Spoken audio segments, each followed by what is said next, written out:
Dear guests, Barbados Conference Services Limited warmly welcomes you to the Lloyd Erskine Sandiford Centre. Before the start of your event, please take note of a few housekeeping matters and safety procedures. Washrooms for ladies, gentlemen, and the differently abled are on both floors on the eastern, central, and western areas of the centre. Our signage will clearly indicate the washrooms closest to this room. In the unlikely event of an emergency, at the sound of the alarm, you will be required to immediately vacate the building by way of the nearest exit, all of which are clearly marked.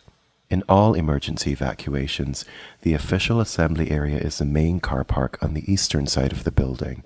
We wish you a most enjoyable time with us.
Please be seated.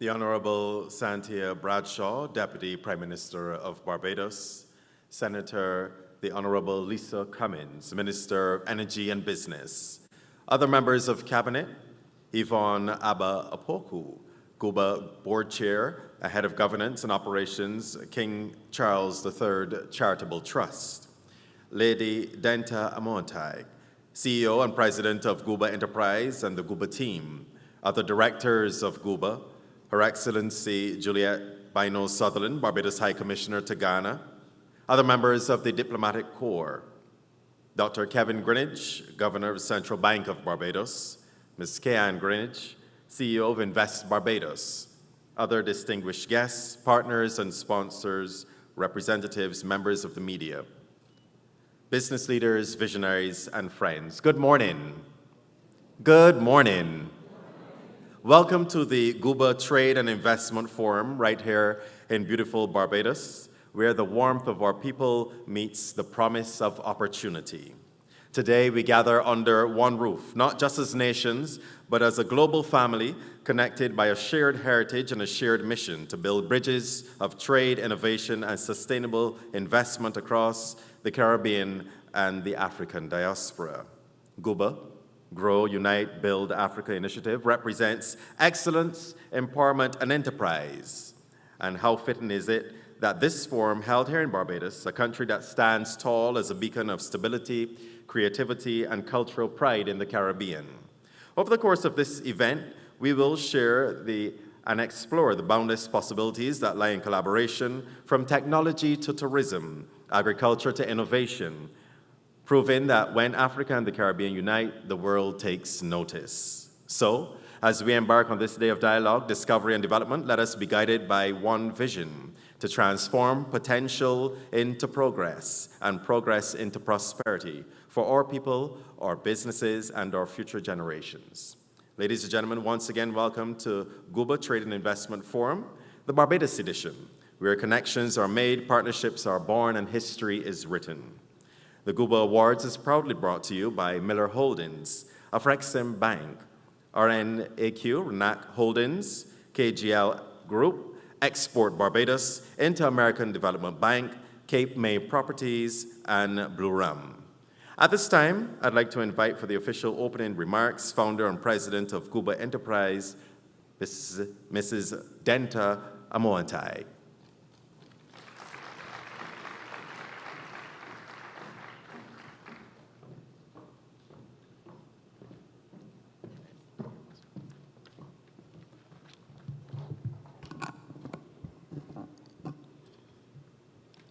Good morning, everyone. Before I actually start my speech, I wanted to say to the Deputy Prime Minister, we have the same birthday, March the 13th. Yes, yes, that deserves a round of applause. So good morning, distinguished excellencies, ministers, business leaders, and members of the diaspora. On behalf of GUBA Enterprise, I am deeply honored to welcome you to the GUBA Trade and Investment Conference 2025. Here in the beautiful island of Barbados, where I call home, a nation that stands as both a mirror and a bridge between Africa and the Caribbean. Our theme this year is reclaiming our Atlantic destiny, connect, build, and renew. This captures the essence of why we are here today. It reminds us that the Atlantic Ocean, once a route of separation, can now become a corridor of connection. It is time to turn history's pain into possibility and distance into destiny.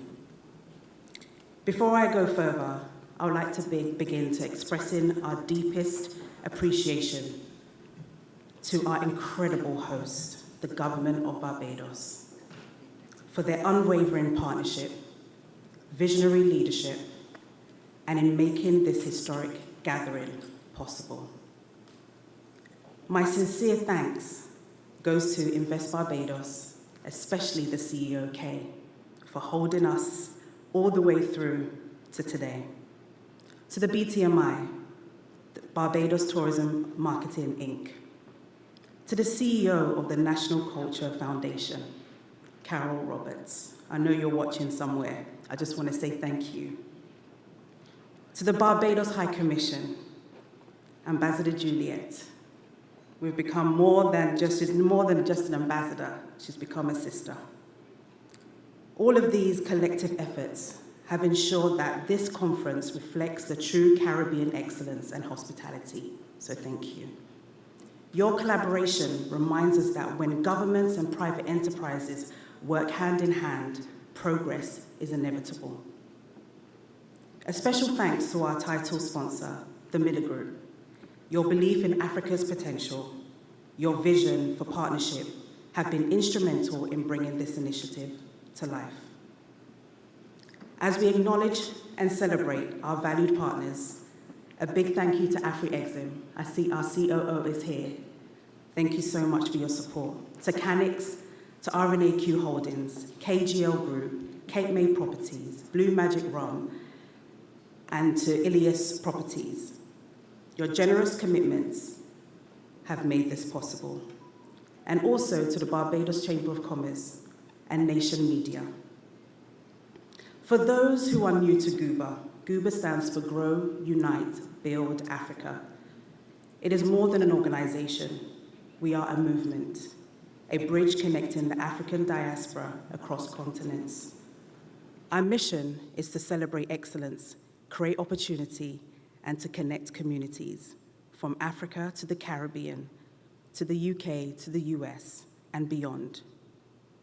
Through the GUBA Awards Trade and Investment Conference and the GUBA Foundation, we transform dialogues into development and culture into capital. Our vision is very simple, yet powerful. We ensure that our descendants of Africa, no matter where they live, have a stake in the future of the continent. Over 400 years ago, the Atlantic was used to divide, displace our people. Today, we return not in chains, but in collaboration, not in sorrow, but in strength. And for the first time, tomorrow, a flight will land from Accra to Barbados.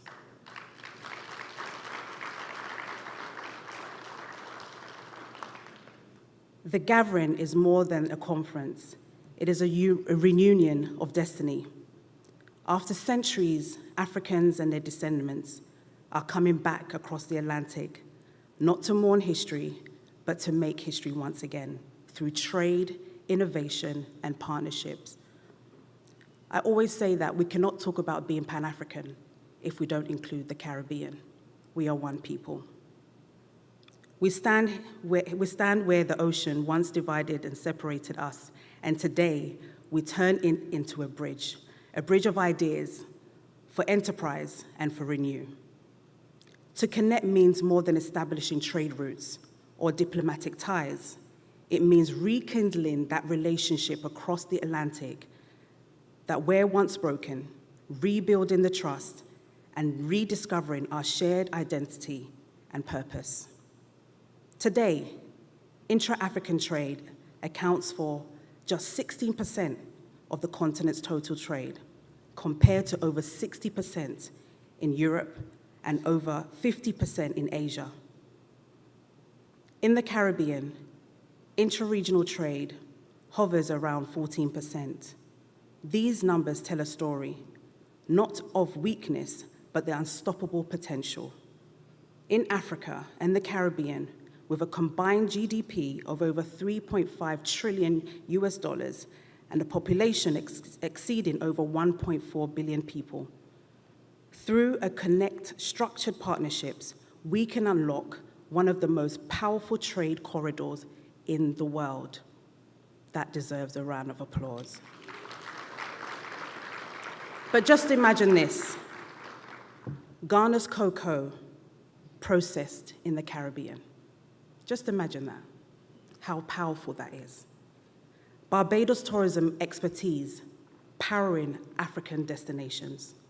Our fintech innovators bridging remittances between Africa, between Accra, Lagos, and Bridgetown. That is what connection looks like. Not symbolic, but strategic. To build means creating lasting frameworks in policy, in business, and in mindset. We must establish simple chains that link Africa and the Caribbean, industrial partnerships, and to add value locally, and investment networks that empower our people directly. The African Continental Free Trade Area is valued at $3.4 trillion, and the Caribbean single market economy provide the frameworks of prosperity. We will build together. We don't just grow economies, we will grow confidence, independence, and unity. I thank you all for coming today. This is just the beginning of a relationship for us to build, connect, and renew. Thank you all so much.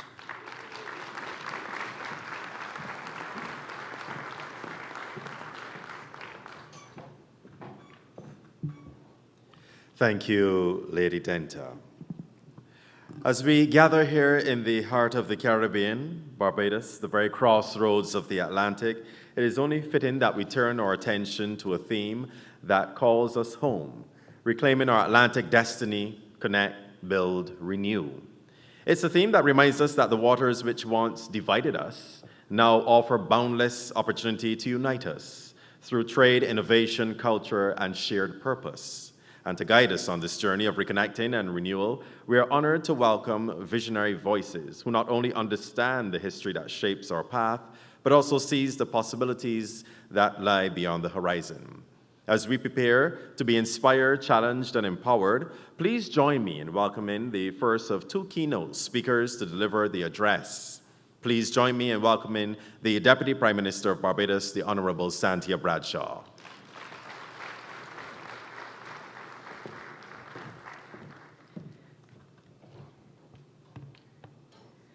Senator the Honourable Lisa Cummins, Minister of Energy and Business, other members of Cabinet, Yvonne Abba-Opoku, GUBA Board Chair and Head of Governance and Operations of the King Charles III Charitable Fund, Lady Denta Amatang, I'm particularly pleased that you are born on the same day as I am, CEO and President of GUBA Enterprise and GUBA Team, other directors of GUBA, Her Excellency Juliette Bino Sutherland, Barbados High Commissioner to Ghana, other members of the Diplomatic Corps, Dr. Kevin Greenidge, Governor of the Central Bank of Barbados, Ms. Kay Greenidge, CEO of Invest Barbados, other distinguished guests, partners and sponsor representatives, members of the media, brothers and sisters across the diaspora. Good morning. Good morning, and on behalf of the government and people of Barbados, I warmly welcome each and every one of you to this beautiful island. First, I want to thank the GUBA Enterprise for its kind invitation to be a part of this special event being hosted in Barbados for the very first time.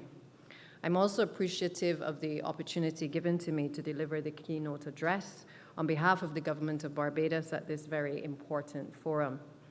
It is indeed a pleasure to be here, and we are honored that you have chosen our shores, this little island, particularly in this month of November, when we celebrate Barbados' independence. I want to commend Lady Denta Amatang, the president and founder of GUBA Enterprise, and the organizing team for the progressive initiatives in building networks among Africans in the diaspora and friends of Africa. Barbados is truly pleased to collaborate with your organization as we strengthen our relationships with countries on the African continent, as well as with our investors globally. We rely on global partners and stakeholders such as yourselves and other members of the African diaspora to deepen bilateral cooperation, to forge and sustain business relationships as well. And together, these efforts bolster trade and investment opportunities, both domestically, regionally, and internationally. Barbados and the wider Caribbean region recognize the historical connection we have with Africa and have long embraced partnerships that promote trade and investment with countries across the African continent. The GUBA Trade and Investment Forum, therefore, serves as another important step to deepen relationships, expand networks, and to create new opportunities for collaboration and shared growth. The theme of this year's conference, Reclaiming Our Atlantic Destiny, Connect, Build, Renew, is most apt. Today, we gather not just to reflect on our past, but more importantly, to chart a bold course forward, one that connects our people and our businesses, as well as that builds partnerships and reclaims the promise of prosperity that the Atlantic once held. So what does it mean to connect? To connect implies specific imperatives, to commit to learning about and from each other, and to lead together. And Barbados, I'm proud to say, is leading by example. We've expanded engagement with Africa while continuing to connect, build, and renew our relationship. In recent times, Barbados has enjoyed meaningful engagement with several African nations, including Ghana, Kenya, Liberia, Senegal, Rwanda, and Togo, further deepening our partnerships with all of those countries. The evidence of Barbados' self-cooperation within Africa is not only visible, but it is also tangible. Our government has opened diplomatic missions in Nairobi, Kenya, and Accra, along with an honorary consulate in Kigali, Rwanda.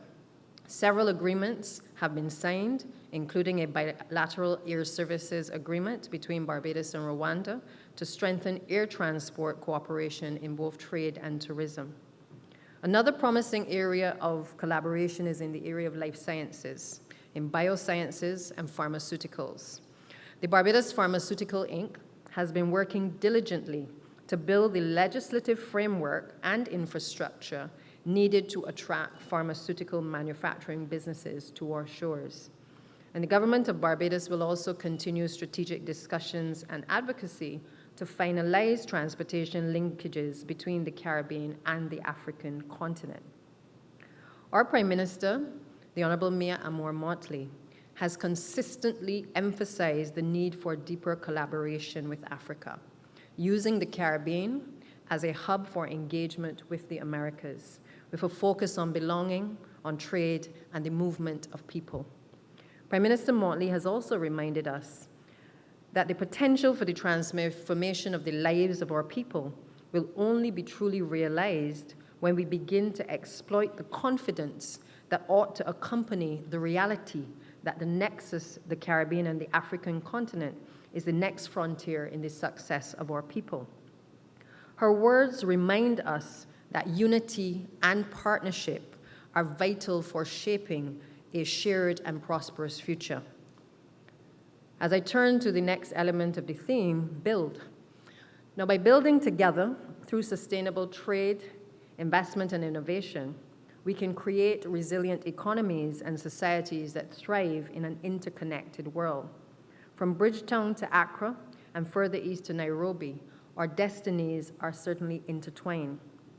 We are proud of our collaboration, for instance, with the Afri-Exim Bank, which has begun construction of its Caribbean headquarters right here in Barbados.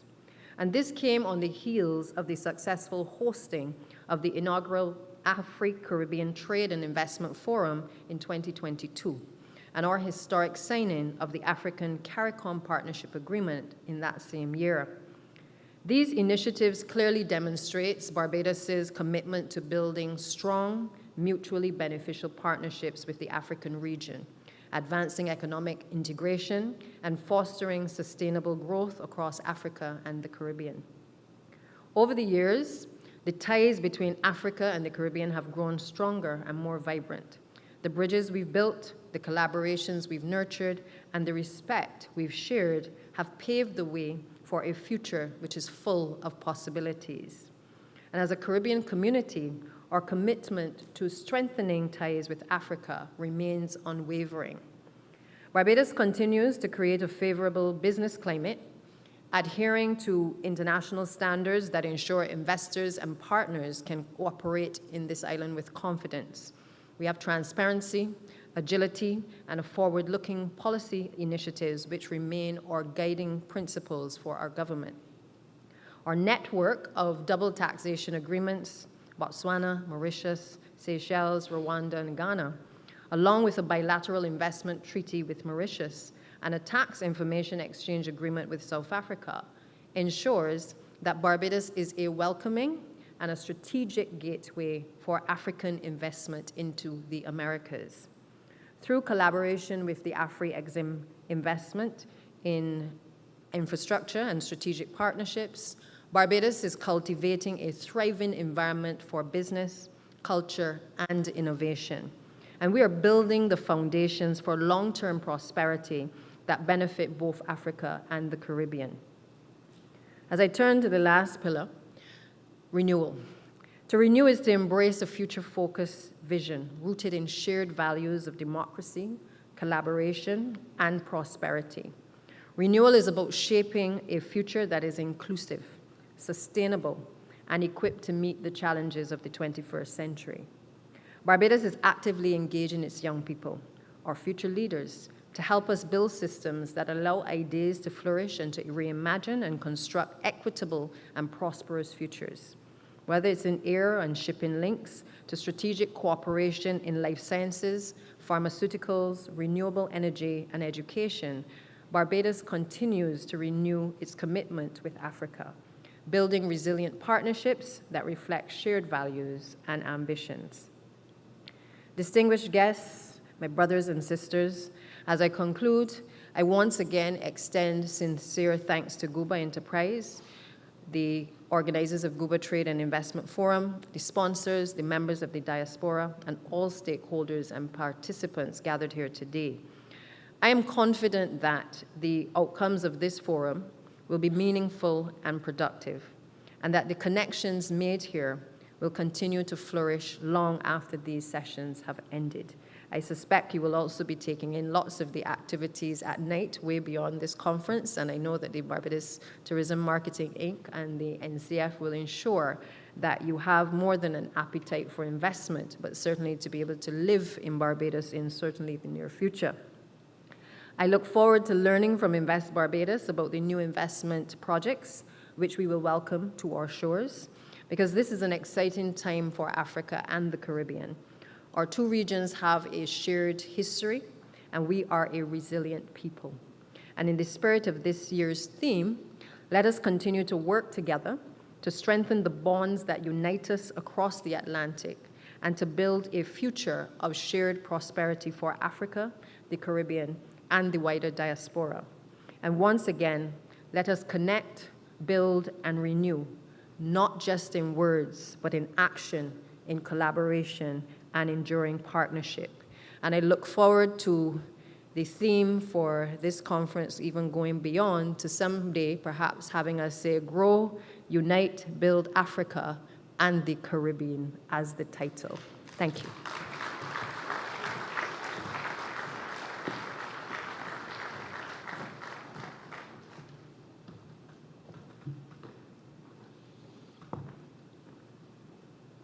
Thank you, Deputy Prime Minister Bradshaw.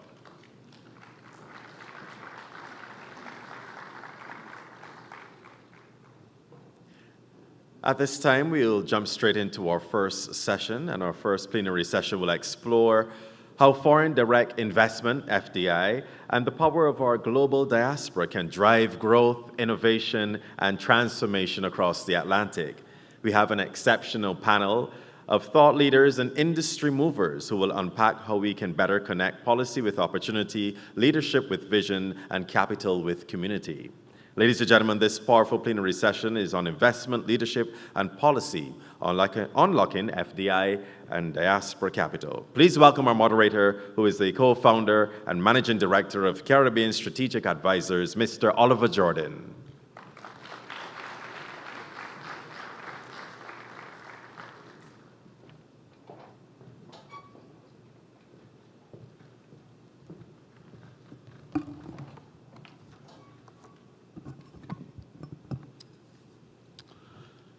Protocol having been established, good morning, distinguished guests, ladies and gentlemen.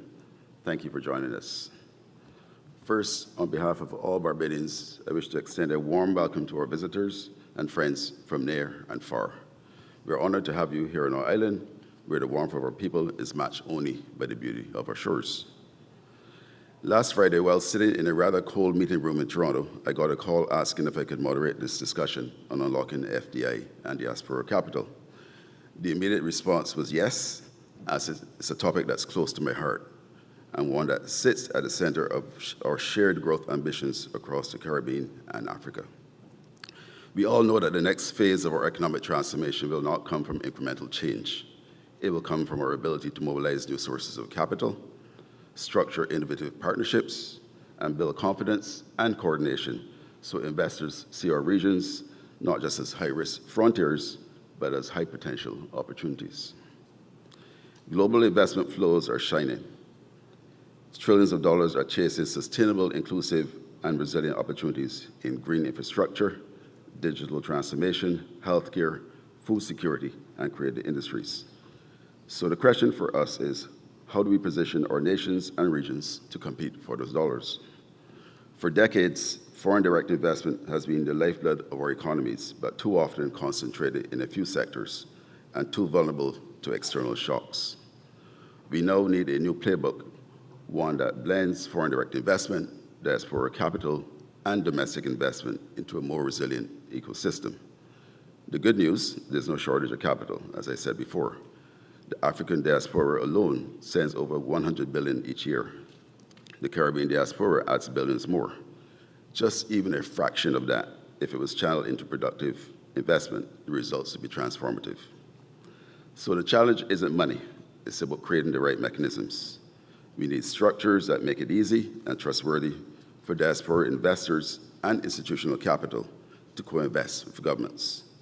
We need policy frameworks that balance investor confidence with development impact. And we need institutions that deliver with the speed, transparency, and professionalism that global investors expect. And to explore these ideas, we have an extraordinary group of panelists joining us today. First, Senator the Honorable Lisa Cummins, who's the Minister of Energy and Business in the government of Barbados. And Minister Cummins brings a strategic vision for positioning Barbados as a global hub for sustainable investment and trade. Next, Dr. Richard Nixon, who's a Senior Resident Ambassador of Grenada and Chairman of the Grenada Investment Development Corporation, combining diplomatic leadership with practical investment facilitation. And finally, Ronke Ongusler, Country Manager at the International Finance Corporation, bringing the perspective of the world's largest development finance institution. Together, they represent the entire investment value chain from strategy to finance, from policy to design, and to private sector execution. So let's dive right in. Minister Cummins, just to start with you, how is Barbados reshaping its investment strategy to compete for high-value sustainable projects, especially in digital, green, and knowledge sectors? Thank you. Good morning, everyone. I obviously am going to frame my questions with the energy sector first, for obvious reasons. I am responsible for the Ministry of Energy, and just on Friday, as our moderator would know, we launched 2 major projects. Interestingly, one of them with Ronke and the IFC team. So we have a number of sectors in the country where you have the combination of public sector investment and private sector investment. Many of those sectors are actually driven very heavily by private sector investment. And the combination of private investment, development partner, financing and structuring support, along with public sector investment, they help to give rise to large, bulky, capital-intensive projects. And so that has really been a huge part of our development strategy going forward. And so for the energy sector, that would be the model. There are other sectors, obviously, like digital, where the financing and the investment is heavily driven by the private sector. And so Barbados's investment profile really has been about, one, creating an environment where all of that can take place, a regulatory environment that works, that is being reformed to meet the demands of the current environment. One of the things that we have done as a ministry, not responsible specifically for investment because that rests with the Ministry of Economic Affairs and Investment and is executed by Invest Barbados, but as the regulatory space with responsibility for making that handoff from Invest Barbados into the domestic space actually work. And so in April of this year, we created an institution called Business Barbados. And that's really because Barbados has to be seen as that space that does things quickly, effectively, efficiently, and with a low cost to doing business. We're not 100% there yet. I don't know if any economy is 100% there yet, but what I can tell you is that the investment environment for facilitation is being transformed as we speak. Process by process, transaction by transaction, and we are deploying an integration with Business Barbados, the Barbados Revenue Authority, the National Insurance Scheme as the first point of intervention to ensure that those 3 agencies that have lead responsibility for onboarding investment into the country have a smooth and a clear, transparent, and predictable pathway. That would be the structural part of it. The last thing that I would say in my initial comments would be that we want to also make sure that on the private sector side that we're able to effect transformation and change. And for that reason, together with the bankers, the lawyers, we're also looking at how processes for service providers can be transformed to ensure that as investors interact with the state, that they're able to have their audited financials in place, their company registration done in a seamless way. And so doing business, we've been saying, is all of our business. It is the public sector's responsibility, it is the private sector's responsibility, and together, we want the message to be through Invest Barbados that Barbados is that place to do business, to invest in Barbados' sectors which are developing for growth, and to be able to attract private capital alongside public capital so that our nascent industries and our developed industries like tourism benefit from exponential growth. I'll stop there for now. Thank you. Thanks, Minister. And turning to Dr. Dixon, how are you positioning Grenada and the OECS as destinations for large-scale investment and long-term investors? Well, good morning. Thank you for the question, and thank you, GUBA, for having me sit on this panel. Grenada represents a part of a subgroup in the Caribbean called the OECS, and we're focused a lot on agriculture, value-added processing to our products, and education. Education is very big, and healthcare. So the reason why this combination works well for us, Grenada is known as the Isle of Spice. So all the different spices and nutmegs and cloves, you know, we sell our cocoa and our nutmegs overseas, and then we import the finished product back, which I think is a wrong model. So having partnerships with friends and over in Africa and in the diaspora at large, we want to see partnerships develop where we develop these value-added products together. Whether it's in Grenada or in Ghana or Lagos, there needs to be this partnership being built. On the healthcare side, it's very important to us. As you know, Grenada has the St. George's University, which is a medical university that's been there for over 40 years. And we don't have a teaching hospital facility. And for me, that's the wrong way to approach good medical care.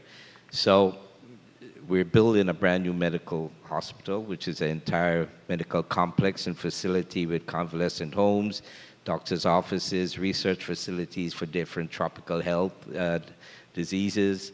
And so we invite partners to come in and help us in this space.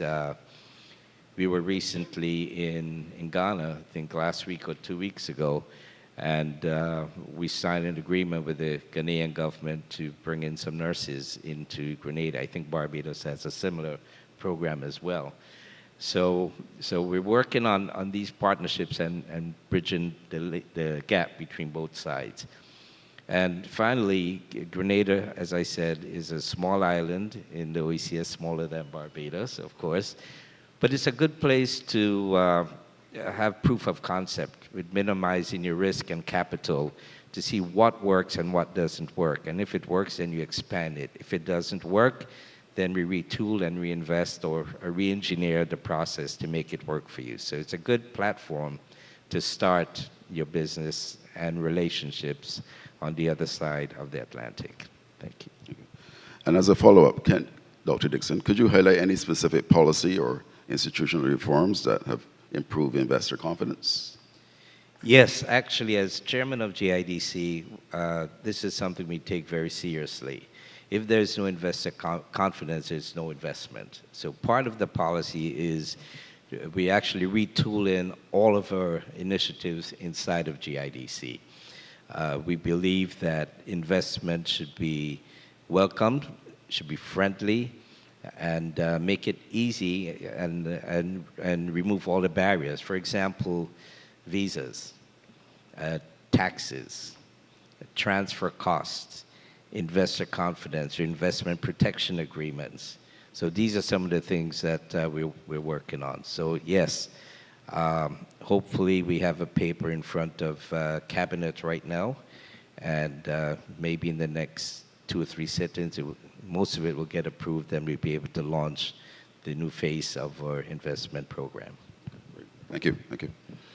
Ronke, from IFC's perspective, what are some of the make or break factors for investors in emerging markets? Okay. Hello, is this working? Yes. So good morning, everyone, and a big thank you to GUBA for inviting us to speak. Maybe just a few quick words about IFC, the International Finance Corporation. We're one of the 5 institutions that make up the World Bank Group, and we're the institution that focuses on the private sector. And then we also work with governments to help bring private sector into projects. And we're basically the largest global institution focused on the private sector. And we have the privilege of working in the Caribbean, so we'll bring that perspective. But one of the, the biggest factors, of course, is it always starts with a solid macroeconomic stability environment. Not all our countries have that, but striving towards it. And that's linked to a government plan, a clear government plan, what government wants to do, what they're planning, where they're planning to take the country. And when Minister Cummings was talking about us working with Barbados in the energy sector, this is something that is very important to investors. Government has made it very clear to the world, to international investors, what they want to do, and there's a clear plan. We can see that there's planning behind it, and the investors themselves can plan based on the government plan. So that's very important. And the other thing is that when dealing with a country, investors want to make sure that the regulatory environment it's clear, it's transparent, it's predictable, it's fair, it's attractive to them. It doesn't always have to have everything in place, but again, there should be a plan to really get to best practice. And something else that we've seen that's very important is that size matters. So if I take the example of the Caribbean where I cover 13 countries, all wonderful places, and I have to always convince my family and friends that I'm not going on vacation. So when I was coming to Barbados, I said, oh, have a good time, which hotel, which beach? It's like, no, I'm actually going to work. And I'm always sitting next to somebody in a hat or someone on the plane, and it's a wonderful place to work. But I lost my train of thought all of a sudden talking about beaches. But anyway, I was talking about size and saying that the economies are small and everybody has a plan. And this is a region where we really believe regional integration is extremely important. And I must say that in Barbados, we're under the Prime Minister Motley, there's really been a thought of bringing all the countries together, be it through CARICOM, through the OECS, but I think there's a lot of talk, and it's a little more difficult to bring together. We see it. I'm from Nigeria, so we tried it with ECOWAS, and it's not always so easy. But this is a region where we really do have to make it work. And recently we did a study on energy to see what it would take to bring all the energy plans together and interconnect all the islands. Of course, it will be very expensive, but it will be really powerful for the Caribbean. Then the Caribbean can really start negotiating at a different level with international investors. That's just an example for energy. I'll stop there. Thank you. Thank you. I have a question for all three panelists, a broad question. How do you think governments can best combine their savings with the diaspora savings and institutional capital?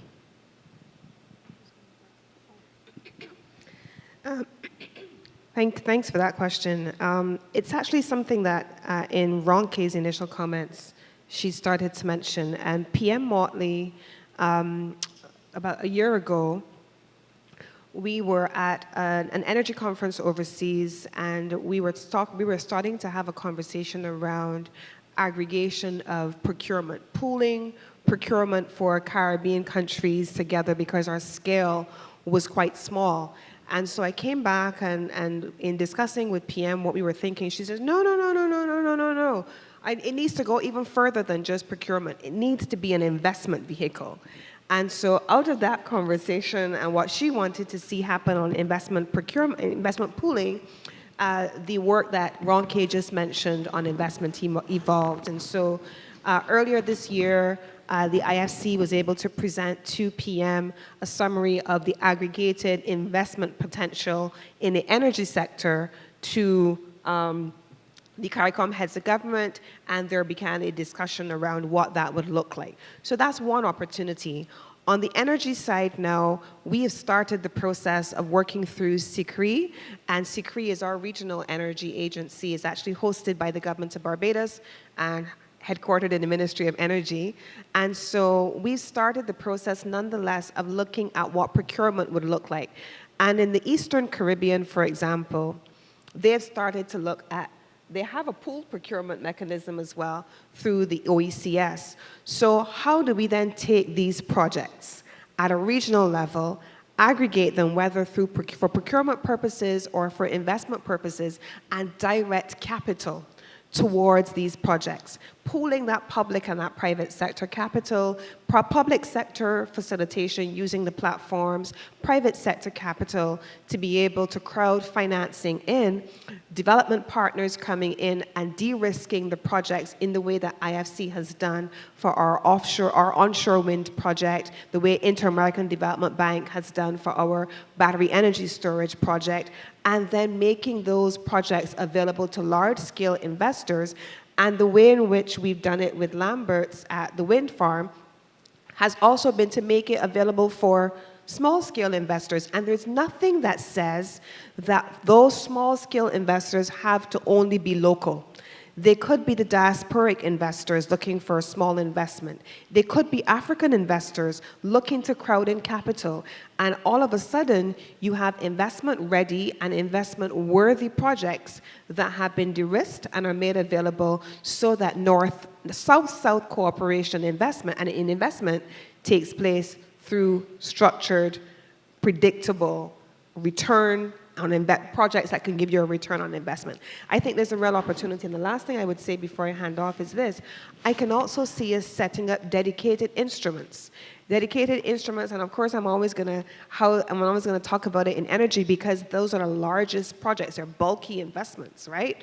And so I could see us developing an energy infrastructure fund that allows us to crowd in investment capital that the diaspora, that locals, that African investors can invest in, and those projects would come from south to south, connecting our Atlantic destiny here in the Caribbean and in the African continent. And I'm hoping that if we are able to execute it, Ronki, I'm going to look left to you because Sekou has been really instrumental in setting up the unit trust in our Lambert's project, and you have the unit trust support in the ISC that we would benefit from. So that would be my recommendation.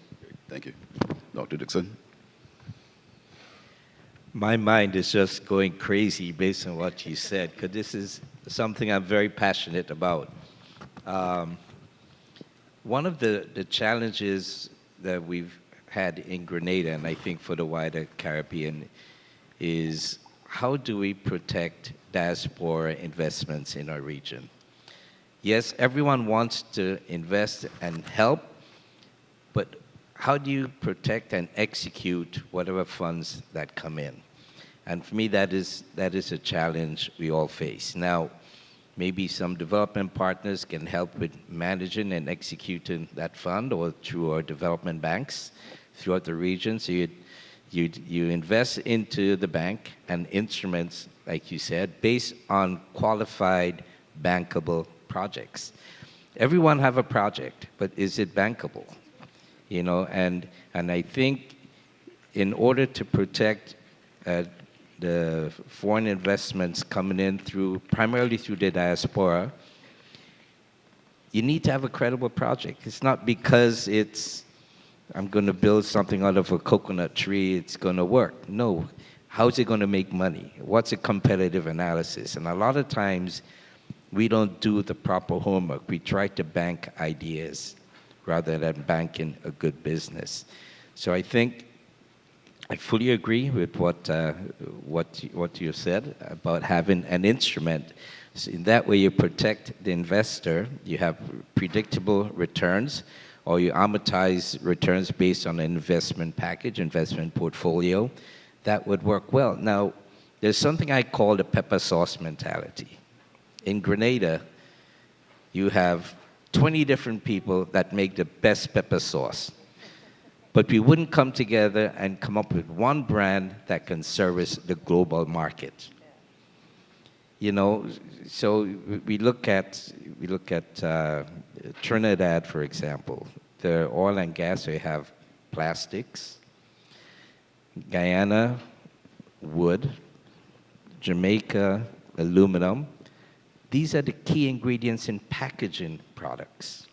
So why can't we sell to these entities, create the funds so Trinidad then expands on their plastics and bottling stuff based on the byproducts from petrochemicals.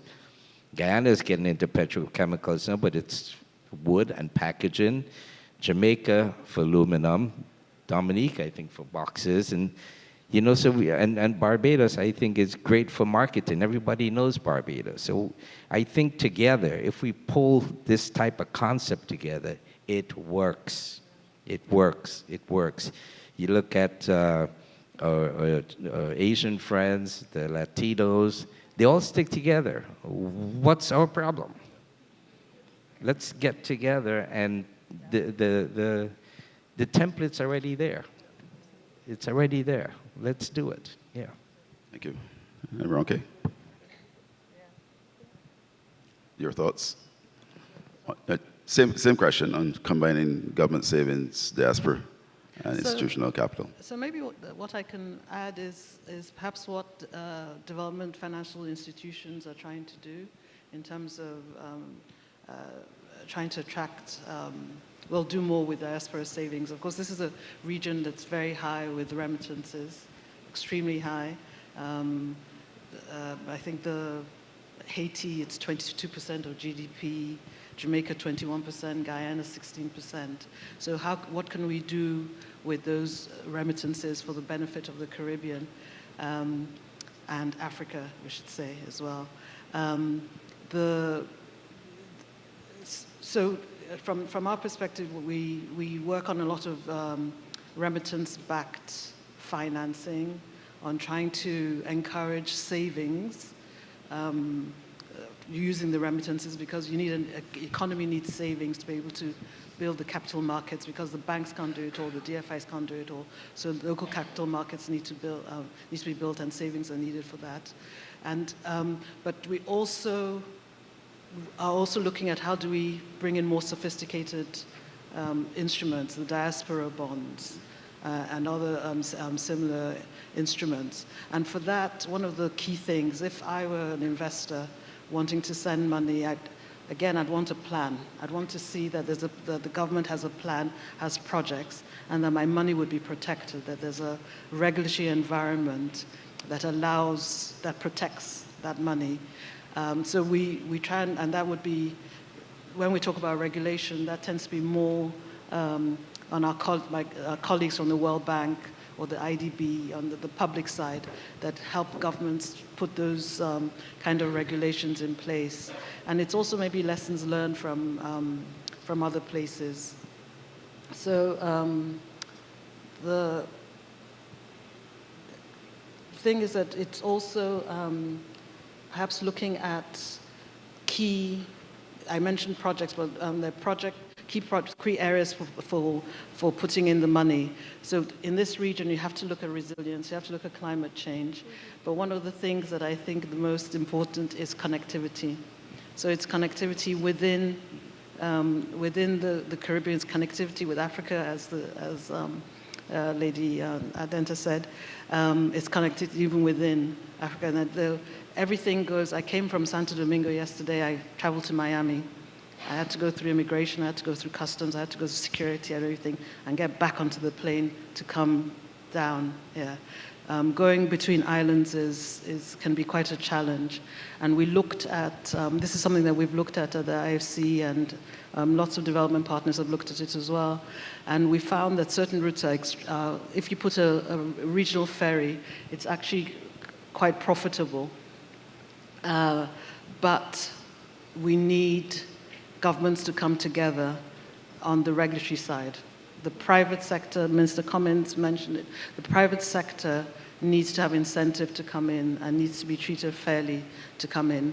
And they will always price in risks into the cost of things if the regulation is not clear. So on this particular issue, even if it's just 3 governments, need to come together, harmonize the regulations so that the private sector can say, okay, this is predictable and this is, there's less risk to come in. So that's an example from just connectivity, but there are many examples. And people always hear me talk about regional, and regulation, and making it attractive for the private sector.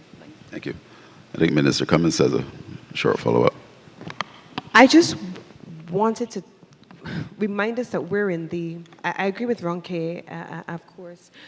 I just wanted, in the land of the Bridgetown Initiative, piloted by PM Motley, to add a caveat here because we are South-South partners in this room. We are the Caribbean region and we are the African continent. And one of the reasons why PM Motley and Barbados launched the Bridgetown Initiative was for the purpose of being able to make sure that while we are we are attractive to investment, we needed to make certain that the de-risking mechanisms and the cost of capital would be suitable for our purposes, Richard, and would not put us in a position where the way in which we de-risk projects then impairs government's ability to make policy.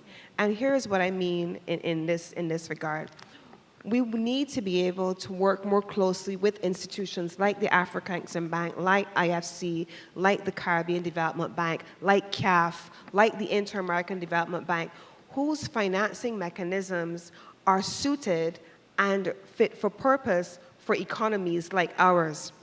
The things that may happen in one jurisdiction may not be applicable to our jurisdictions here in the Caribbean region.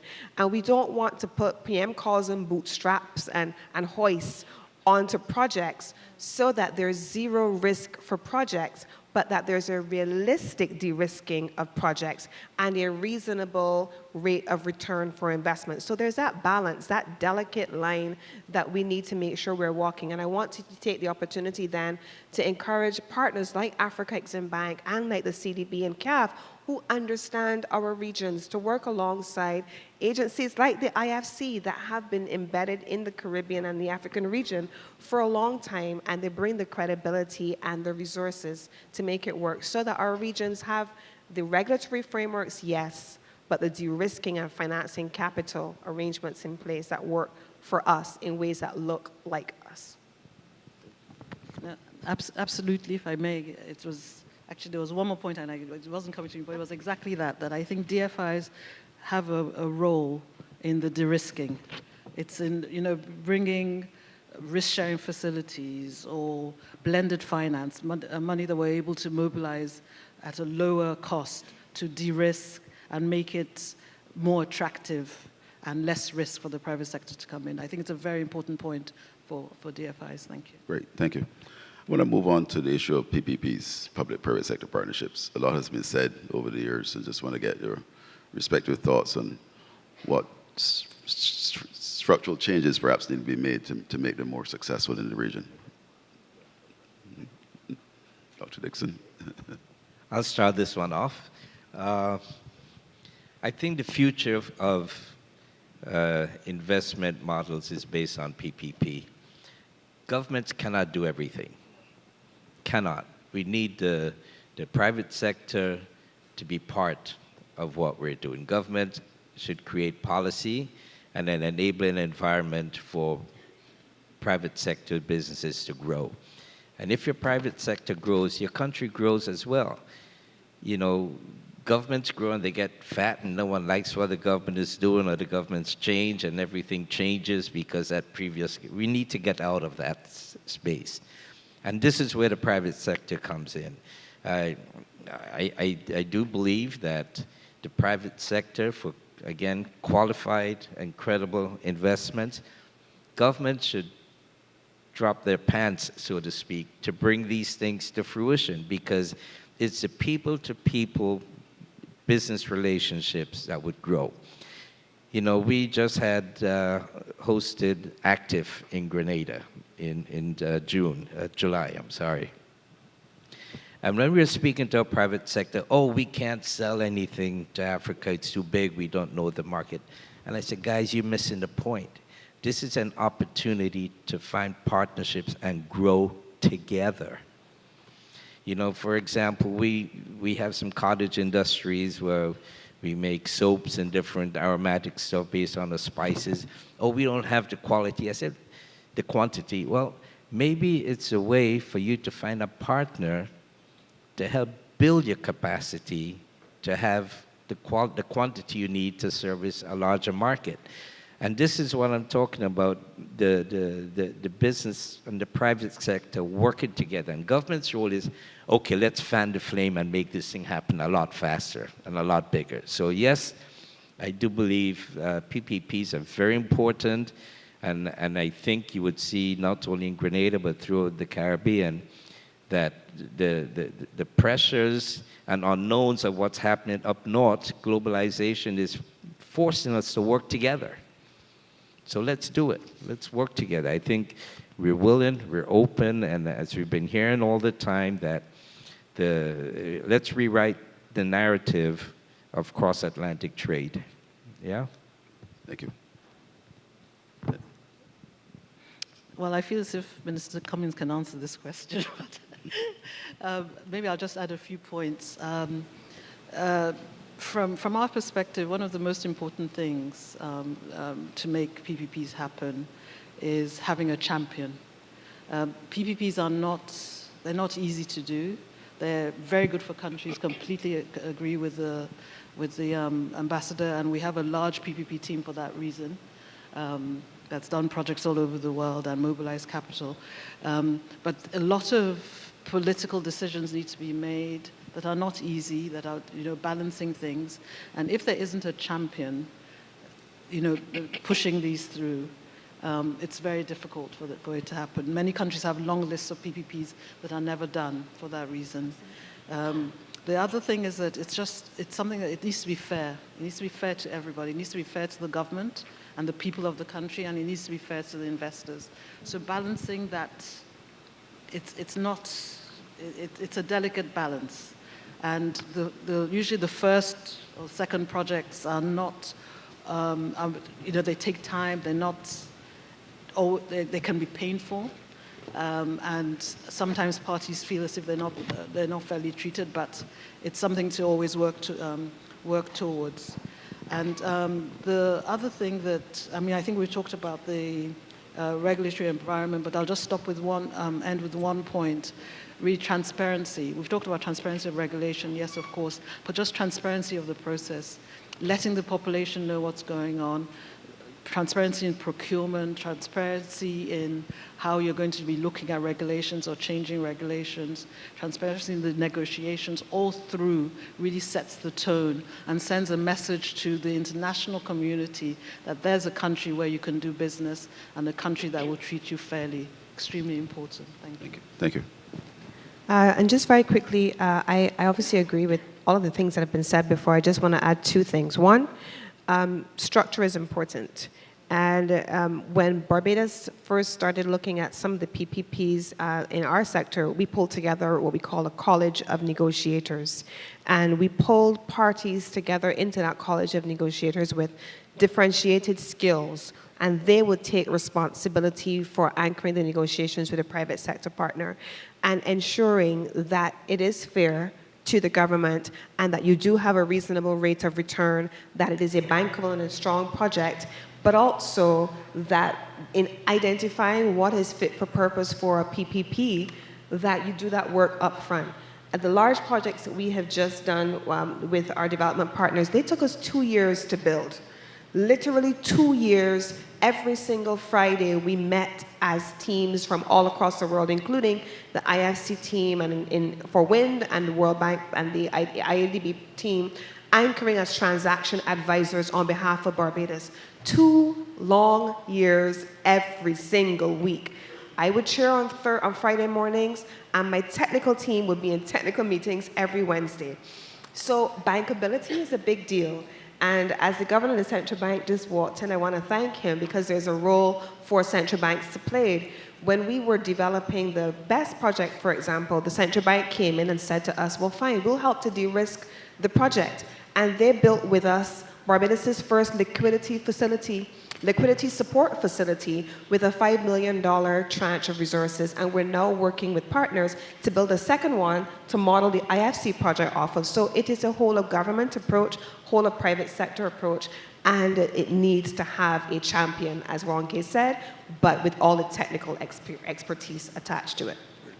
Thank you. We'll open the floor for a few questions.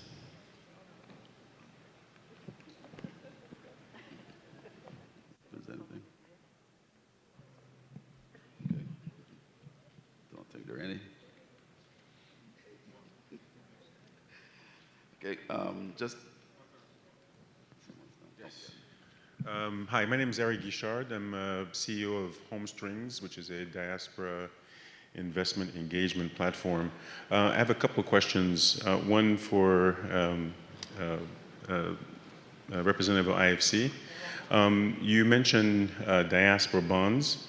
One of the key lessons over the past 12 years in engaging in facilitating diaspora investment is the fact that the investment impediments, the biggest investment impediment, is not regulation in the country of origin, is actually investment regulation in the host country, particularly the rules around investment accreditation.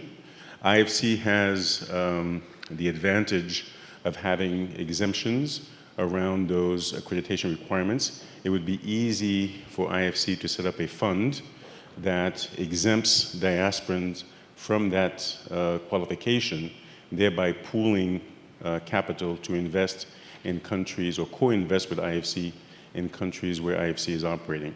I think you attempted something similar in Haiti, and a former colleague of mine who's the vice president and treasurer of IFC was at the forefront of that. It would be nice to replicate that, particularly in the Caribbean. Secondly, on diaspora bonds, our experience is that as a standard security, it doesn't work for the simple reason that the current infrastructure that facilitates diaspora bond is an institutional focused infrastructure and not a retail distribution focus. And most of the diasporans don't have brokerage accounts where they can buy registered securities. Therefore, that gap is a structural reality. So despite my good friend Dilip Ratha's proponing of diaspora bonds, the reality is that on the ground, it doesn't work unless you're working either through banks, where diasporans have bank accounts, or you're doing an exemption, as I explained earlier. Happy to work with IFC on these issues, as we have a number of projects where we are pooling diaspora capital. Thank you. Thank you. Great. So just in the interest of time, I'll just have a final closing comment from each panelist. If you can sort of give me one message that you would suggest that we take on board based on everything that's been said today. I think we've given so many messages so far. I'm not sure which one you want me to pull out at this point, but I think the key message here is that we're all in this room because we accept that together the Caribbean and the African continent have the ability to work together to mobilize capital for investment projects. We agree that our development partners, therefore, have a role to play in facilitating the movement of capital, the movement of people, facilitating connectivity of not just air and sea links, but of capital, of projects, and of investment opportunities. And that the time, if ever before, if not before, is now. We've had active in the region. We now have Africa Exim Bank. Here, I think I saw Okechukwu earlier. And so this is the time. This is our time. And if we leave this room and this year, 2025, without actually developing some concrete and actionable projects for development, then we've yet again lost an opportunity. So I want to commend GUBA for hosting this event and all of you for traveling here, but I want to challenge you to make something out of what we have started in this room. Thank you, Minister. Comments? Well, I'll try to capsulize 3 thoughts in one. I do believe in the concept of a diaspora fund, and we need to find ways to de-risk it and have it focus on targeted investable projects. government policy needs to change and encourage this mode, especially for diaspora investments coming in. And third, I think most of our investment development corporations need to treat our diasporas as better as well as non-national foreign investors. Sometimes we think, oh, it's some Grenadians in New York. No, they're investors and they need to be treated better. And we should have certain policies in place that gives them the comfort that the investments should be protected, and that could be a vehicle for tying into investors out of Africa, wherever you may be, wherever Grenadians or Bajans or Trinidadians may be. They want to feel their funds are secure and protected and go into good projects. So I think that the private sector has a role to play, our investment development corporations have a role to play, and certainly government have their roles to play as well. Thank you. Okay. So I think that my closing is similar to Minister Cummings in that it's really a call for action. And, you know, I mean, I already said I'm West African and I'm working in the Caribbean, so this is deeper for me. It's not just work, it's more than that. And I'd like to offer maybe a platform for us to come together. I really like the idea of an advisory thing, and I think that maybe if we can set something up where we can bring, like the gentleman that talked about diaspora bonds, other people that can bring other ideas, because we've been talking about this for a while, but we're having problems, you know, really putting projects in place. And so we'd like to set up something, IFC, at least some kind of advisory council to see how we can move things forward. So, and I hope I can reach out to the organizers of GUBA to help put that together. Thank you. Thank you. So, ladies and gentlemen, please join me in thanking our remarkable panelists, Minister Lisa Cummins, Dr. Richard Nixon, and Ronke Ogun-Slayer, for a discussion that's been both visionary and practical. I think we'll...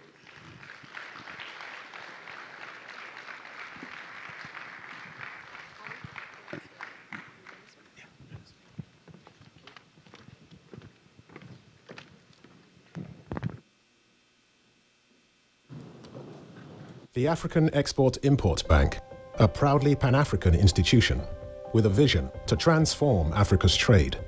Our mission, to stimulate a consistent expansion, diversification and development of African trade, while operating as a first-class, profit-oriented, socially responsible financial institution and a center of excellence in African trade matters.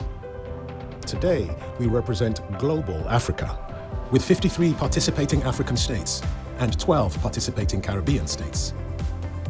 Our strategy, to realize impact through purposeful interventions based around 4 pillars. Pillar 1, intra-African trade and AFCFTA implementation. Pillar 2, industrialization and export development. Pillar 3, leadership in global trade banking in Africa.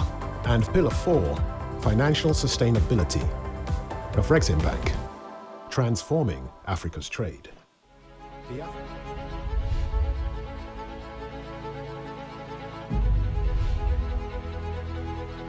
After successfully redefining Accra's skyline with the delivery of the signature apartments, Cape May Properties presents an exclusive unveiling of the tallest residential building in Ghana, offering a first look of Sultan Sky.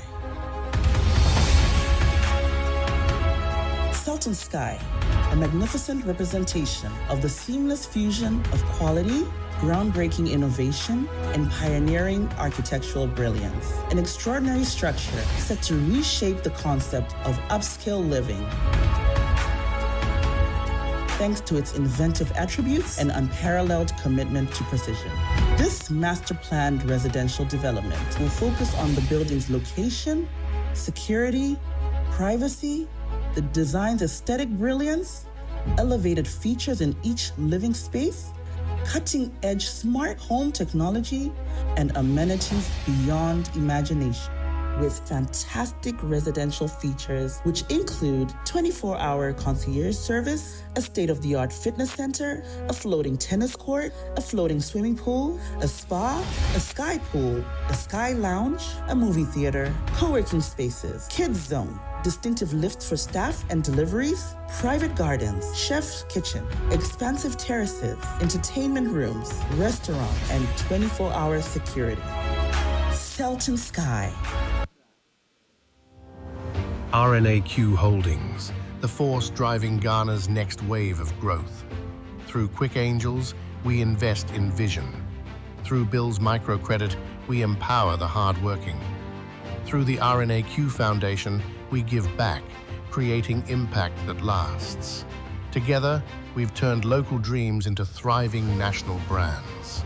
RNAQ Holdings, building wealth with purpose.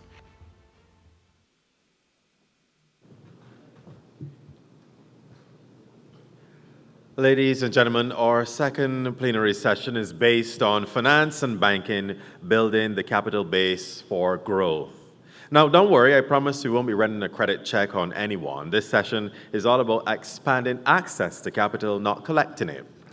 We're talking big ideas today, ladies and gentlemen. Regional financial integration, scaling fintech solutions, and creating cross-border finance vehicles that connect Africa and the Caribbean.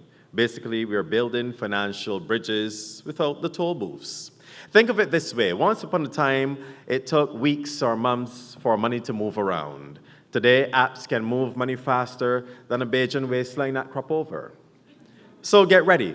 This is where innovation meets inclusion, where capital meets creativity, and where we figure out how to make the money move not just in the markets, but in the lives of our people. Please join me in welcoming our brilliant panel of finance trailblazers who are here to show us how to build the capital base for growth together. Let's welcome our moderator, CEO of Invest Barbados, Ms. Kay Greenidge.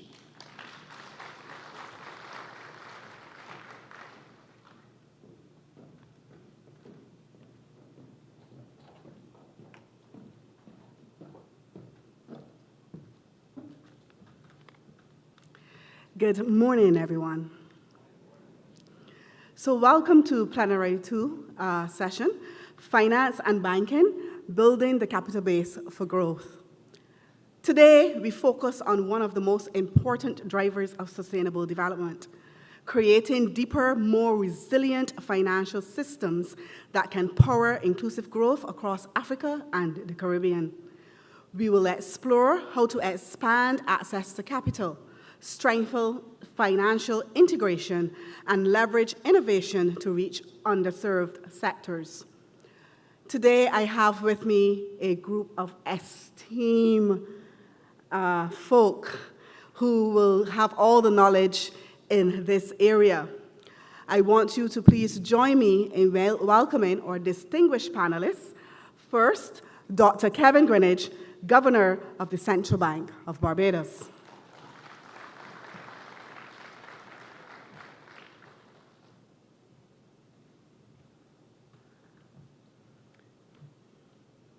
The Honorable Rita Jo Lewis, former Chairman and President, U.S. Exim Bank.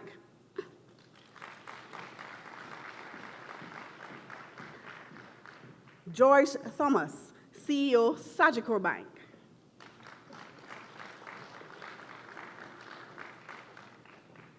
Gregory Samuels, Senior Vice President and Head of Investment Banking, Sinus Capital. And Kevin Simmons, General Partner, Alpha Fund, Lofty Inc. Capital Management. So together we will identify actionable pathways to build an Africa-Caribbean financial corridor. Ladies and gentlemen, welcome. And also, not to be outdone and not to be forgotten, I'm very apologies. We have Okachukwu Erika. He always gives me trouble, and I always have trouble calling his name. So the Chief Operating Officer, Afrexim Bank, Caribbean Office.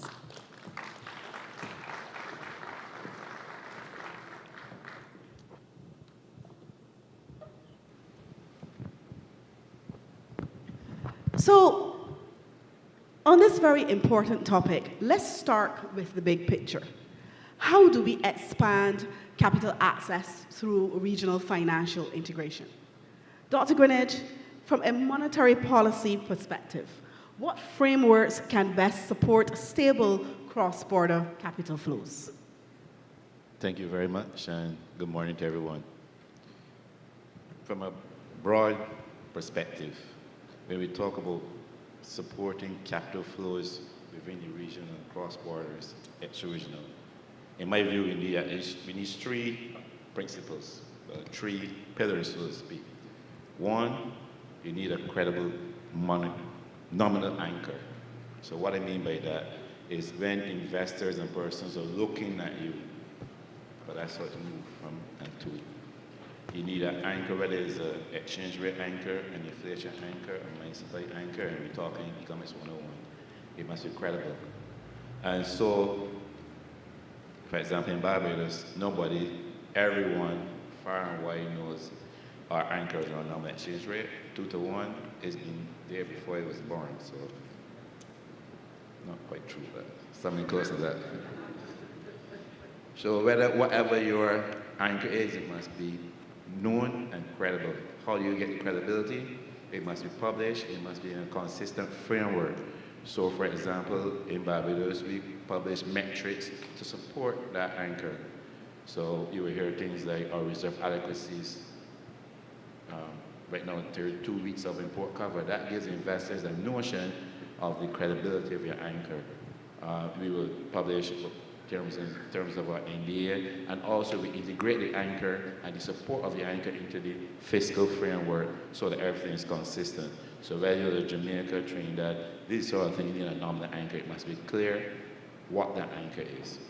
The second pillar will be how do you clear or how you handle risks related to your anchor and your monetary framework. So for what I mean, how do you handle mismatching currencies, and how do you handle mismatching debt? And for that, it must be clear again. So for Barbados, for example, we publish very often our debt sustainability analysis that shows all our liabilities and debt flows for any investor can look at it and make a credible decision. So that's very important. How do we and also contingency. What would happen in the event that we have a liquidity issue or we had a currency issue? What will be our response? So you monitor, you publish those sort of information. So a person not only know the anchor now, but also the risk and mitigation effects. And so those are what investors look for and how we move flows. The third one that will help, which it was mentioned, is a credible rails and interoperable payments platform. A platform that moves money fast, safe, and efficiently, instantly, domestically and across borders. Many of you have heard about BIM-Pay, and that's the Barbados Instant Payment System that we're now putting in place. That payment system is the architected backbone and financial system would enable investors, business persons, small business, etc., to move money instantly. So you have to have a credible payment with clear defined rules of connectivity, transparency, and efficiency. If you have that in domestic space, and then we have a regional payment system. So right now we're working with the central bank governors at the regional level. We're putting in place CAPS, CARICOM, payment and settlement service. We're working right now, Barbados and Bahamas tested it. We're bringing on ECCB and Trinidad at the next governors meeting in a few days coming. We will talk about that. But now you have a regional payment system that moves current flows, money flow across the region. And the beautiful way we're designing packs that it is not, you don't need any US dollars along the process, one at the end is settling. And so the domestic efficient payment system backed with a regional payment system. And once PACS is in place, that actually gives connectivity beyond us, particularly to the African continent. Because PACS, which is the Pan-African Payment Settlement System, is kind of the underlying architecture. Not that is what we have, but it's the architecture helping us now to build impact. So now you see that instant connectivity. Where you're in Ghana and somebody in Bahamas, you can trade in your Ghanaian currency and Bahamian currency and not US currency. And so those three elements, I believe, are needed. A nominal anchor, clear risks and mitigation rules published, and a payment system together with what we say will be the foundation architect of a monetary framework for capital flows across borders. Thank you, Governor. You've certainly given us a lot of food there for thought to begin our discussion. You spoke about the anchor. You spoke about the proper payment platform to facilitate those cross-border transactions.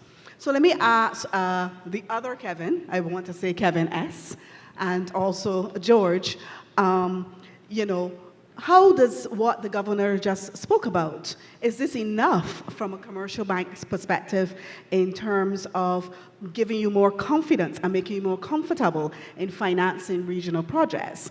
And for you, Mr. Simmons, and how do we ensure that small economies as well as small and micro enterprises aren't left behind in all of this transformation?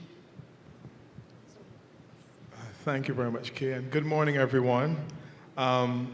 So 2 points that the governor made resonate with me, and I'm speaking from the context of a commercial bank, the newest commercial bank, only 2.5 years old, growing rapidly. The first thing, from a regulatory perspective, does the institution, is it licensed to operate in the target country? Sagicor Bank Barbados is registered to operate in Barbados.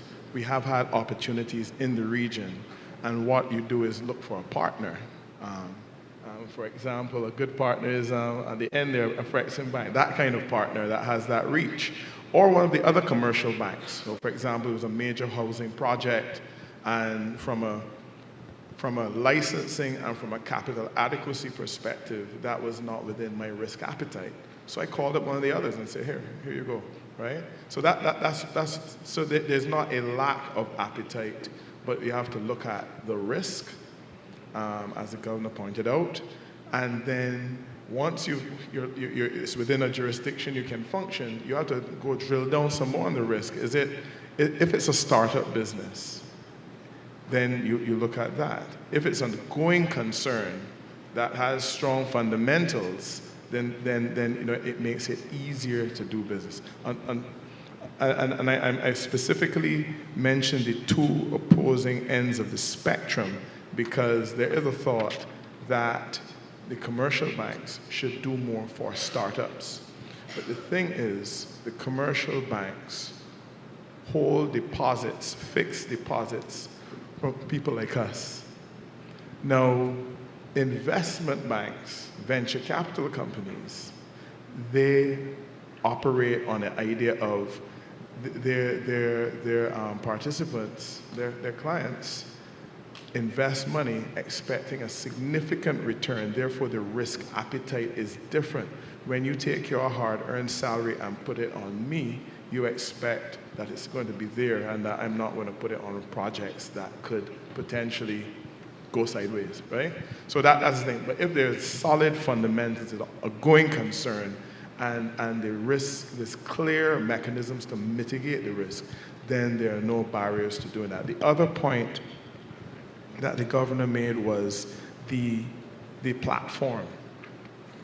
And I know BIMPE is a very bold move and fully support because that provides the underpinnings, the ability for us to function as a country and ultimately as a region. If it propagates across the region, across ACHs and central banks, to seamlessly move money around. Because where you take an investment position or you make a loan, you need to be able to move the capital, right?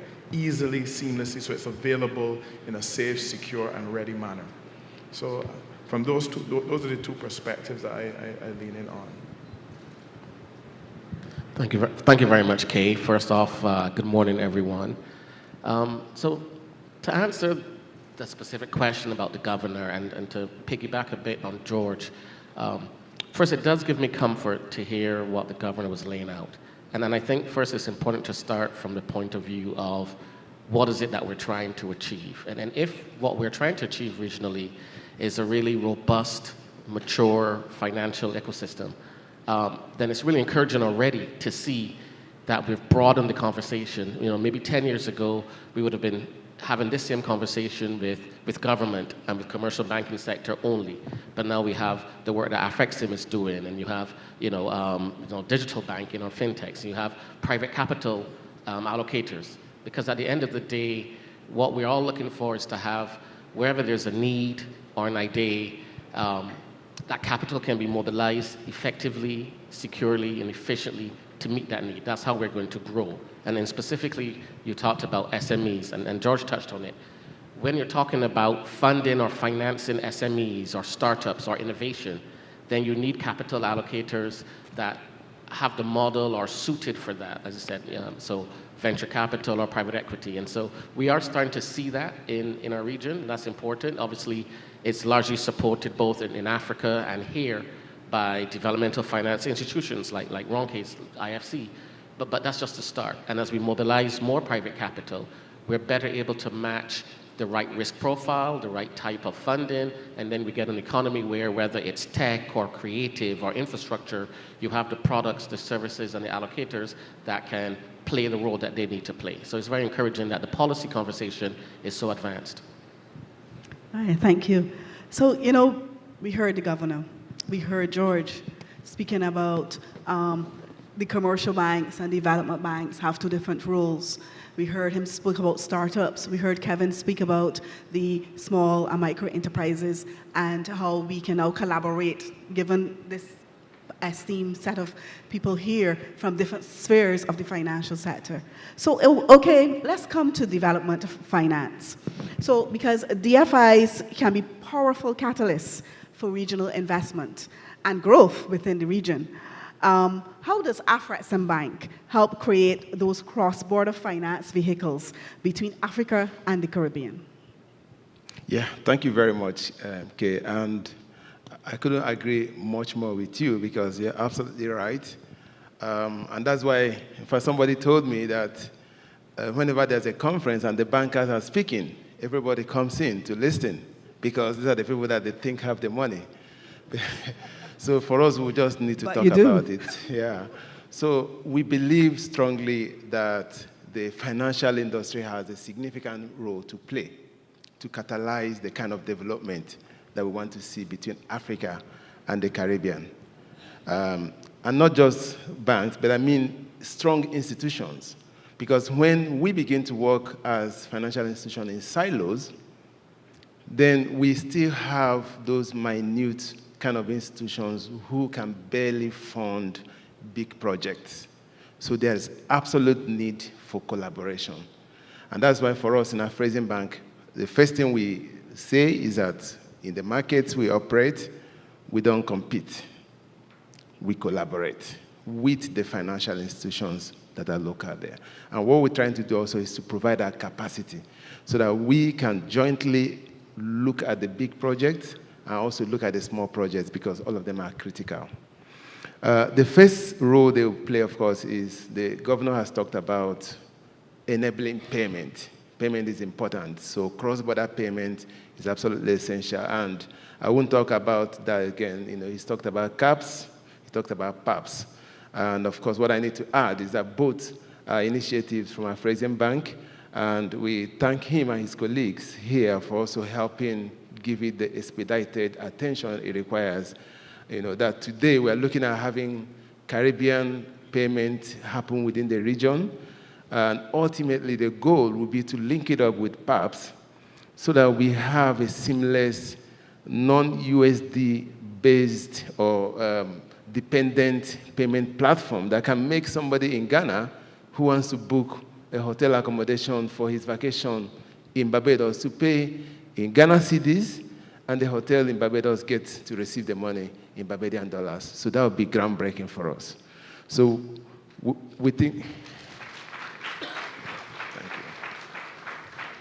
So next with payment, and I see a lot of my colleagues on the panel on the investment side. So they mobilize capital, which is important. But capital without ability to deploy it is a hollow effort. So the next thing we try also to do is to create an enabling platform for those capitals to be able to simmer down to where they are required.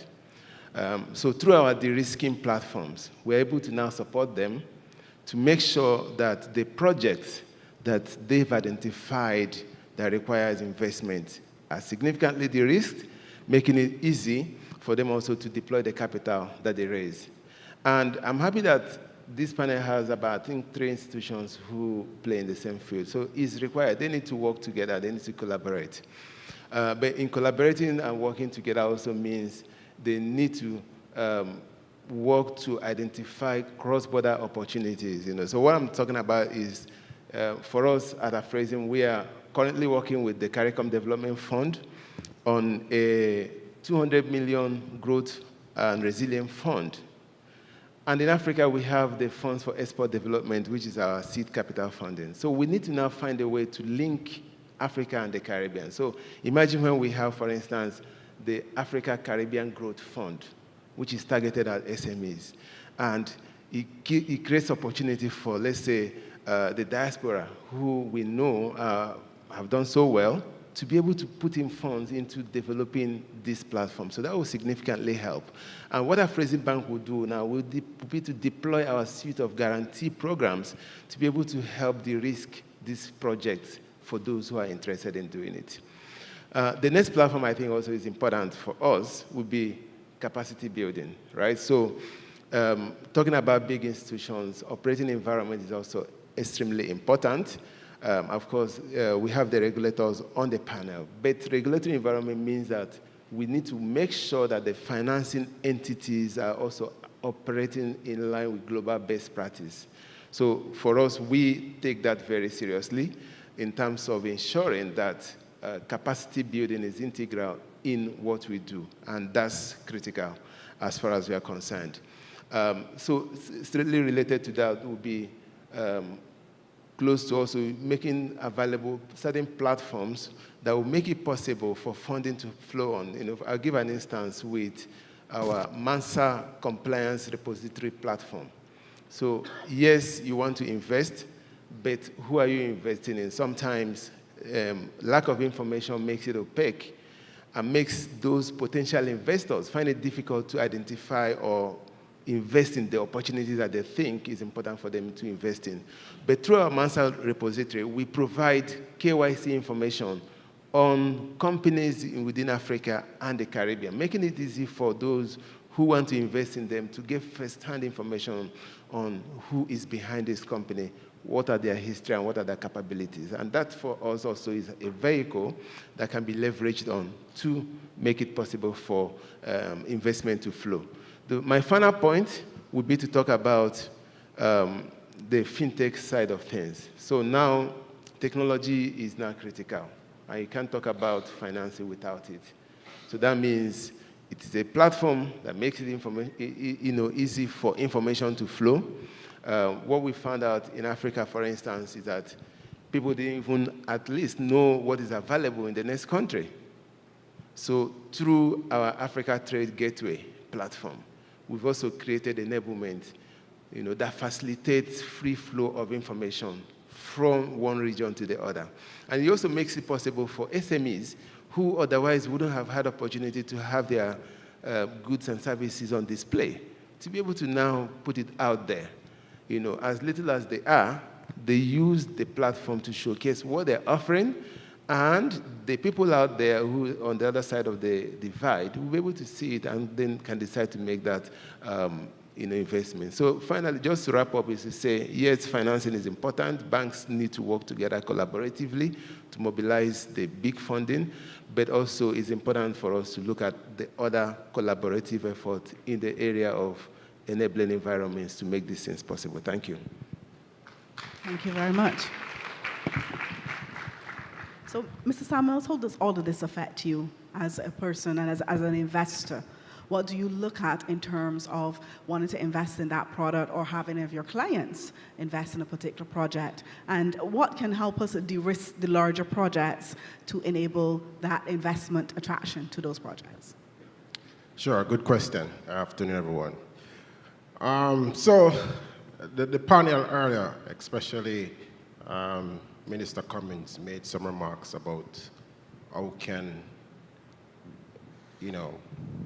everybody play a role, meaning the banks, the multilaterals, the high net worth investors, the regular investors. Now, from my perspective, Cygnus is the perfect example of that. What do I mean by that? We are an alternative investment firm, meaning alternative to the banks. For any good functioning economy, you need to have an ecosystem with different habitat of capital. My friend here to my right mentioned that he's not able to take on startup risk. But there needs to be an ecosystem where you have players in the market, companies in the market, funds in the market that can do that. Now, at Cygnus, I want to point out that we are the managers for the Caribbean Community Resilience Fund. And that fund was the brainchild of the CARICOM Development Fund, aided by the USAID. And that fund was particularly set up to focus on Caribbean resilience. And we chose 5 themes: ICT, transportation, clean energy, smart agriculture, and ICT. Where am I going with this? This fund was able to attract capital from the multilaterals, your IFC, your IDB, your CAF, your CDB, and these guys. We also create the structure whereby we have philanthropists and companies in the US and Europe where they want to take on what we call first loss capital or equity type risk, startup risk. And so when we structure that vehicle, we crowd in the multilaterals, we crowd in the regional pension funds. NISS is also an investor. You have Jamaica, Grenada, all these guys. And we also create what we call a super senior tranche where banks can participate, where high net worth investors can participate. So that way, this vehicle is on one hand crowded in all the different players, ensuring that everybody's happy, because of course banks cannot take certain risks, but because they have enough first loss and protection, they can now come in. And then now this vehicle can also be able to invest in particular industries, small, medium-sized enterprises, the unbanked projects that otherwise couldn't go to a bank. And so it's a perfect example. And whilst we're targeting 135 million, we have over subscription of 200 million. This is just a drop in the bucket given the demands in the Caribbean. Already we saw what Melissa did to Jamaica, right? The damages alone is estimated billions of US. So this fund is set up to build the Caribbean resilience. It crowd in all the investment players and LPs, and we're able to reach the unbanks. So that's just one type of vehicle. There's another vehicle that we are setting up where specifically for the unbanked. So these are, for example, your small contractors who want to pave roads, or you have companies who want to provide services to the government. In the Caribbean, governments pay, but we know that government takes long to pay. And so the idea is that we set up a vehicle where we can help these small contractors, rather than wait 9, 10 months for their money. We'll buy these receivables or future flows, give them the money within 2 months upfront, and then we'll take the risk and wait. So I'll just stop here for now because I have some more to say, but if there is a chance. Yeah. Thank you. But we know in order for investors to commit, trust and transparency are key elements. So, Honorable Rita Joe, how do international lenders, say the US, XM, and so on, evaluate that risk, evaluate that confidence when looking at financing across regions? And what can we do to improve, to ensure that the projects that we have are investable, bankable, etc.? Well, thank you so much. It is definitely an honor to be here. It's always an honor to be in front of Minister Cummings. I think she basically laid out for us some big opportunities, but more importantly, the opportunities inside of Barbados in a new unit that she created. We always, as international organizations, look to the countries to see what they're doing to make sure that we can partner alongside of them. But let me just level set for just a quick second. When the governor laid out the big picture for us, that is really what we first go to look at. We have to have a deep understanding of what's going on, not only in this country, but because of the work that we're all here talking about, we need to understand what is going on throughout the region, as well as how does that have an impact globally.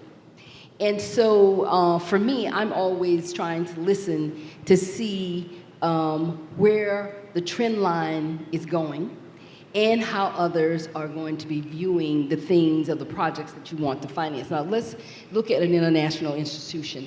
That I ran an international institution for about 3+ years that had a financing authority of $135 billion. In 3 years, we were able to deploy about $22 billion in a very aggressive way, especially in Africa and also here in the Caribbean. It was an honor to be here with the Prime Minister a year ago when an institution like XM, which is 90 years old, pledged to have a memorandum of understanding of over $500 million. What did that go to? That went to, or has the ability to go to, all types of projects.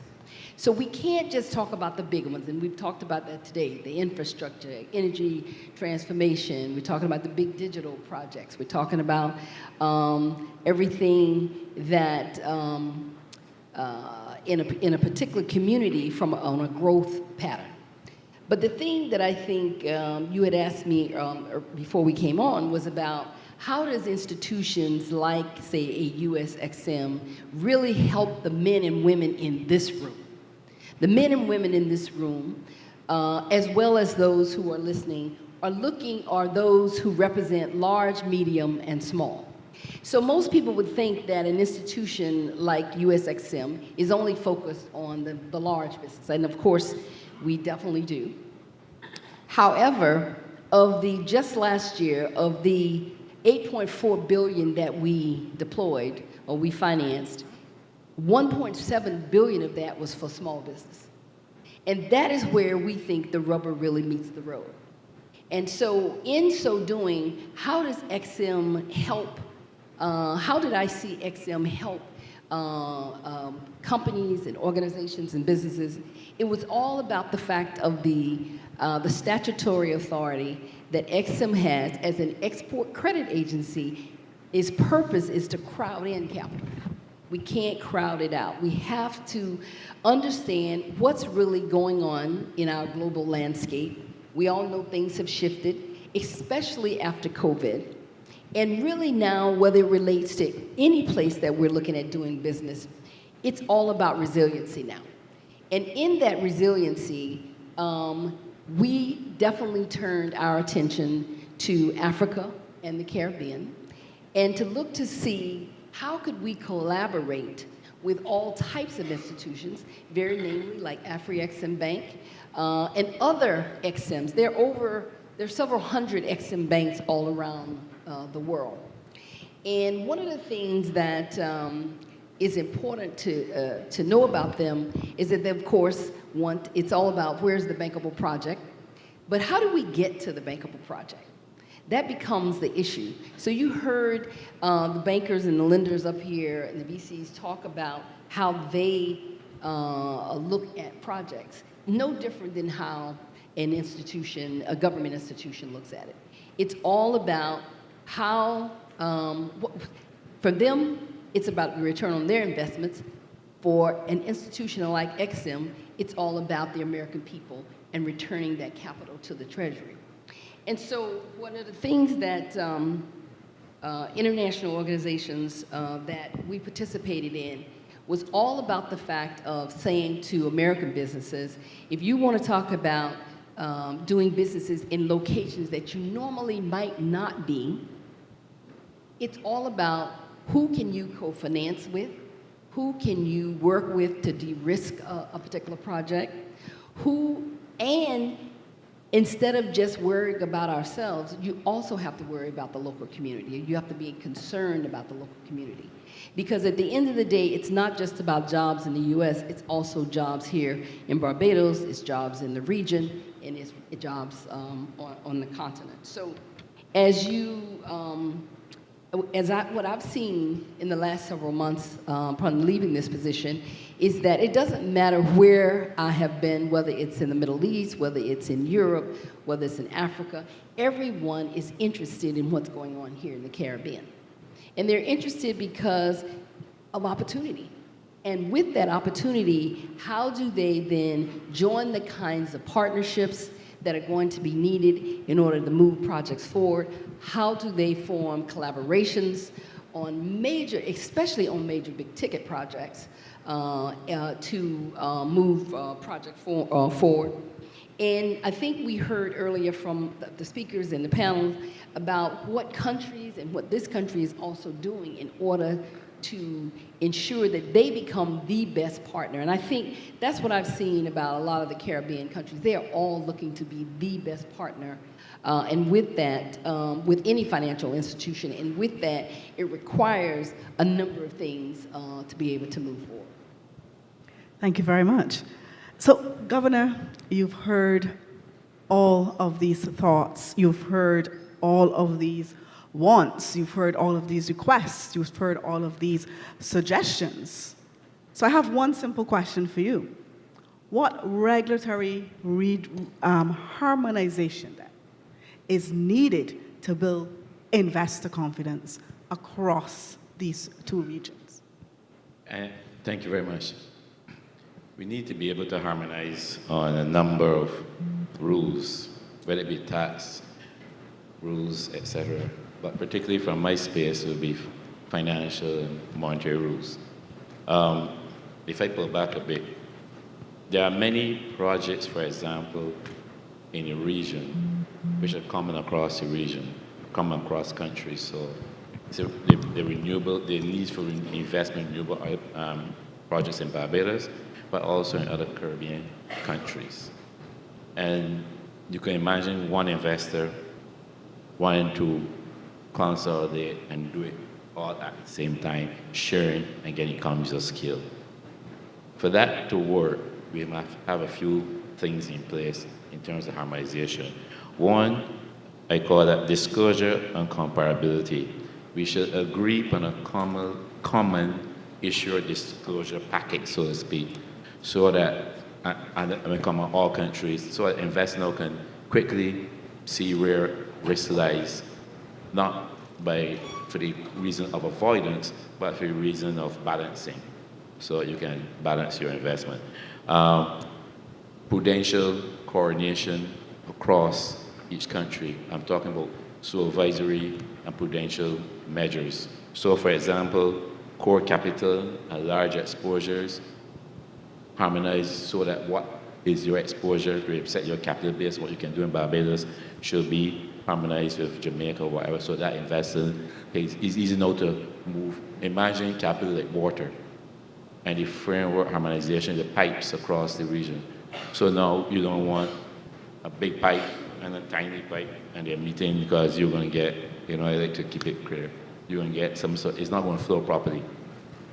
We started that already because many of at the central bank's level, we have the regional supervisors of college, so they meet and they share and try to make that harmonization. We got risk managers college, we have reserve managers, so it's happening, but I think we just need to accelerate on that. And then the third one, consistent with my first point, is harmonization with respect to the payment systems so that there's less duplication of process. For example, for one, the standards, we have to adopt common customer conduct codes, common ways to handle disputes and refunds within each payment system that are same. But also, very important will be common identification onboarding of persons. So if you do AKYC in one jurisdiction, you don't have to go and repeat that in another jurisdiction. And so those, but right now we're even trying to do it among our individual jurisdictions. You don't want one bank and then you have to repeat it for another bank. And this, so first we solve that, but then at the regional level, so an investor doesn't have to go through and repeat the same process, provide the same information. Once you have passed and your KYCs are loaded and confirmed and you're fine with AML and CFT guidelines, you're the same across all regions. And then, more importantly, having done all that, have a regional scorecard where you are literally providing the information in terms of compliance, speed of approval, accretion, co-investment opportunities, payments with identity. So those are the kind of areas I think if we continue to push on, we can make sure that the entire architecture, financial pipelines in each region are flowing consistent, no blockage, because you have different filters, different rules, in terms of monetary rules. Thank you. Thank you very much, Governor. Well, I'm sure you guys saw the operator come and tap me on my shoulder. And, you know, while we would love to continue this very interesting discussion, and I wish I had all of them here for the entire day so they can give us a lot more ideas and direction, unfortunately, we have to close. So before we close, though, we will close by one quick takeaway from each of you. One practical action then as we advance the Afro-Caribbean Financial Corridor. We'll start with, okay?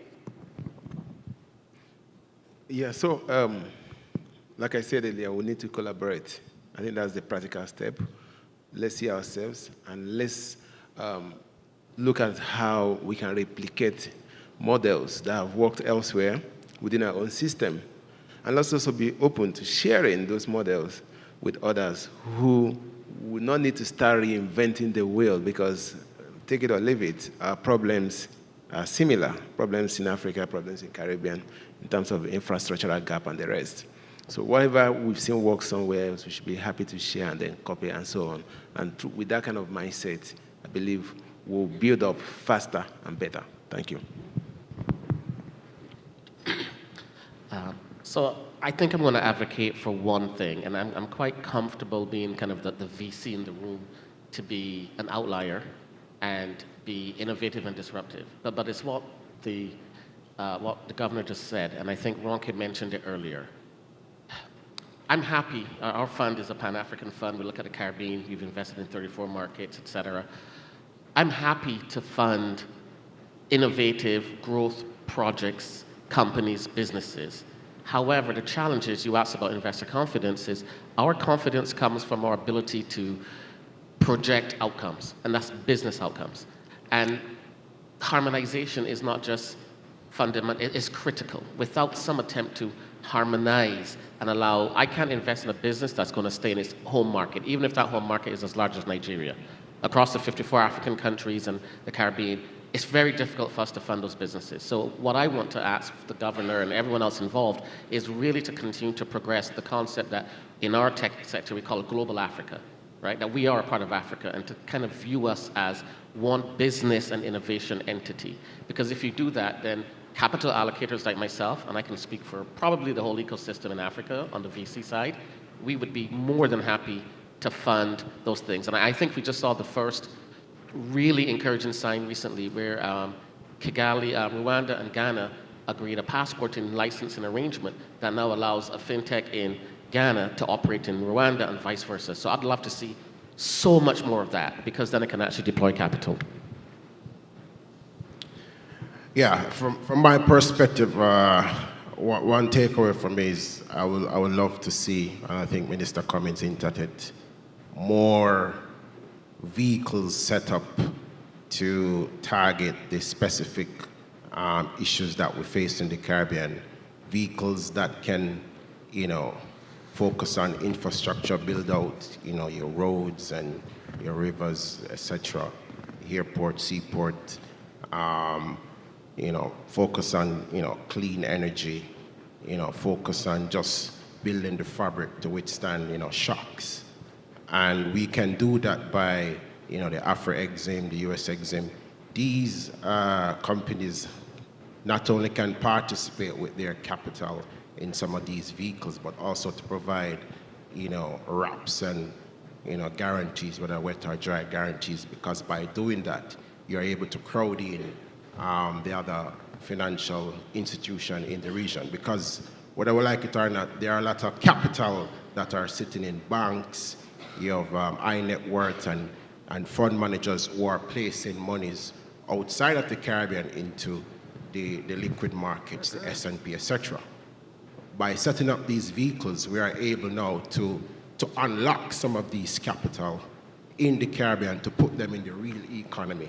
And by structuring these vehicles properly, we have the requisite guarantees and risk mitigant, all the different players can now be comfortable because they are investing in instrument that is well structured, well mitigated, and so you're not only going to get a return on capital, but return off your capital, and then we'll see the velocity of growth that we need in the rest of the Caribbean, some Guyana-type growth in Jamaica, Barbados, etc. Yeah, thank you. So, speaking from the commercial bank perspective, and as a commercial bank, as a startup, we understand what the small and medium-sized business go through. We've attracted venture capital from Africa. Future Africa's invested in us, and that was a process. We spoke to development banks, and we've spoken to VCs, private equity, so we know what our clients go through. And I'll tell you, there's several young people every week that call me or WhatsApp me asking for advice. What we can see here is an ecosystem. There's a regulator, there's the development banks, there's private equity, and there's venture capital. And as a young entrepreneur, and I once was a young tech entrepreneur trying to build, code this and code that and attract capital, it is confusing. I once told an investor, I know how to write code, I don't know what you're talking about. And that's what comes off to me when these young people and not so young people approach me. So the role of the commercial bank is to be a trusted advisor, because at the end of the day, when you raise your capital, it has to still have a commercial bank. But when you come to the commercial bank, what we do at Sagicor Bank is we advise. This is how you structure yourself. This is how we will help you. This is how we will guide you. And we've helped several young growing businesses in that way, pointing them to where to go to find the capital, which we will then help them to be prudent about managing. I think that's the role, navigating the seemingly complex ecosystem. I think finally, the thing that I think is pretty exciting about all of this is the fact that just hearing everyone say that in terms of doing business with this ecosystem is how early can you start? Not only how early can you start, can you really understand also the differences? But with what's taking place here today and what has been taking place throughout the region, this integration is moving forward such that a lot of people are moving to these one-stop shops. And so from large institutions' perspective, it's not just about staying away from because you don't know how, but it's understanding that there's an openness and a willingness to do business with small business, because why? They are the supply chain. And within that supply chain, there is financing for them, whether it's loans, whether it's guarantees, or whether it's insurance. And those are the different types of products that people can look to if they want to do business with the sectors that are gaining momentum every single day. Everything, of course, we know from tourism and agribusiness and digital and energy transformation and ports and logistics. People want to be a part of that, and they can be a part of that. The small businessman or woman can be a part of that. And they have, I think, institutions and organizations that are also represented here that can help them. And what I say is go forward. Governor, last word. Thank you. So let me make my 1-minute conclusion with 3 acts. First one. On March 31st, we were ushering a transformation of financial system through the instant payment system, being paid.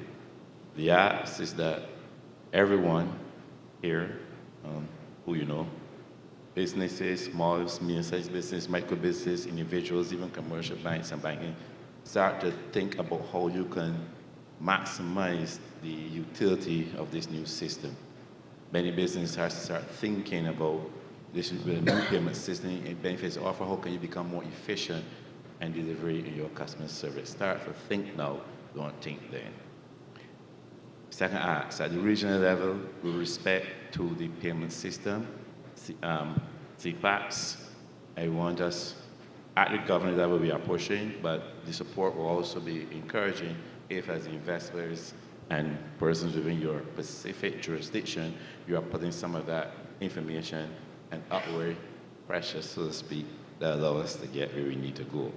My third ask is something which we really haven't had a chance to address here, and that is from development finance coming in and including multilateral, bilateral. One of the things that we need to recognize, should recognize, is the extreme vulnerability of the region, particularly with respect to the climate crisis. And I don't have to go too far back to just say Jamaica. We in Barbados have championed including debt pauses within all our debt instruments.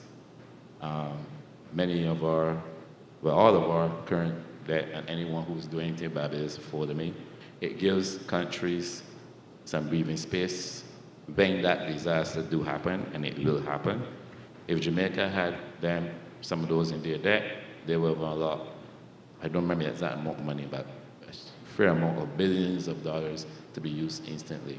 So a development finance, you come in the region, consider the vulnerability, and it is a no-brainer when you include these clauses and pauses within your debt instrument, within your loans, within your financing, to allow countries not to have to scramble during a calamity to pick up the pieces, but will have immediate financing and can move forward. While you as an investor, and you as a development person have the certainty of repair with a particular time.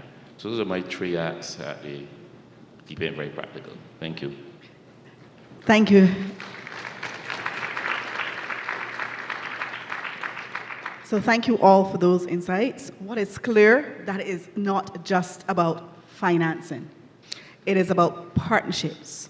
It's about shared purpose and building our own development agenda. Let's keep the momentum going. Let's turn today's ideas into real projects that deliver results.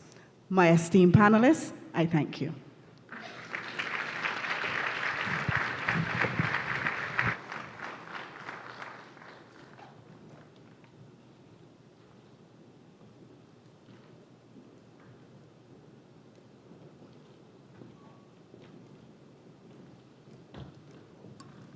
Thank you to our moderator and our esteemed panelists for that session, giving us really lots of insight, rather, to finance and banking. Ladies and gentlemen, our next session is the strategic caffeine consultation, or coffee break. And you have 15 minutes to negotiate peace between your mind and your body, one through coffee and the other through snacks. Ladies and gentlemen, I'll see you in 15 minutes.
Ladies and gentlemen, just to let you know, we will be resuming in approximately 2 minutes' time. Once again, we will be resuming in approximately 2 minutes' time. Thank you.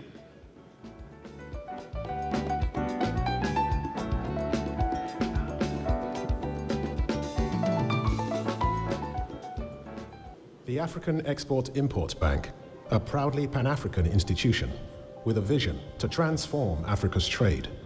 Our mission, to stimulate a consistent expansion, diversification, and development of African trade, while operating as a first-class, profit-oriented, socially responsible financial institution and a center of excellence in African trade matters.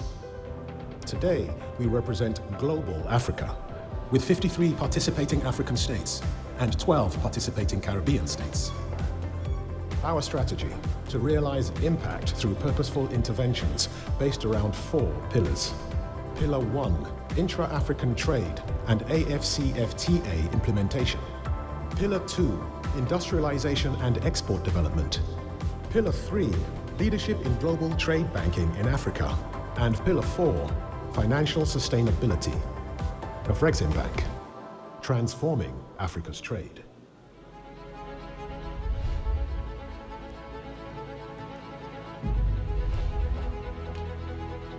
After successfully redefining Accra's skyline with the delivery of the signature apartment, Cape May Properties presents an exclusive unveiling of the tallest residential building in Ghana, offering a first look of Sultan Sky.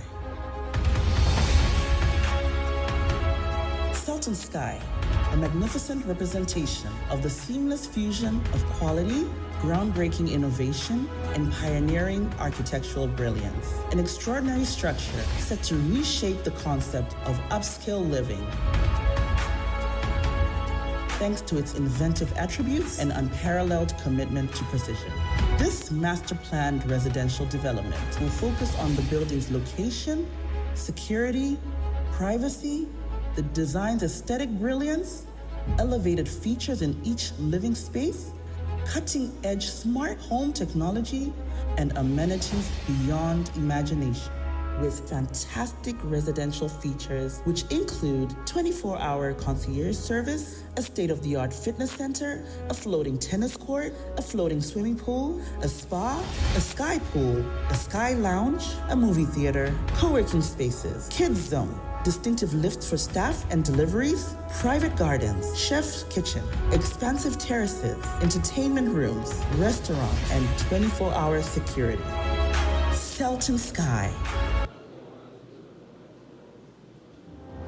RNAQ Holdings, the force driving Ghana's next wave of growth.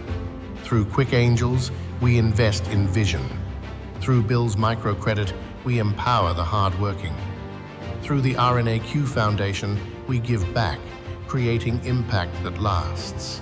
Together, we've turned local dreams into thriving national brands. RNAQ Holdings, building wealth with purpose.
Welcome back, everyone. I trust that everyone is well fed and watered and feeling refueled. And now it's time to jump back into our proceedings for the GUBA Trade and Investment Forum 2025. And of course, the GUBA Awards are proudly presented in partnership with the Barbados High Commission in Ghana, the Barbados Tourism Marketing Inc., the BTMI, Invest Barbados, and the National Cultural Foundation.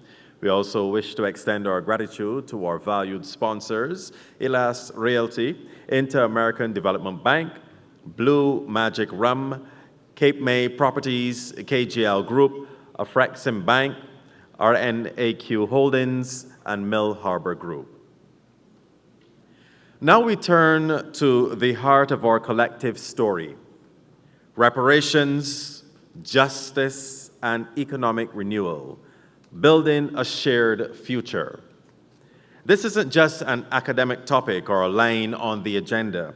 It's a call to action, a recognition that the wealth of nations was built on the labor, land, and legacy of our ancestors, and that true renewal demands both acknowledgement and accountability. Today, we bring together voices that are shaping this global conversation. From policymakers and economists to cultural leaders and advocates, they are helping to chart a new path, one grounded in justice, partnership, and prosperity. So get ready for a session that will challenge perspectives, ignite purpose, and inspire progress. Please join me in welcoming our moderator, the Dean and Principal Investigator of the Constant and Carmichael Research Project, Faculty of Humanities and Education at the University of the West Indies Cave Hill campus, Dr. Henderson Carter.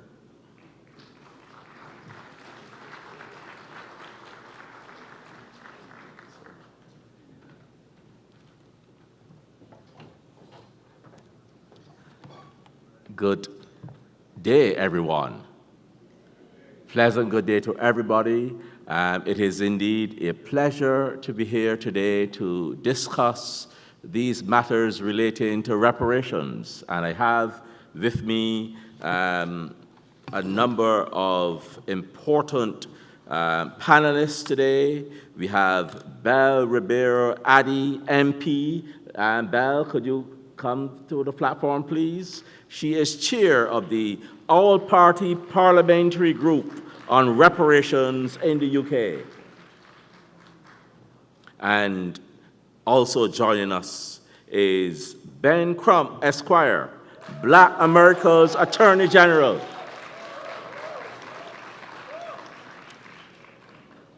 There is also a call for Dr. S.P. Campbell. If you are here, could you please join us?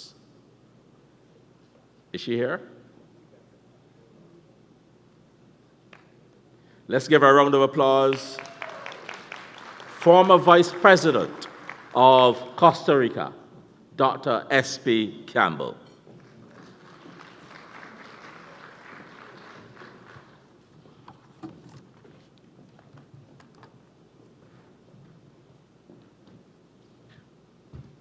I want to begin this discussion on reparatory justice and reparations by making a few points. And I refer to an event that happened almost 200 years ago here in Barbados, in a place called Apes Hill, St. James, 5 days before slavery ended. A group of enslaved Africans got together, 400 of them, and called a meeting with the governor. And their task was to ask for money from the Queen and land from the Queen. I repeat that. They're asking the governor of Barbados for money and land. In my view, this is the first iteration of reparations. Enslaved people who recognized that the British government had given the planters 20 million pounds sterling, decided, what is this in it for me? What should we get? And the governor rode down to Apes Hill in St. James and said, well, the British government has already given the planters 20 million pounds to liberate you, and you must be satisfied to continue to work. That happened in 1838. So for the next 100 years, enslaved people in Barbados, in this region, work without any reparations. Today we meet to discuss how we move forward. And we do that against the background that the British government is pushing back, European governments are pushing back, entrepreneurs like the Draxes, they have been pushing back. But we can't wait forever. We have to move forward. And I'm glad that we have this fine panel today to discuss ways in which we can move forward.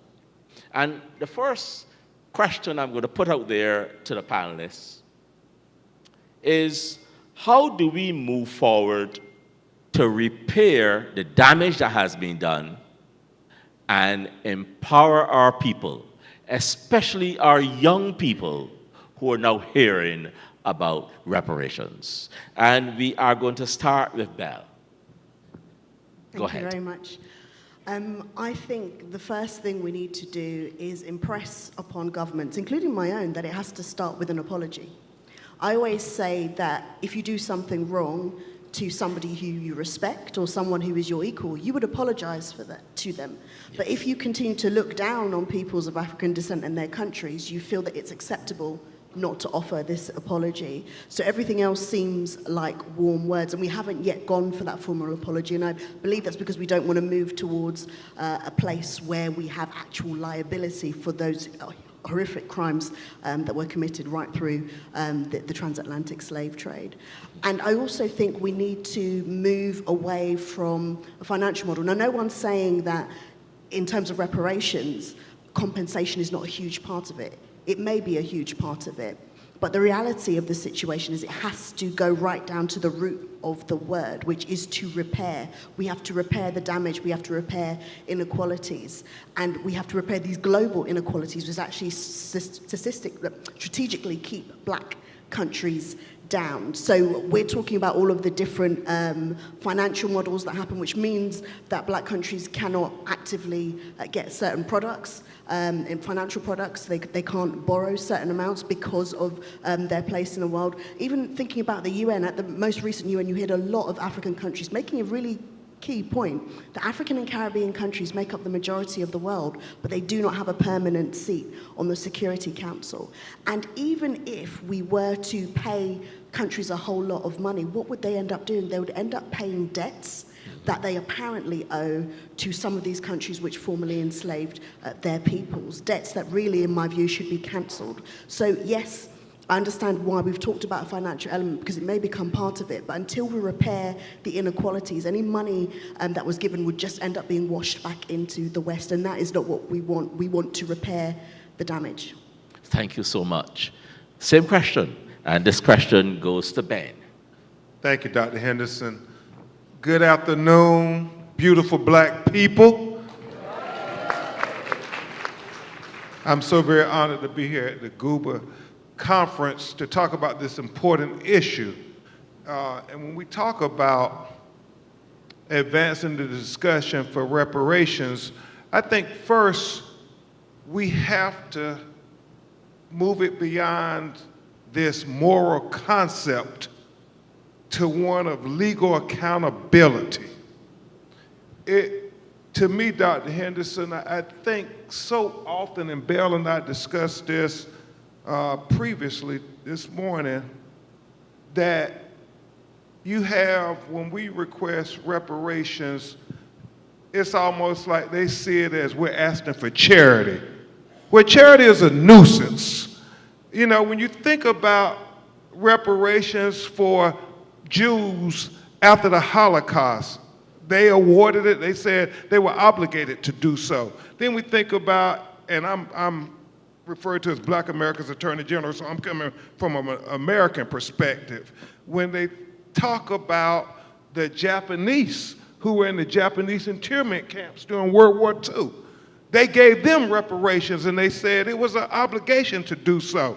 And then even the Native Americans, when they gave them the casinos, they said that was an obligation to repair the harm. But who they have never given reparations to in the United States of America is the descendants of Africa. And so I believe we have to come with righteous indignation, just the way the other groups demanded. We have to make a demand. And I think we have to put forth legal principles, not asking for charity. And the things I think we do to show the legal framework of it is to talk about those concepts that are well established. Unjust enrichment, which is a principle that everybody seems to benefit from except black people. And then we have to talk about principles of unjust enrichment and fraudulent concealment. And then we talk about, as you discussed as one of the 4 principles, Dr. Henderson, this police accountability as a way to guarantee against repetition of past harms. And so in the discussion, I'm going to talk a little bit when we get started about the cases that CNN seems to cover a lot that I represented. George Floyd, representing the family of Malcolm X against the city of New York. Henrietta Lacks, the first black woman whose cells were able to survive outside of the human body, and pharmaceutical companies made billions of dollars while her black family never made a penny until we sued them in 2020 and truly got a landmark result. And then us suing Harvard University over this fraudulent concealment of this black family where they had these slave photographs that were worth $100 million that they continued to benefit from. And so I come to advocate, Dr. Henderson, using litigation as a tool for global reparations for black people. Thank you so much. And we now go to Ms. Dr. Etsy Campbell-Barr. The same question I put to you: how do we move forward to repair and empower? Thank you so much. I'm so happy to be here. Also to have the voice of Latin America. Because if we're talking about reparation, we have to talk in the framework of more than 200 million of people in this part of the world. And that means a lot. That means a lot to think to repair, but also perspective in the Caribbean and in Latin America and in US, in North America, and of course in Africa. The second thing that I want to acknowledge is the participation of women in this hall, because we are the majority in this hall. And if we're thinking about reparation, the perspective of women have to be in the center. Yes. We have to write a new page of our own history, and that means that we have to be there. The third thing, it is, we are in the second decade of people of African descent. Second decade start 2025. We just have 10 years, and in 10 years, we brought too few advance. And one of the pillars of the second decade is justice. But now we have to understand that that means reparatory justice. Not only justice, recognition, reparatory justice, and development. As a former vice president of Costa Rica, I think that the political will, it is not a simple conviction. It's also the capacity plus courage. And that means that we have to put together budgets, programs, policies, and redefining the states if we pretend to repair the reality of millions of people of African descent. Let me say a few things for ending. The first thing is that we need to put in the table the perspective of universal high quality public policies. Universal, but for everyone. That means education, housing, etc. But also for us, a specific target measure with budget, with programs, etc. And thinking in that, we have to follow the way for equity budgets, thinking in people of African descent, and also thinking to redesign the architecture of the society, territorial equity funds, affirmative action when we need to, also procurement for inclusion, credit, and capital access as you start with this conversation. And also, last, land and climate justice. We have to put those issues together and start to make a plan with accountability. Thank you. Thank you so much for that first round. Thank you.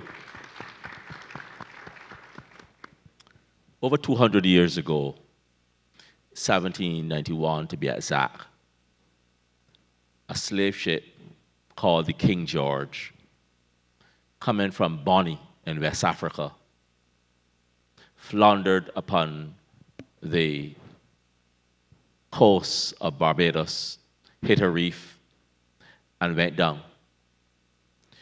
281 Africans died in their chains. Only 88 of them were able to get out alive. That happened in March 1791 off the coast of St. Philip, here in Barbados. We have not put up any monument yet to that disaster and those lives that were lost. And this leads me to the second question.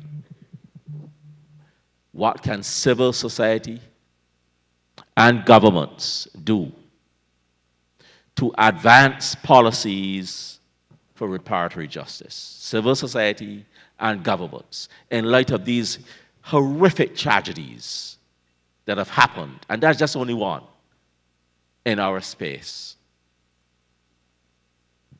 Well, I think one of the first things that I think civil society can do is stop the hustle. And I want to explain it in this way. When I think of civil society organizations, I also think of your average NGO, aid organization, and different groups such as that. And I recognize the good work that they have done around the world, but I also recognize that they are a sector. They are a multi-billion-dollar sector, Yes. one in which private companies now operate. And any sector, in order to continue their industry, requires something. It requires supply and demand. And what continues to be supplied to them is peoples of African descent living in poverty in different places around the world. And it maintains that model. And aid, and again, I'm not saying aid has never done anything good, but the way in which it's been put out, as Attorney Crump referred to, it's that charitable. It's what we feel like giving, when we feel like giving it. And when it is given, it's not even used appropriately. I think of what's happening in Jamaica right now, and I think of the fact that hurricanes persist and they get worse and worse because of climate issues. Now, when we think about what should have been done, climate resilience in a reparatory way should have been put in place. But now we're going to see the hustle. We're going to see different organizations asking for money, and for every pound or dollar that's given, you'll find the majority of it is not even going to the people that are in need. And this hustle continues to happen on the backs of people of African descent. So the first thing they need to do is look at that and make the actions reparatory and sustainable. Yes. And every single aid organization, in my view, if their core aim in their strategic document is not to bring themselves to an end, then they're not helping at all. They're just part of the problem.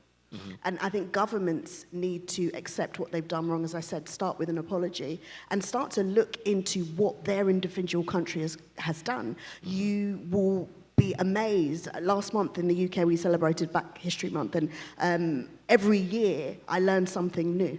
You learn something new that has been completely hidden for us, the types of histories that we should be taught, because it explains how we as a country, the United Kingdom, came to be that way. But all of these things are hidden from us. We need a full assessment of exactly what was done so we can be very clear about what needs to be repaired. So for me, it would be those two things: for the civil society organizations to stop the hustle, and for governments to actually individually assess what harm they've done. Mm-hmm.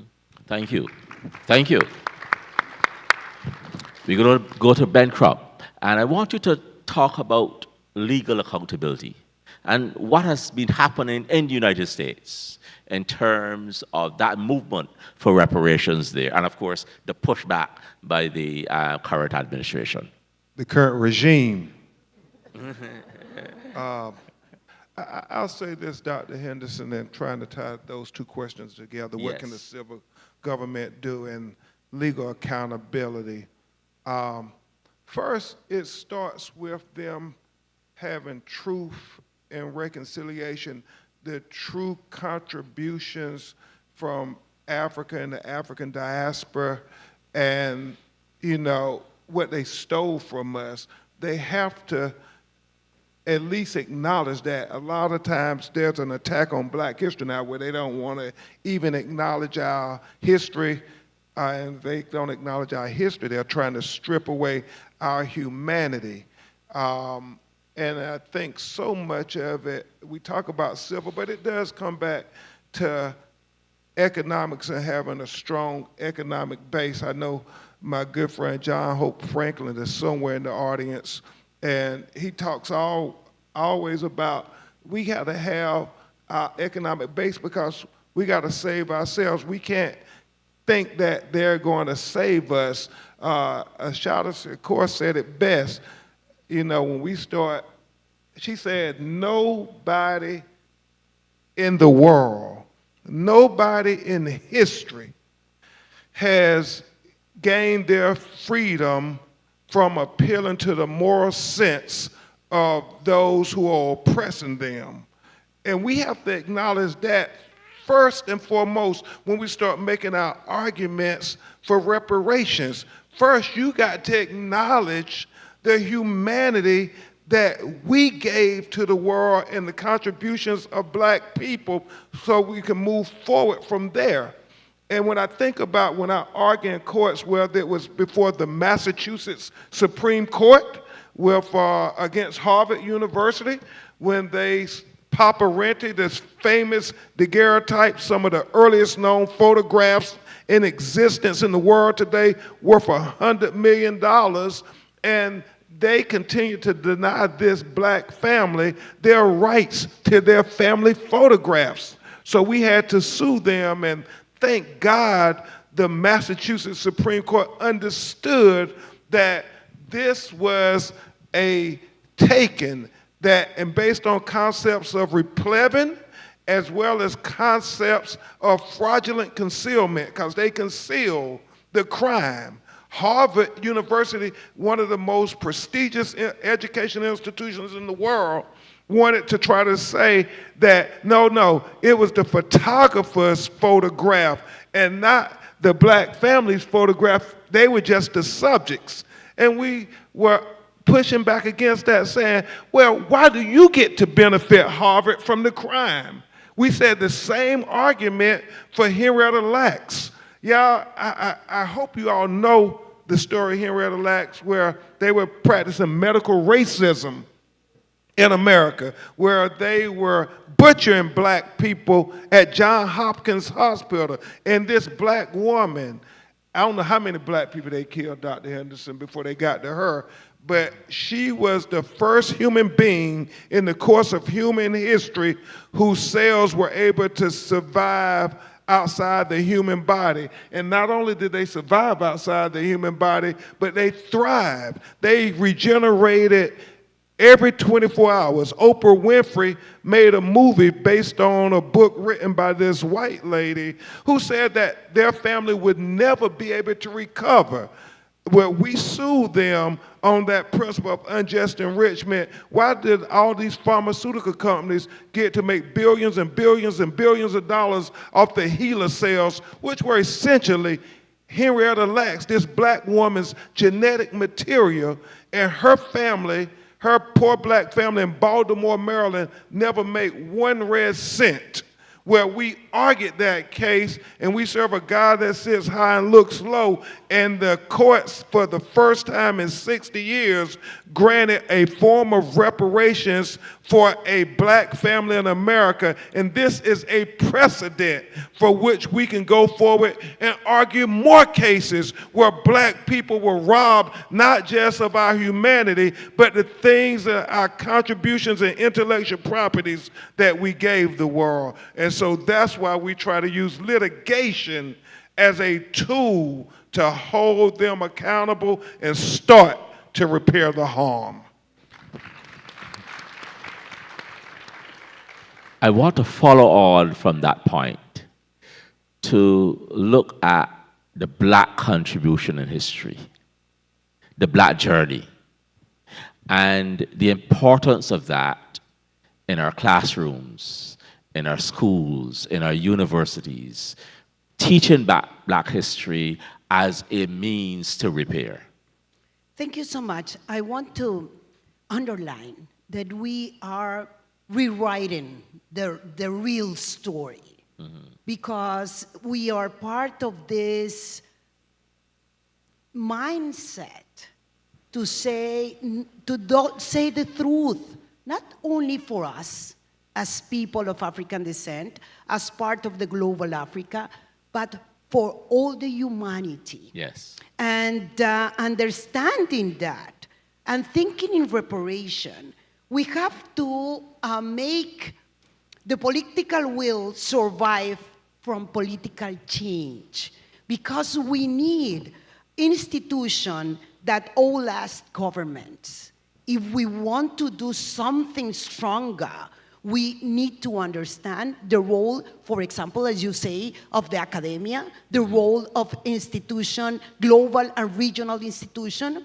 In that sense, I want to congratulate the Caribbean Reparation Commission and Initiative and the 10 points plan, because that means a vision regionally, not only by country, because we are part of a diaspora. And thinking in specific proposal, because we don't have a lot of time, it is important that in all the countries we have this national authority for reparatory justice, the first one. Yes. The second one, a fund, reparation and inclusive growth fund. The third one, as you say, we need a law framework. We need to understand that we, as you say, we are not talking about charity, even we are not talking about guilt, we are talking about justice. And that means a law infrastructure. The third thing is using data. Yes. Because we have a lot of information in these days, a lot of research. Yes. That we can use it for understanding the profound of the cost of enslaved African people, and also the reality of the black countries and black people globally. I think that we have to walk in this sense to have a regional and global commitment in reparation. And we have to include Latin America. In Latin America, we are there. I'm talking broadly about 200 millions of people. But thinking in Brazil, for example, We are talking more than 120 million of people. In all of our region, we are talking about 50 to 80 millions of people. A country as Colombia, for example, Yes. more than 20 millions black millions. But you have to acknowledge that in this country, the poorest community are, of course, the black communities. And we have to promote not only the sense that reparation means government. We have to see in different levels the government perspective, the people perspective, and the community and people's perspective. And that's why I've been the president of the forum of the Global Forum of African Descent in UN.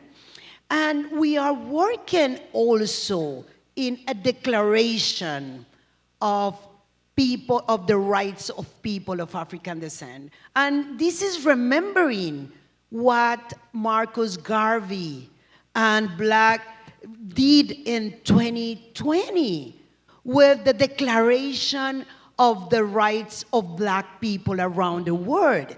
If we try to understand the reparation, we have to put together Africa and us, part of this global sense of Africa. Thank you. And thank you so much. As we wrap up with 2 minutes to go, I just want each of you to tell us one way in which you would build cross-Atlantic partnerships to further the cause of reparatory justice. Starting right here with Belle. Is that the only thing we can say? But no, you can go ahead. Anything else as you wrap up?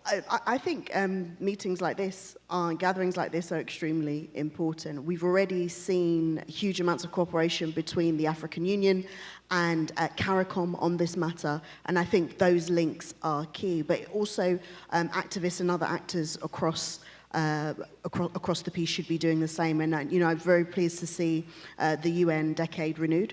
I think that was extremely important for peoples of African descent and continuing the dialogue. The most important thing is discussions, because a lot of the things that we've been told about ourselves are lies. And just 2 points as we're ending this particular session.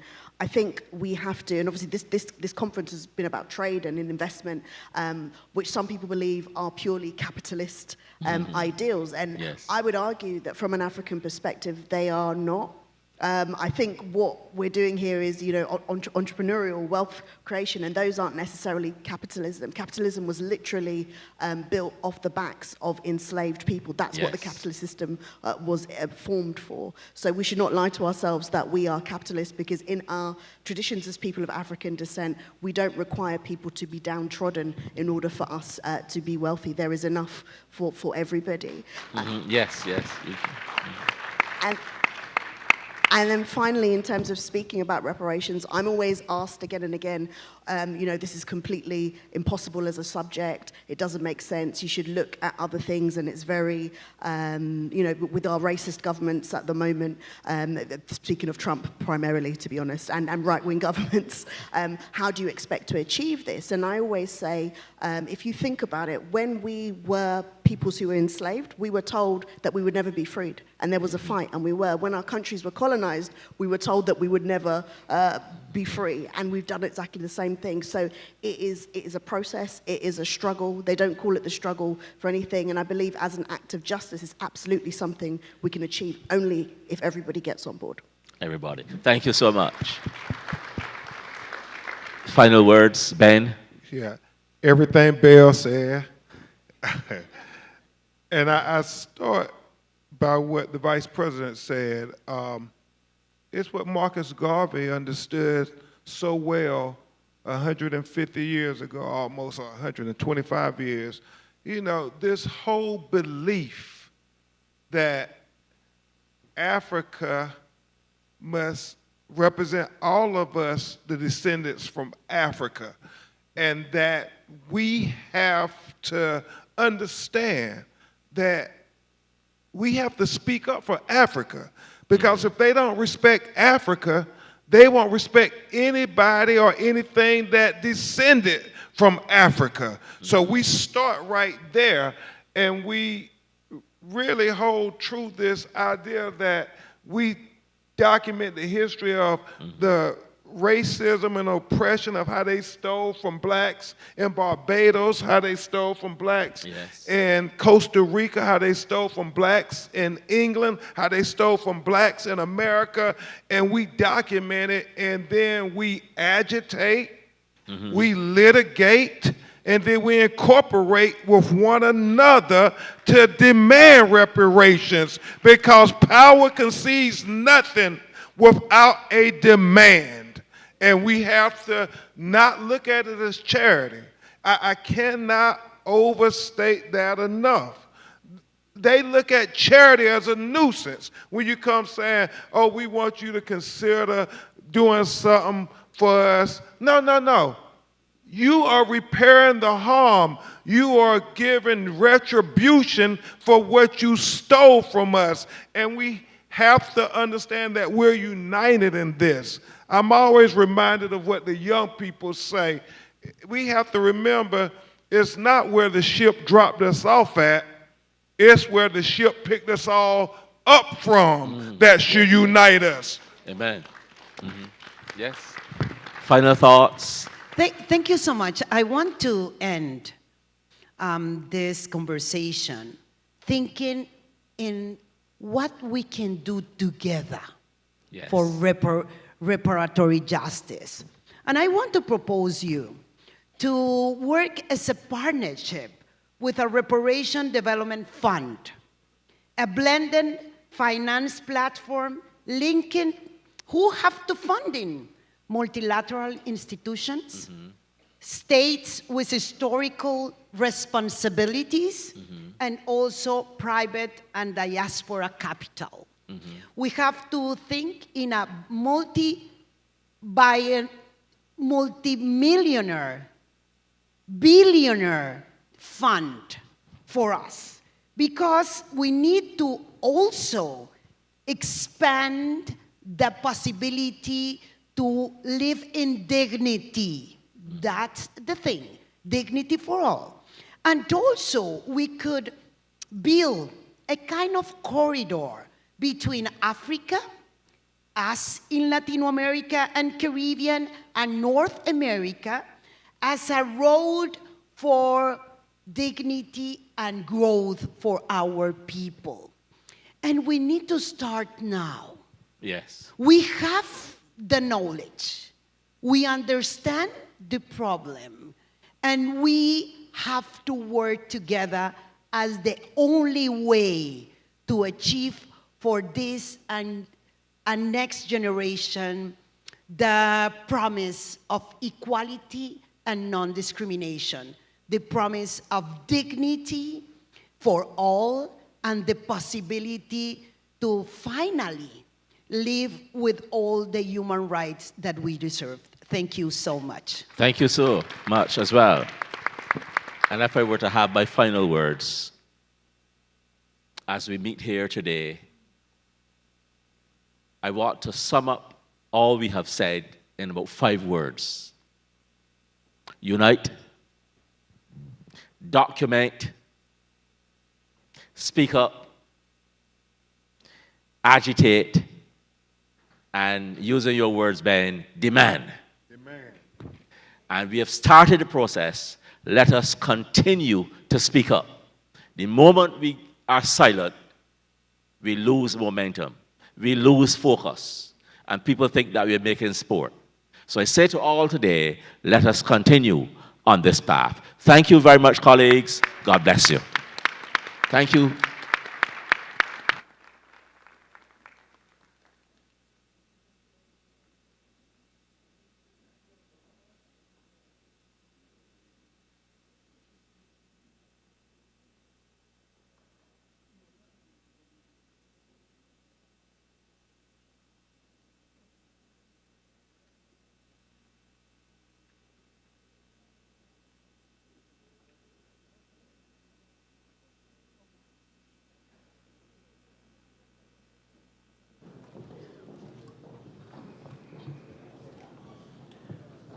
Thank you to our esteemed panelists for that powerful and necessary conversation, and for reminding us that reparations are not just about redress for the past, but renewal, rebuilding, and reimagining our shared future. Let's please give them another round of applause.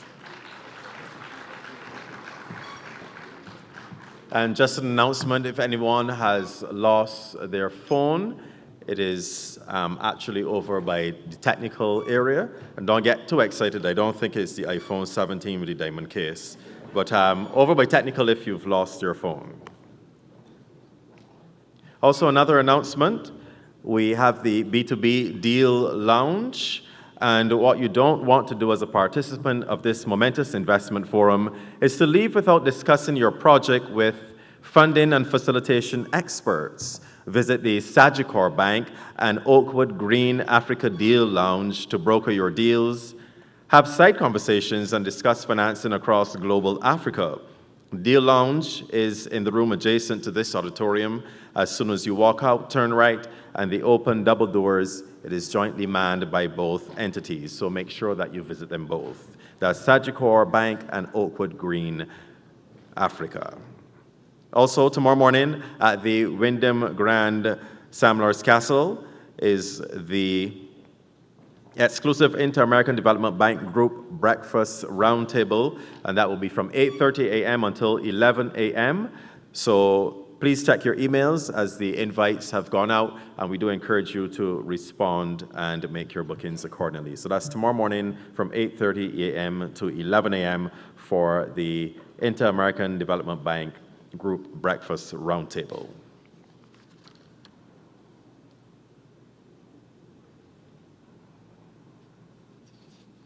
For our next discussion, it's our fireside chat, ladies and gentlemen, on the power code turning culture into capital. Now, we all know that culture isn't just music, food, or fashion. It is actually currency. It's influence. It's the soft power that shapes economies, drives creativity, and redefines global narratives. Today, we'll explore how that cultural energy from Africa to the Caribbean and across the diaspora can be harnessed, monetized, and transformed into lasting capital and opportunity. Today is about where identity meets enterprise and heritage becomes high value. So lean in, take notes, and be ready to see how our shared culture isn't just beautiful, it is also bankable. I'd like to tell you about our two persons who will be joining us for our fireside chat. John Hope Bryant, the founder, chairman, and CEO of Operation Hope, the nation's largest on-the-ground financial literacy and economic empowerment nonprofit, which has directed over $4.2 billion in capital into marginalized communities. Bryant is globally recognized as the architect of inclusive capitalism, referred to as the conscience of capitalism by Fortune 500 CEOs. He has advised 3 U.S. presidents from both political parties and is responsible for financial literacy, becoming official U.S. federal policy. In 2016, Bryant became the only private American citizen to inspire the renaming of a building on the White House campus. The U.S. Treasury Annex was renamed the Freedmen's Bank Building. A best-selling author of 6 books, including Financial Literacy for All, 2024, Bryant is a CNBC contributor, host of the iHeartRadio podcast, Money and Wealth, with John Hope Bryant, and has over 3 million social media followers with 300 million views across digital platforms. His impact has been recognized by Oprah Winfrey's Use Your Life Award and American Bankers Innovator of the Year. Ladies and gentlemen, Mr. John Hope Bryant.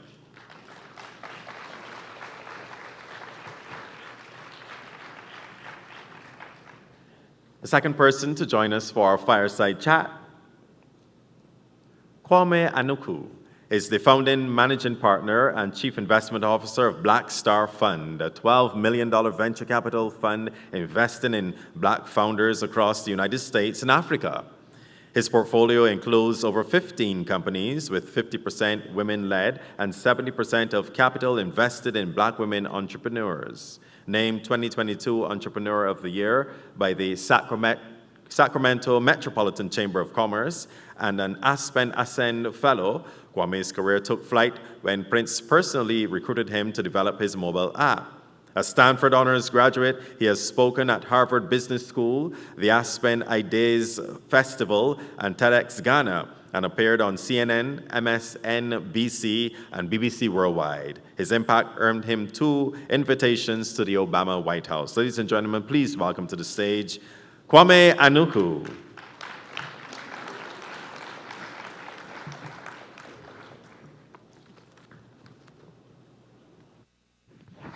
Good afternoon. Well, hold on. I don't know where he traveled from. I think it was Sacramento. I traveled from Atlanta for you. And Ben Crump, who is a genius, by the way, he tried to do this, and y'all gave him sort of a lukewarm reaction. Let me try this a different way. The Bible suggests be hot or be cold. If you're lukewarm, I'll spat you out. Translation. Even God is not like mediocrity. You can't get half pregnant. You can't fall from the floor. If you're going to do something, do it with both feet or don't do it at all. Now, they just introduced, forget me, they just introduced a bad brother up here. And I want that, whatever this is he's got on, I want it. I may jack him in the back. But can you one more time give him at least some love? Thank you.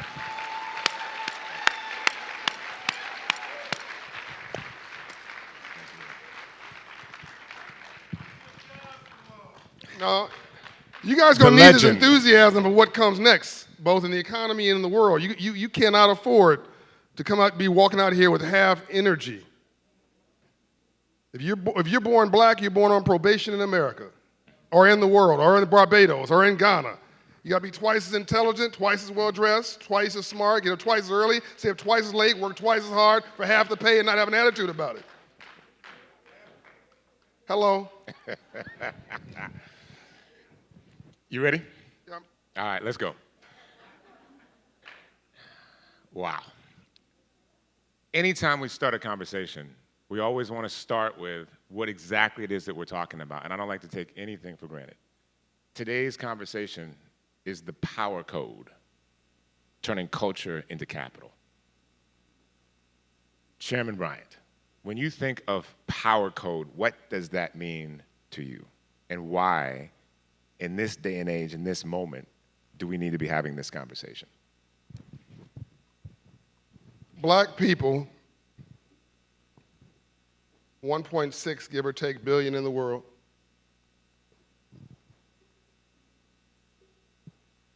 represent the largest emerging market growth opportunity on the planet. Yes, outstripping China and India, because we have the lowest average birth rate with the most kids coming into the economy, and you can't grow an economy without young people entering the workforce and entrepreneurship, specifically Nigeria, by the way. The word black, the color black,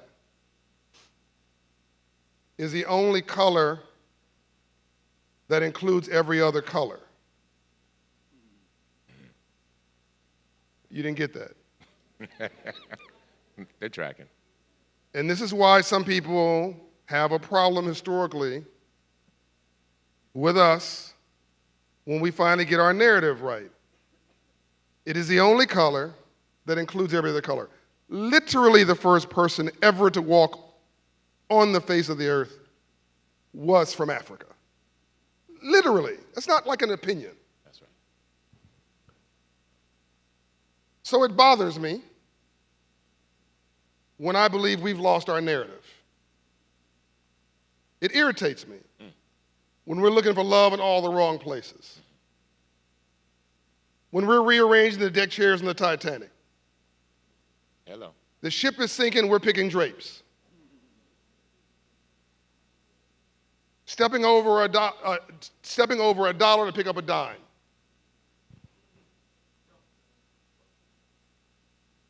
Being emotional about something that's strictly business. Whenever you make an emotional decision, it's a bad one. And we're emotional because we're such a loving people. We come from Africa, energy, spirit. We're emotional about almost everything. And we've been played as a result of that. We're single-lingual when you need to be bilingual. What do I mean by that? Code. For 6,000 years,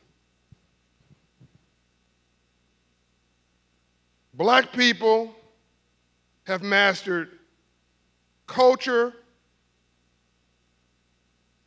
creativity, and cool. If we say it's cool in North Korea. If we say it's a dud in Taipei. Everybody copies our culture. Yes? That's right.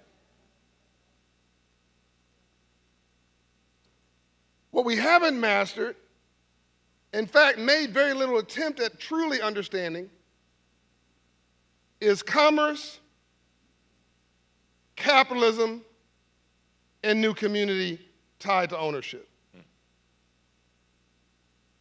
So we rock the mic, but we don't own it.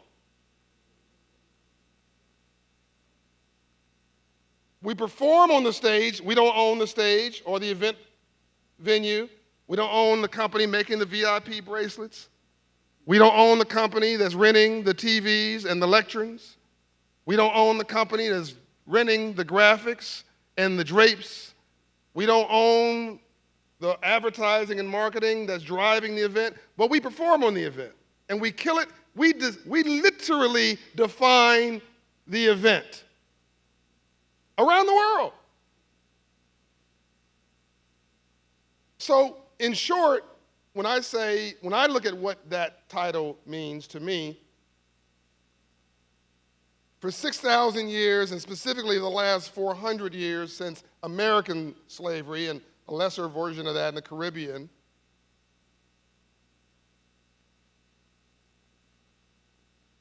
we were owned by capitalism. Now we need to own capitalism. Our new culture cannot just be creativity. Our new culture actually has to be capitalism. We have to own the agenda of capitalism. Why do I say that? Where the rules are published and the playing field is level. Now, I don't know you, most of us we've never met, so there's no coordination in this conversation. But I'm used to a black church, I'm used to seek and respond. So you tell me whether I get it right. Yes? Okay. And if I'm wrong, shut me down. Where the rules are published and the playing field is level, we kill it. I've been giving you direction. Slow down. The creative arts. A hard yes or a hard no. Don't be easy on me. It's a hard yes or a hard no. Creative arts. Okay. Professional sports. I mean, let's stay here for a second. Yeah, we did football and soccer and baseball and basketball. But then we took our ass to tennis. Right. We killed that. We went to golf. We killed that. I don't mean like one of the best. I mean the best. Hold on. We went to F1 racing. Lewis Hamilton. That's right. The Michael Jordan of F1. Yep. Who just did the F1 movie, by the way, which is great. We killed that. So I'm not like being like emotional about this. I'm being quite literal. Professional sports. Faith. Politics. In the U.S., we went from slavery to the President of the United States of America. That's right. You just had the vice president of Costa Rica up here. You have heads of states. We'd be the prime minister. I mean, we've mastered these areas where the rules are published and the playing field is level. Mm-hmm. No one's ever taught us financial literacy, which is the civil rights issue of this generation, in my opinion, globally. No one's ever taught us capitalism and free enterprise. There's an old Southern saying in American Southern states, no matter how much I love you, my son or my daughter, if I don't have wisdom, then all I can give you is my own ignorance. So out of love, we pass down bad habits from generation to generation. Out of love. We mean well. But it's what you don't know that you don't know that's killing you, but you think you know. That's right. So when I look at our trajectory, I see clear mistakes that are outside of racism, outside of discrimination, police brutality, bias. All those things are real. Thank God for Ben Crump. Thank God for Reverend Al Sharpton. Thank God for Jesse Jackson. Thank God for Maxine Waters. Thank Congresswoman. Thank God for all of them, the new heroes, the sheroes. We need that to push back and to guard, to create red rooms. Yes. But Attorney Ben Crump can't pay his law firm salaries on good intentions. He told me he's got offices in 20 cities. I've got offices in 42. My payroll is $2 million every 2 weeks. That trains your mind. He's got to be a good capitalist. He's got to be a good businessman. It's the business of law. That's right. It's the business of sports. It's the business of entertainment. It's the entertainment business. Am I losing you? No. Everybody's tracking. There's money behind literally everything. You can't run a church for free. They need tithe and offering. Yes or no? The biggest bank, one of the biggest banks in the world, is the Catholic Bank. Right. In the world. They're one of the largest landholders in the world. The first black corporation in America, AME Church, African Methodist Episcopal. First black newspaper, first black hospital, first black school. They knew how to pivot, right? So I'm going to over-answer the question. That's all right. But I'm not, I'm okay, we okay? Yes.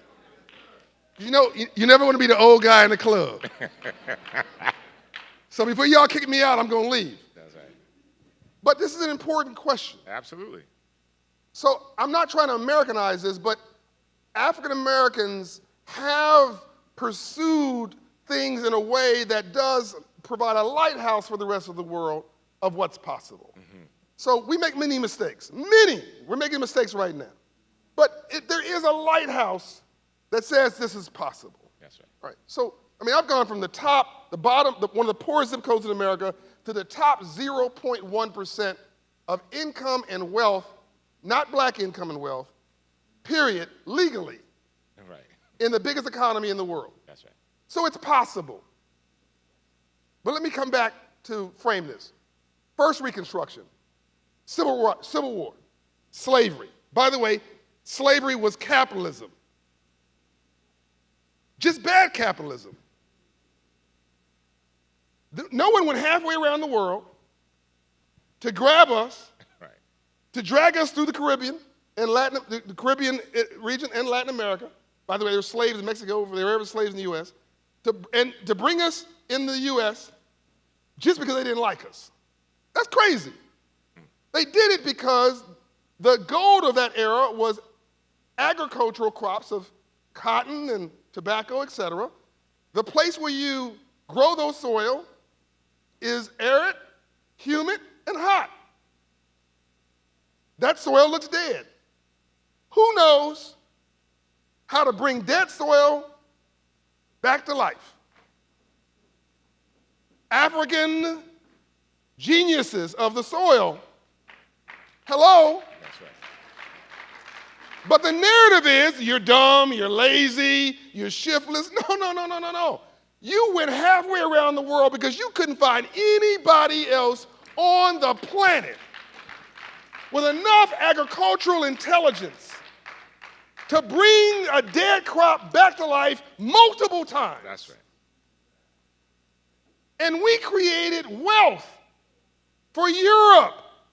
I mean, Haiti was the wealthiest outpost for France in the world.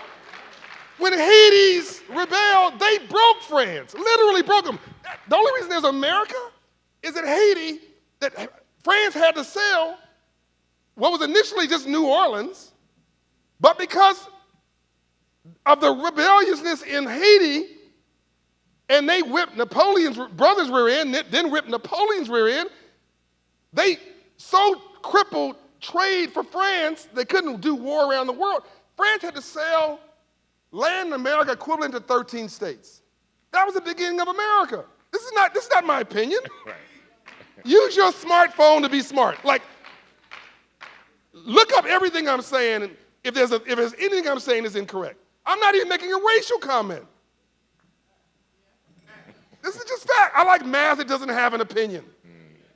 By the way, just to be clear, there were white slave traders, there were Arab slave traders, there were Asian slave traders, there were a few black slave traders. So let's get off of this purely racial it's a distraction. It's a distraction for the purpose of us moving forward. First Reconstruction, slavery. Reconstruction, freedom.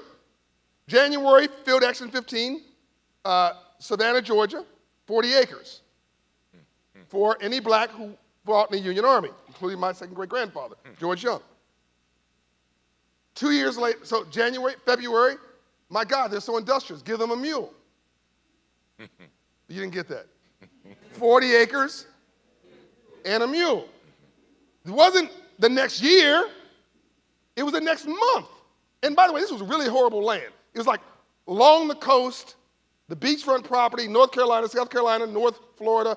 But we didn't argue about it. We didn't complain about it. We've been doing so much with so little for so long, we can almost do anything with nothing. We worked that raggedy land. You put some seeds in the soil, into the sand. You wake up, your crops in Jamaica.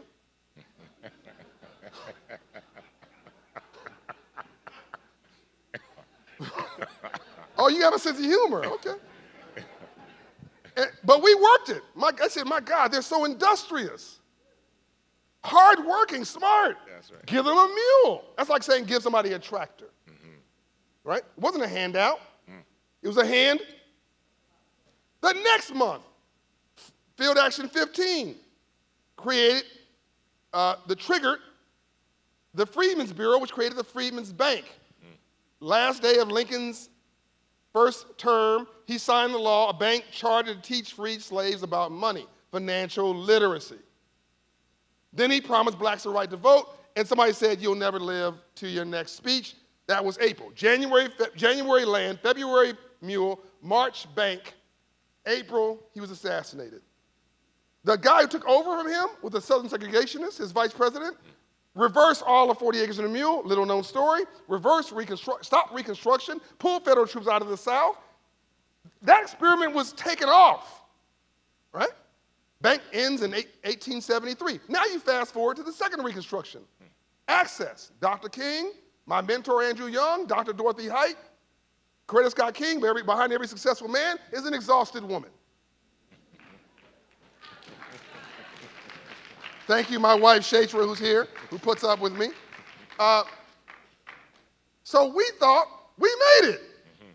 Somebody is cashing we're cashing the check. We made it into to facilities, we made it into to corporate offices, we made it in the government offices, we made it in the bar, we made it. No. That was the perception. So now we got second Reconstruction. So now President Kennedy, President Johnson, our honorary president, Dr. King, he gets assassinated. This is a decade of assassinations. Within 2 years, once again, here comes President Nixon. So Johnson was a reaction to Lincoln. Nixon, a reaction to Kennedy, Johnson, and King. White women get affirmative action. I'm cool with it, by the way. Hold on, I'm going to bring back that in a minute. You now fast forward to the third Reconstruction that started, in my opinion, in 2020 in George Floyd's murder and COVID. Social justice reckoning on black America happens. $100 billion of capital from the private sector go to black. If you were black and walked down the street in 2021, somebody would give you a check. Yes? We got freedom high. We thought we could curse out white people. I kept saying, shh. Right. Calm down, get to work. No, we get emotional. Within 2 years, what do you hear now? Woke, anti-woke, anti-DEI. Right. And now, President Obama triggers, I won't name them, 2 years in the Reconstruction, pushback on schedule. Why are we surprised? Ignore it. But this one's about ownership. Freedom, first one. Access, second one. Government. This one's the private sector. That's right. This is ownership and opportunity at scale. Am I talking to myself? No, man, we're tracking. Everybody's tracking with you. Ignore the president. This is the largest reality TV show in the history of the world, and we're all extras. This was the Charlemagne guy quote. You wake up every day, and there's a different narrative for you to obsess about. Oh my God, every day. Oh my God, that's intentional. That's right. So you're not paying attention to inflation, Right. jobs, tariffs, economy. In fact, that 400,000 black women been laid off since January of this year in America. I mean, you're so distracted. Why? Somebody else is getting paid. Now, That's right. women. If we hadn't learned that lesson about women, and white women got the benefit, then black women, that in 1972, a woman could not have a bank account in America. You couldn't get a bank loan unless your husband co-signed it. Not 1872, 1972. We made the right choice. We actually had a stupid debate about role of women. We won the debate. Today, women are $8 trillion of the U.S. economy. Women are a third of the U.S. economy and the biggest economy in the world. It's a $30 trillion economy. Women are $8 trillion. If we had not made that decision correctly, America would be a third-rate country today. We're at that looking glass point now where diversity is 40% of America. It was 8% in 1952. 1952, America was 90% white. Today, it's flipped. So we don't need to have these just red room conversations. Stop putting all the pressure on Ben. We need to have green room conversations, internships, apprenticeships, artificial intelligence, massively over-indexing on education on AI, financial literacy, small business, entrepreneurship. Like, we have got to become obsessed with our natural gift, which is hustle. Right. I promise you the next answer will be shorter. No, man. Now we're going to church. All right, so the second half, turning culture into capital. And I was thinking about this, and we're going to riff off of what you were just talking about. When I think about Saudi Arabia, Yes. Saudi Arabia's wealth did not come from its culture. It came from its oil. Yep. If what you're saying is true, we are the oil. 100%. That was a drop the mic. See, I talked for 20 minutes and got nothing. He talked for 20 seconds and got a standing ovation. I'm just translating. That was brilliant. I'm just translating. So be that as it may, to turn culture into capital, the culture has to, and we're talking about capital at this point, we're talking about hundreds of billions of dollars, trillions of dollars cumulatively. Trillions. Okay.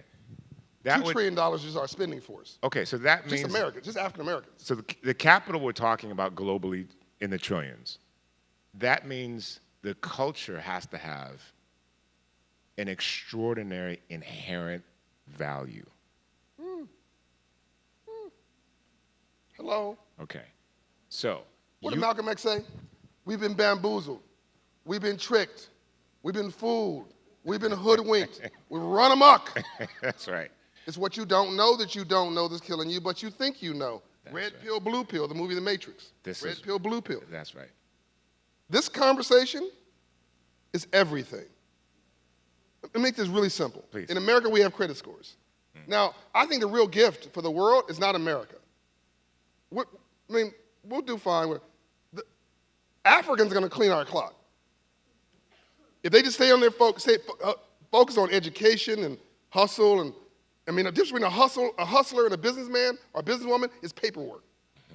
It's financial literacy. That's right. So Africans, and I think even the Caribbean nations, no one's paying any attention to you. That's a benefit. That's a gift. When I look at the GDP numbers, the gross domestic product numbers, that's right. It's minuscule and relatively speaking to America. You can put all of Caribbean, of course, and all of the African continent together inside of America, and it's like it would just like be a few states. But that's not a diss. That's called an emerging market. That's right. You get that? Yes. You are the market for the future. But everybody in America is obsessing about America. That's right. This person in office is trying to tax people to do business in America, and Americans are paying the tax through, anyway. I can't say too much because I got to go back to the country, and we got to get through the TSA, and Right. I can't be having no problems when I get back. Right. I got a conference in a month. That's right. Look, oftentimes the juice is not worth the squeeze. Watch what fights you get into. Most fights aren't worth it. That's right. I'm telling you, in America, as this example, we have these long debates about what's wrong, and I'll go in and I'll let everybody finish. If we raise credit scores, which I control myself, 100 points, in 10 years, it's worth $750 billion of net worth. I haven't even talked to the government. You take that high credit score, and you now go buy a home, which is the number one way you build wealth in America. The entire tax policy is around home ownership. That's $800 billion. That's $1.6 trillion of wealth creation for a population that's scheduled to be, by 2053, have a net worth of zero. Black America, the biggest economy of black people in the world, is scheduled by 2053, on current trajectory, to have a net worth of zero. And I just told you, if you just do these two things, you don't ask the government for anything. That's worth $1.6 trillion. Now, somebody says, well, John, that seems complicated. Half of black folks have a credit score below 620. I don't expect you to know what that means, but let me explain it. I said that improper English on purpose. I'm going to explain it. Anybody's been to America, you know there's two cities 15 minutes apart. There's South Central LA and there's West LA. There's, Southeast Atlanta and there's Buckhead. Are you with me? Yep. There's Anacostia and there's Washington, D.C. Are you with me? Yes. There's Garfield Park and there's Lincoln Park in Chicago. All right. So just to be clear.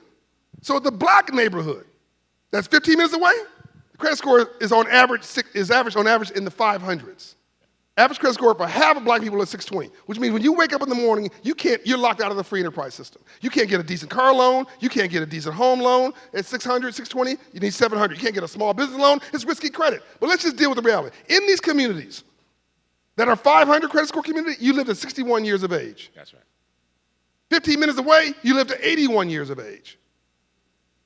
Okay, that didn't get you. Let me go deeper. In the 500 credit score neighborhood, 15 minutes away, okay, it's all us now, all us. So no racism I can see. Nobody with the Ku Klux Klan not running through the neighborhood. You guys are a tough audience. Let's see if you can relate to this. Check casher, next to a rent-to-own store. See, I'm in a whole other country. They're like, yep. Next to a title lending store, car title. next to a liquor store, next to a pawn shop,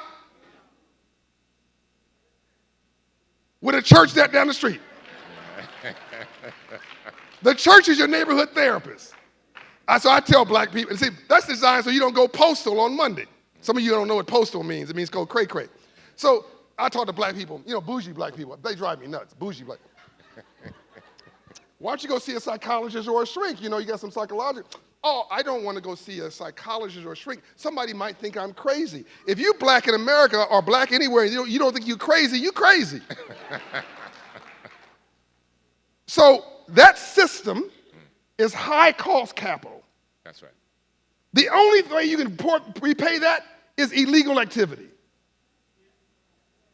Did I miss something? So that's prison, probation, parole, and death. I don't like that business plan. That's right. So I just simply said, novel idea, pay your bills. What a concept. Work on your credit score. My mother's credit score when she passed was 854. She wasn't black, she was green.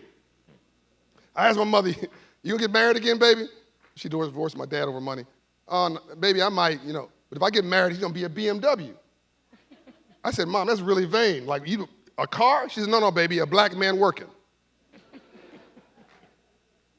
My mother realized that she couldn't just love him, like him, be attracted to him. That's her business partner for life. That's right. Is this resonating? Yes.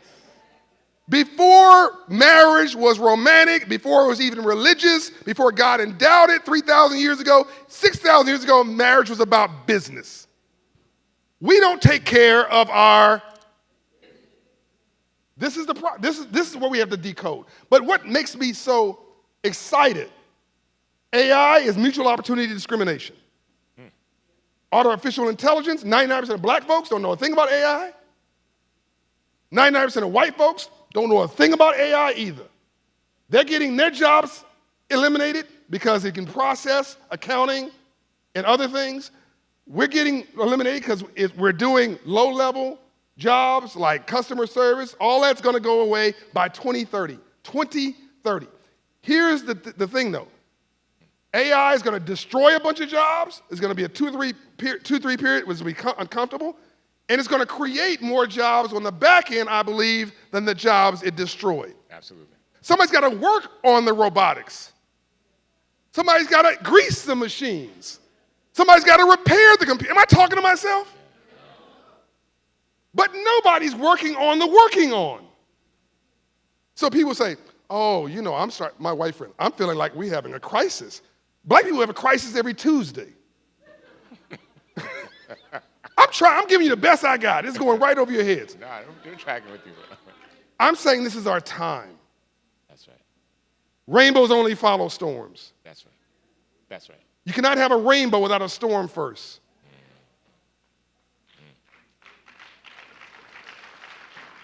Oh, I finally get a clap. Thank you very much.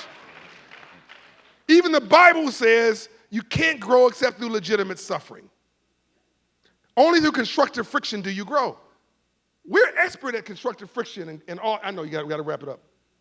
I'm just saying, we can have this is a 30-minute conversation. You could do this for 3 hours. You can do this for 3 days. You can do this for 3 months. I'm telling you, the answer to our problems for the first time in history is right in front of us, and we have control about it. I'm going to repeat this. I wrote a business plan for Africa. I wrote a business plan for African Americans. I wrote one for poor whites, so they didn't complain. I wrote one for women. I wrote one. You can find it online. I said $750 billion, raise your credit scores. By the way, in Caribbean and Africa, there are no credit scores. So the opportunity here is a lot of that is informal financing. It's not, all we need to do is formalize the credit system so that we can get the people who pay their bills on time, which are most people, credit for that. They can access prime credit because here's somebody nobody tells you. No big economy in the world, please, if you never heard anything, hear this. No major economy in the world and no billionaire, no multimillionaire in the world has ever done it without good debt. Hello? So all this stuff about money is evil. No. The love of money is evil. Debt is evil. No, bad debt is evil. Don't finance jewelry. Don't finance clothes. Don't finance concert tickets. Buy a house on good credit and finance that. Start a business, finance that. Get a line of credit to advance yourself. In other words, if it's good debt, that's tied to something that appreciates versus bad debt tied to something that depreciates. That's right. So $750 billion in credit increases, $800 billion, this is just the US, in home ownership, $1 trillion in AI at least, and $1 trillion in buying businesses from white, wealthy seniors trying to retire. They're already profitable. That's $3.5 trillion, and I haven't even talked to the government. So my last point, and I know we're done. So somebody's going to say, no, I heard what this guy said. I like socialism. Okay. Hear this. Even if you want to distribute money like a socialist, you first have to collect it like a capitalist.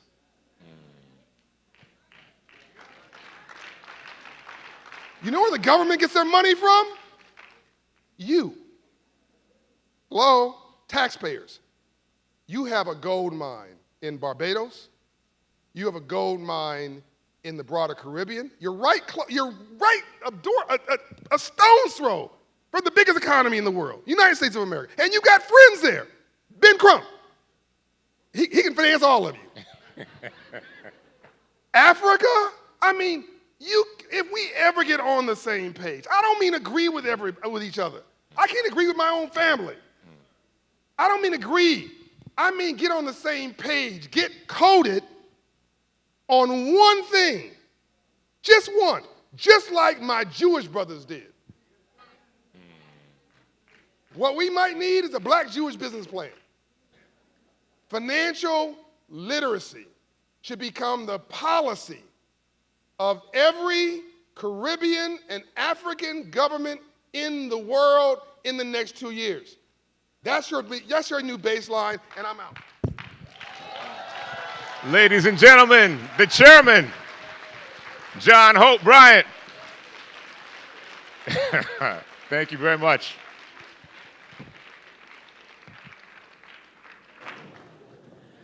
Thank you for that very powerful fireside chat.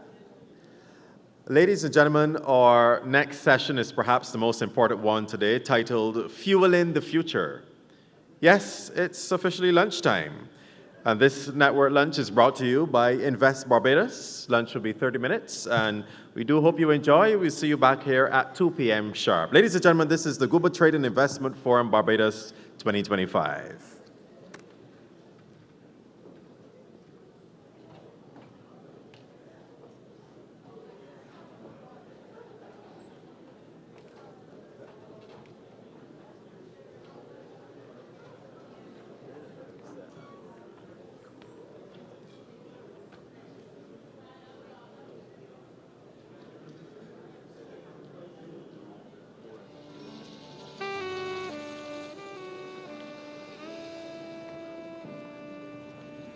The African Export-Import Bank, a proudly Pan-African institution with a vision to transform Africa's trade. Our mission, to stimulate a consistent expansion, diversification, and development of African trade, while operating as a first-class, profit-oriented, socially responsible financial institution and a center of excellence in African trade matters. Today, we represent global Africa, with 53 participating African states and 12 participating Caribbean states. Our strategy, to realize impact through purposeful interventions based around 4 pillars. Pillar 1, intra-African trade and AFCFTA implementation. Pillar 2, industrialization and export development. Pillar 3, leadership in global trade banking in Africa. And Pillar 4, financial sustainability. Afrexim Bank, transforming Africa's trade.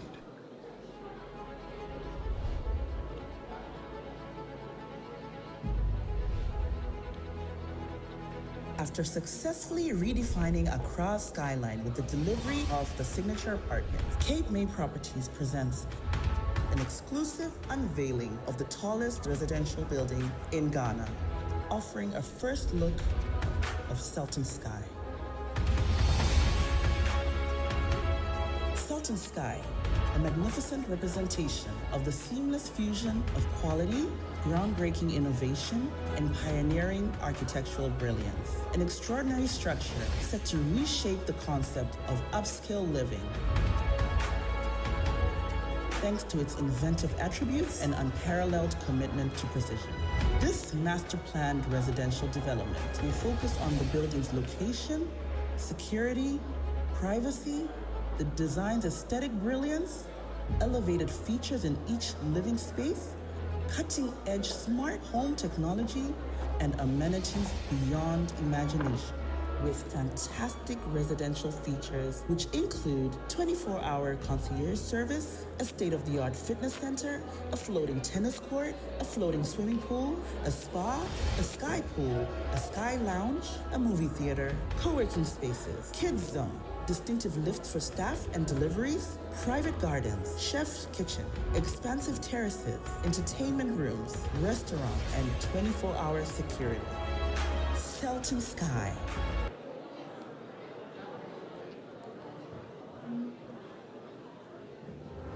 RNAQ Holdings, the force driving Ghana's next wave of growth. Through Quick Angels, we invest in vision. Through Bill's microcredit, we empower the hardworking. Through the RNAQ Foundation, we give back, creating impact that lasts. Together, we've turned local dreams into thriving national brands. RNAQ Holdings, building wealth with purpose.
RNAQ Holdings, the force driving Ghana's next wave of growth.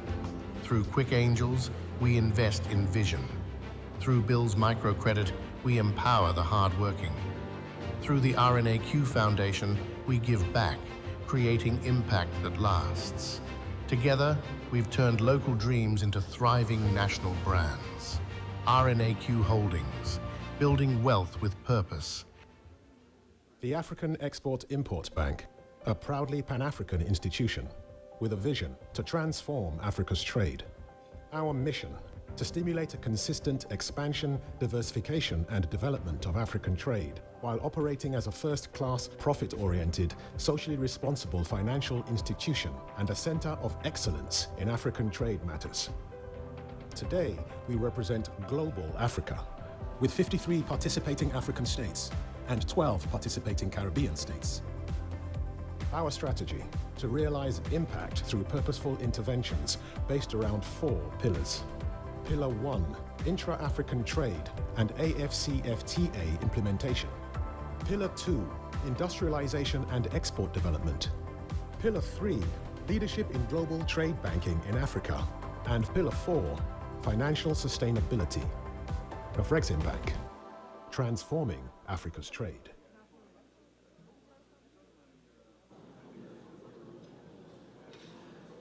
Ladies and gentlemen, welcome back. Trust that you guys enjoyed lunch. Let's at this time take a moment to acknowledge the team of LESC, Lloyd's Sanford Center, for feeding us so well and keeping us well watered. Let's give them a round of applause, ladies and gentlemen. Thank you. Before we jump back into our afternoon sessions, I'd like to call for a spotlight moment on the CEO of Art of Wellness, Shaitra Bryan. Let's welcome her to the stage.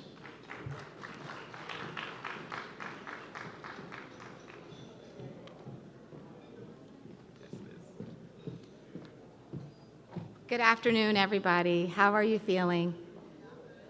Good, good. I'm Shaitra Bryant, and I am the founder of The Art of Wellness. And I'm just here to take a few minutes to remind you and ourselves to take care of ourselves. Is anybody into wellness? Yeah? Anybody meditate? Anybody exercise? What do you like to do? Yell out a few things. Meditation? Walking? I love it. I love it. Well, this is just a quick reminder that if we do not fill our own cup first, then we will not be able to continue to do the amazing work that all of you all do. So please continue to do that. And if you don't mind, I'd love to give you a 1-minute breathing exercise just to bring us back into the conference to help our food digest in our system. And it's only 4 short breaths. If you're not into breath work, you breathe in through your nose, expand your stomach, hold it for 6 seconds, and exhale for 2. You guys want to join me? Okay. If you put your hand on your stomach so you can feel if it comes out, breathe in, 1, 2, 3, 4, and exhale, 1, 2, 3, 4. Now the next round, we're going to hold it for 4 seconds. So breathe in, 1, 2, 3, 4. Hold it, 1, 2, 3, 4. And exhale, 1, 2, 3, 4. One more time. Breathe in, 1, 2, 3, 4. Hold it, and exhale, 1, 2, 3, 4. This just helps your body start to digest your food and ground yourself. And it's an easy way to bring your energy back into your body, but also calm yourself at the same time. The conference has done a remarkable job, and they have a health screening, if anybody would like to participate in it, out in the forum, where you can take time to get your blood pressure checked and get your blood sugar checked and just do a wellness check. So thank you, conference, for caring about people and having that available for anybody that likes to participate. So guys, go over there and check it out if you haven't had your wellness screening this year, okay? Nice to meet you.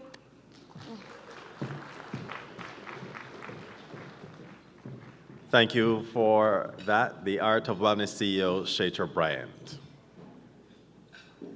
Now, if there is one thing we in the Caribbean and across Africa understand deeply, is the power of connection. Whether by air, sea, or Wi-Fi, we know that when we link up, we level up. This next discussion goes right to the heart of such: tourism connectivity and investment, building seamless pathways for growth. We're talking about breaking barriers between our regions, making it easier for our people, our businesses, and our cultures to move freely and flourish. It's about flights, ferries, finance, and the future, all rolled into one powerful conversation. To guide us through this exciting journey are some of the leading voices shaping tourism, transport, and investment across the Atlantic. They'll share how we can strengthen our connections, not just to attract visitors, but to build lasting, inclusive growth for our people. So fasten your seatbelts, keep your tray tables up, because this conversation is about to take off. Please join me in welcoming our distinguished moderator, Dr. Tonye Rex Idaminabo.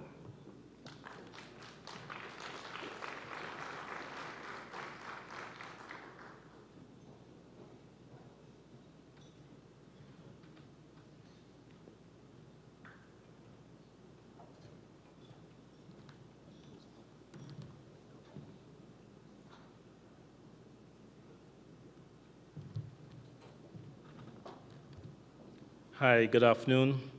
I hope you're well-filled, well-fed. I am Mark Thompson, the moderator for this evening. I am chairman of the Tourism Development Corporation. Just a brief introduction to myself. I'm going to now introduce the others on stage. First of all, Andrea Franklin, CEO of Barbados Tourism and Marketing Investment.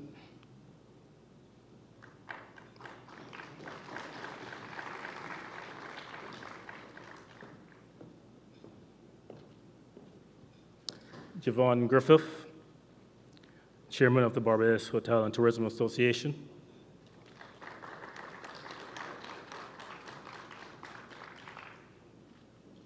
Hadley Bourne, CEO, Grantley Adams International Airport.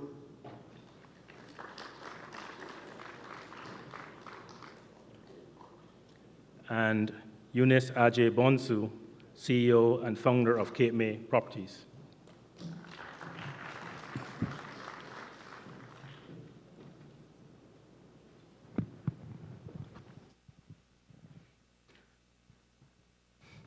Let me get comfortable.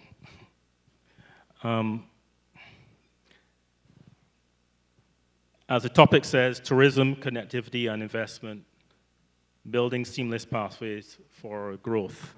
Now, I mean, in Barbados, and probably a lot of places, but certainly Barbados, tourism is a major conduit for connectivity leading to investment. So with that in mind, and we only have a short time, I'm going to go right to Andrea Franklin, whose scope is wide enough, and we can then go from there. Andrea? Thank you, and good afternoon to everyone. At the Barbados Tourism Marketing, just let me give a brief background in terms of our tourism product here in Barbados. We would have been, over the years, concentrated on a few key markets. The UK had been our #1 market, US, Canada, and the Caribbean. But in the last few years, we've recognized there is a need to diversify. And as they say, don't put all your eggs in one basket. We see the shift in economic conditions, geopolitical conditions, and we've identified that there is a need to really start to look at alternative markets for our tourism product. And the African market has been one that we have begun to really look at over the last 2 years. And even from January of this year, we took another step in terms of actually appointing a director, Kyle Gittins, who's here with us, to really concentrate and begin to focus on the African market. Because we've also recognized the cultural connectivity between the two continents. We recognize that the middle class in Africa is growing and growing at a rapid rate. I believe the UN has even identified that the middle class is the fastest growing. And once we have that, we see that there's a lot of opportunity for us to really begin to delve into that market and work to build awareness of the destination with the hopes of getting persons from there to Barbados. Of course, the first step to getting here is air connectivity. And no, we do not have any direct airlift from the African continent to Barbados at this time, but it's certainly something that we are actively pursuing. Discussions with our airport partners and our hotel partners in how do we attract the right air connectivity, direct connectivity from the African market to Barbados. And one of the things that we are cognizant of is the size and scope of the region that we're looking at. How do we go about really doing our research to identify where the most feasible opportunities are?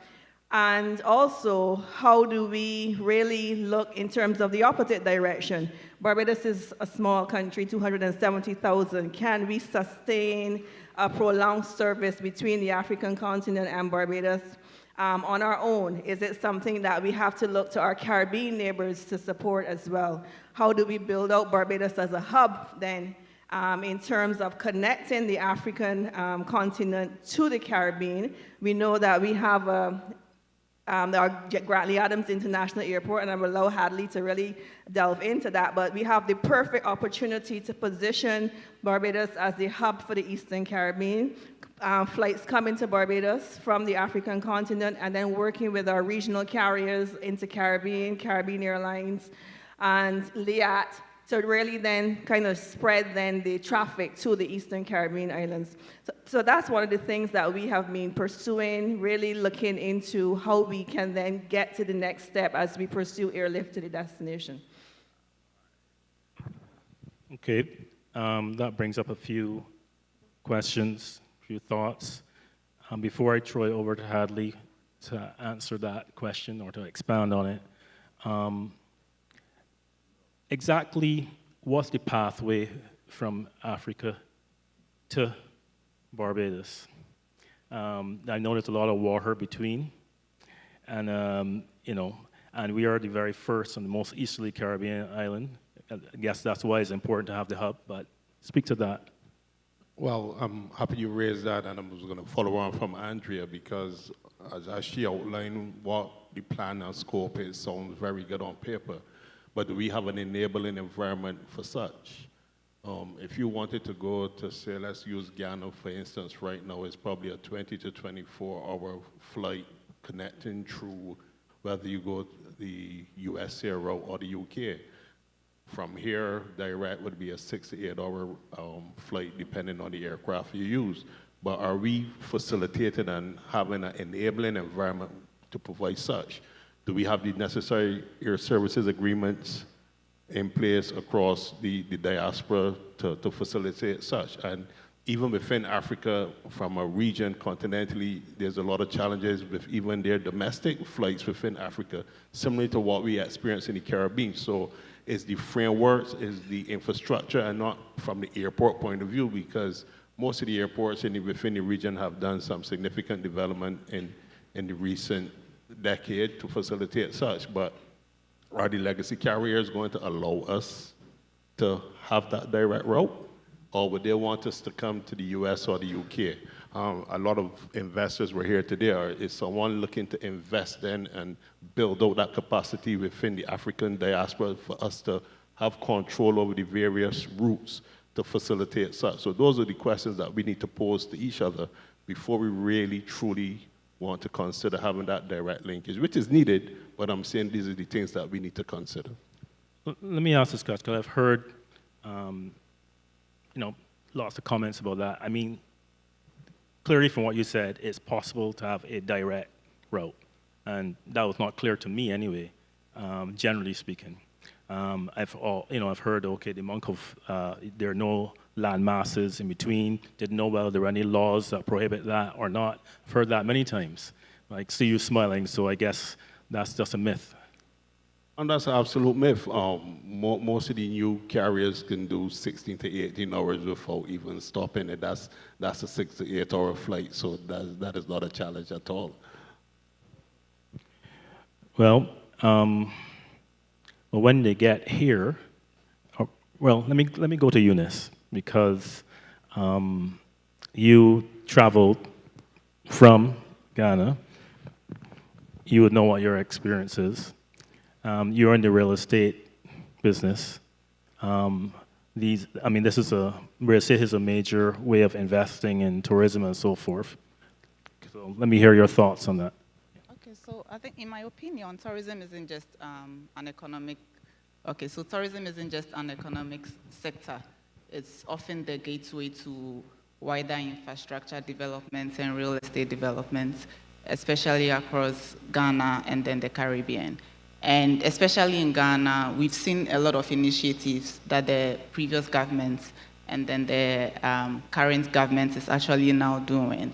And the initiative was Year of Return and Beyond the Return. And I don't know if you guys have heard about it, but it's really boosted visitor arrivals. It also ignited new developments in Ghana. So we're able to see new airports, roads, mixed real estate developments, which really boosted the economy.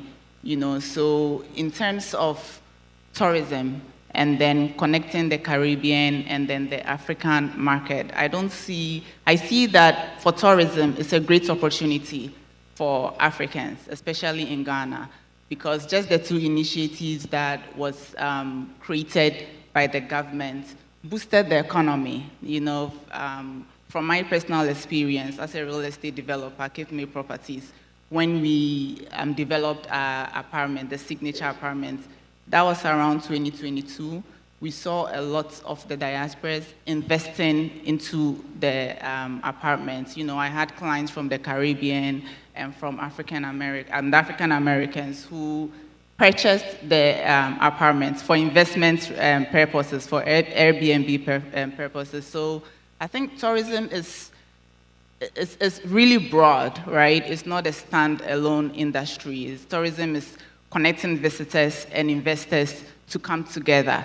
And that really attracts a lot of foreign investment coming into Ghana.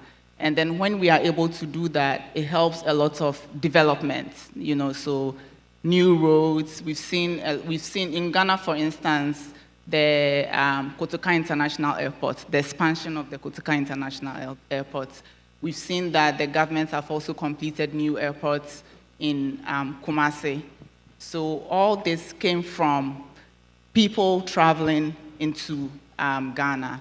So tourism is a great opportunity for Ghanaians, especially in Ghana. But how do we also learn from the Caribbeans? I traveled here, I've seen how things are done here, and I was telling my team, wow, I wish I could bring more of my team to come to a place like Barbados, so that we can also learn how Barbados is promoting their economy to foreign investors. Thank you for that. So we're talking about two different ways, two directions, right? Ghana to Caribbean, Caribbean to Ghana. And you're here on a fact-finding mission, right? So when you come to Barbados, of course, the visitor experience is critical. So I'm going to ask Javon to speak to the visitor experience because of his involvement with the Hotel Association. Thank you very much. The visitor experience in Barbados is one that we have been continuously nurturing and adding value to over the last 20 years, perhaps. And in the lead up to the COVID-19 pandemic, we were on a growth trajectory where we were adding new attractions, adding new products. So of course, if you're making the trek across the Atlantic to Barbados, one of the first questions you're going to ask yourself is, where am I going to stay? And of course, what am I going to do? So our organization represents over 400 different organizations, companies, car rental firms, airlines, and most importantly, hotels and restaurants, from 5-star to the 3-star property. So it gives us the ability to be able to provide accommodation options for a wide cross-section of travelers. And in addition to that, we have one of the largest number of restaurants of any island in the entire destination. And this too adds to the tourism product and the overall visitor experience that we have here. On the attractions front, there are attractions that appeal to different cross-sections. Persons who are interested in sports. You have persons who are interested in culture. Persons that are interested in heritage. For example, places like St. Nicholas Abbey, or Stays Visitor Center, or Horson's Cave, Atlantis Submarines. These attractions, when they work together, they provide a visitor experience that is really unparalleled across the region. And it's something that we will continue to work towards as we seek to fulfill that goal of having eventually that direct air linkage with one of the key African capital cities. Okay, so we, not too long ago, came out of COVID, which I suppose, in a sense, gave us an opportunity to relook ourselves, really think about sustainability, what is really sustainable, what really is resilience. So I just want to dig a little deeper in terms of the visitor experience, the type of attractions and so forth, in terms of what we are really offering. Like when we look at ourselves, is what we were offering before, you know, how we have to tweak that, do we have to change, all those kinds of things. So I just want to throw it back at you, and probably Andre can chip in as well, but I just want to get a sense of how we are really thinking about that aspect of things. Well, I think a great example to look at is a regional company called Chuka Caribbean. They've, post-pandemic, took over the management and operation of one of our leading attractions, Harrison's Cave. And not only did they take over the management of it, they expanded the options that were available to travelers when they're visiting the cave. So now there's a bird aviary, you can do rock climbing. They've been able to create some very unique tour packages with other attractions, such as the botanical gardens. They have packages of Mount Gerizim. And this has been able to improve the value proposition in terms of the options that persons have available to them. What has also enhanced our tourism product over the last couple of years is the boating scene. We have now enhanced offerings for catamarans. We find that they're going down a very luxurious line now, where you can charter these private vessels to sail up and down the West Coast, which you couldn't necessarily do prior to COVID. The other top attractions like Oistins, for example, the Bay Gardens has become a magnet for tourism, particularly on Fridays and Saturday evenings. Anyone that visits Barbados and is here at the weekend and you just take a simple drive to Oistins on a Friday evening, you see this massive conversion of locals and visitors that you won't see anywhere else on the island. And it provides this very unique experience where our visitors get to interact directly with locals, they get to eat like locals, and then they get to participate in a good session of karaoke. And you can't get that anywhere else in Barbados. So I think the experiences that our visitors are getting now is superior to what existed prior to 2020. Sure. I also want to touch on you briefly mentioned sustainability. And for me, tourism needs to be about the people of the country as well, and making sure that they're empowered and they're part of the tourism product. And it's certainly one of the main things that we try to do is ensure that the linkages are there, linkages with the other sectors being a part of tourism. So of course, our agricultural sector, making sure that our chefs are using local products. And any of you who were here over this weekend would have kind of enjoyed the Barbados Food and Rum Festival, which really was a showcase of all local chefs who have come up through the ranks in the hospitality sector and are able to command an entire festival on our own. We no longer need to bring international chefs in order to really sustain a festival. And that's really what it is about, empowering our people, helping them to grow.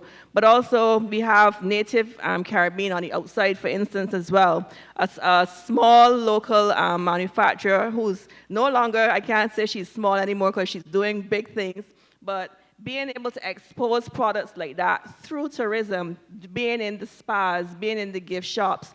When we travel with products that we display and give to persons in markets, really showcasing what Barbados has to offer all through tourism. So it's also about, as I said, making sure that the economic power is spread throughout the country as we go about what we do in tourism.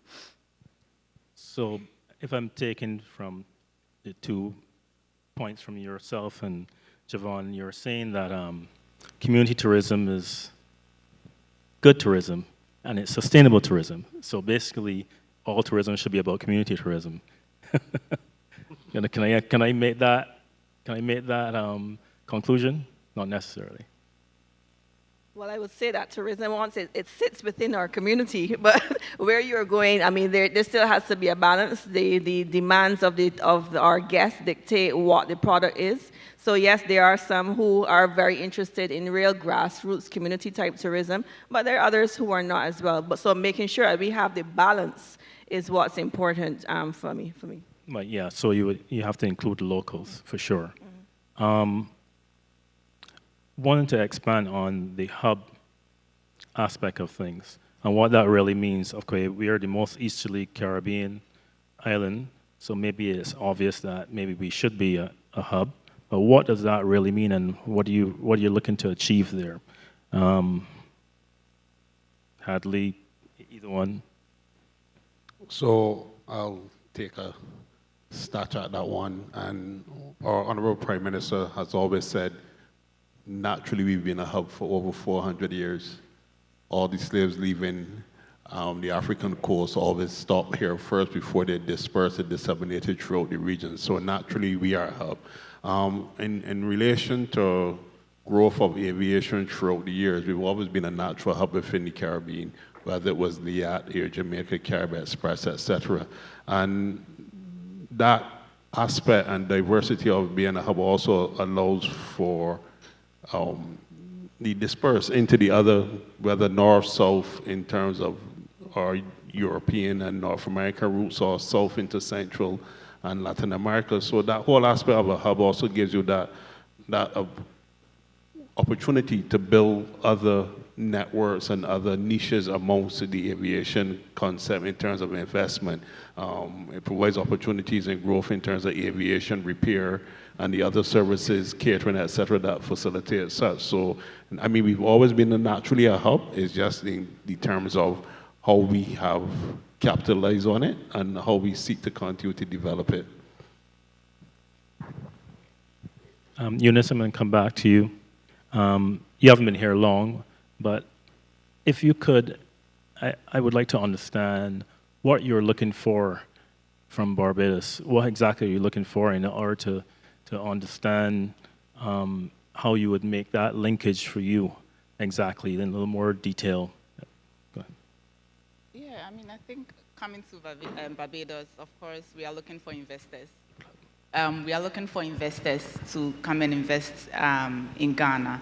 But I also noticed that while I was sitting outside, a lot of the people in Barbados are also looking for investors to come to Barbados and develop, right? So I think it's more like a combination of two countries coming together to do business. And I mentioned to a lot of people outside that we are also open to discussion because we are a developer in Ghana. So, you know, if there are opportunities in Barbados, we are open to having discussions if there's an opportunity for us to develop. A lot of people that I mentioned that they are looking at developing very high-end luxury hotels, and so they are looking to have conversations with developers from outside of Ghana. So I'm looking forward to connect with a lot of the people that I've met here in terms of business, right? So not just only promoting the Ghana properties in Barbados, but then if you can also help in promoting real estate development in Ghana for Ghanaians to also come and invest in Barbados, I think it would be a win-win situation for both countries. So just sort of pairing those two together, the hub and I guess multi-destination packages would be a critical aspect of that development. Do you want to speak to that any further? Certainly. Looking at the data that we have in terms of the African visitor, they would normally spend 10 to 14 days on average. So what better than to come to the Caribbean, Barbados being the first stop, and then going on to experience another island, whether it's Dominica, Grenada, St. Lucia. So being able to partner with the other islands in terms of building multi-destination packages is something that would definitely be a useful selling point for the African market. And also, as you said, with Barbados being the hub and we have the airlift out of Barbados, it's easier for them to come here and then partner with our Inter-Caribbeans and Caribbean Airlines, as I mentioned before, to really be able to see more of the Caribbean as well. Whether you come to Barbados more for the cultural experience, then you go to Dominica for nature, or you go to St. Lucia for wellness. It's an opportunity really to create an experience, a curated experience for the visitor, unparalleled to any, because the Caribbean has such unique offerings in each island. Yes, we are seen as one, but we are all very unique in our own way. And to be able to package it and package that, I think would be an excellent opportunity for the growth of our tourism product as well.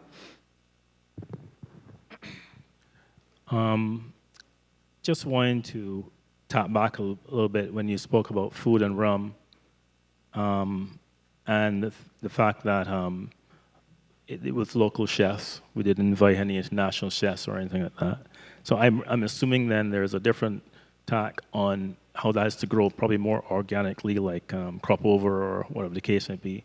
You want to speak to that a little bit about how, or is that purely in the hands of the NCF? About food and rum in particular. So the Food and Rum Festival actually started with the Barbados Tourism Marketing, BTA back then. And really it was to celebrate our rum heritage. Barbados is the birthplace of rum. And it really it gives us a unique story to tell. But also, when we do festivals strategically to fill trough periods. We know that Barbados sells itself in the winter, but we need to do some more work in the summer and the trough periods. And what better way to do that than to create activities for persons to come to the destination. So whether it's festivals and events or whether it's sporting activity, that's what we will tend to do to really fill that void. So the Food and Rum Festival was really created to fill the void outside of the winter season. And it actually started as the Food and Wine Festival, but then we recognized the uniqueness of our rum product, and we therefore created the Food and Rum Festival. And initially, and sometimes we do bring international chefs, don't get me wrong, but over the years, and because culinary has been such an important part of our tourism product, we've seen the hotels working with our chefs. We've seen culinary school working with the chefs to really develop the talent of our young persons within the industry.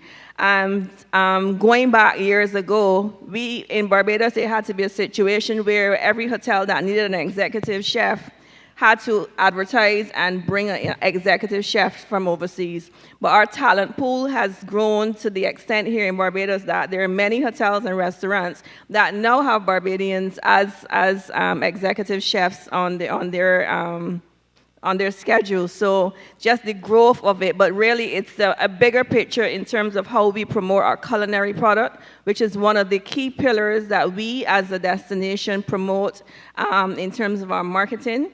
And so the Food and Rum Festival really grew out of those two things, the need for filling the void, but also for expanding of our culinary product. And we've seen how our local talent has grown over the years.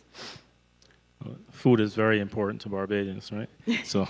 Yeah, I'm sorry, Martin. Just to say, this year in particular, because we were doing the gathering this year, we actually brought Barbadians who are on the international scene. They no longer live and work here. They run their own restaurants all over the world. So from the UK, USA, Canada, Latin America, we brought Barbadian chefs back home to be a part of the festival, keeping it very local this year in particular. Excellent. So yeah, organic building, very important. Something that we haven't touched on yet, which is, how we, I guess, analyze and assess how we go forward and the use of, let's say, AI and analytics and so forth. How are we incorporating that into our planning going forward? How we use that information? Do we have any thoughts about that?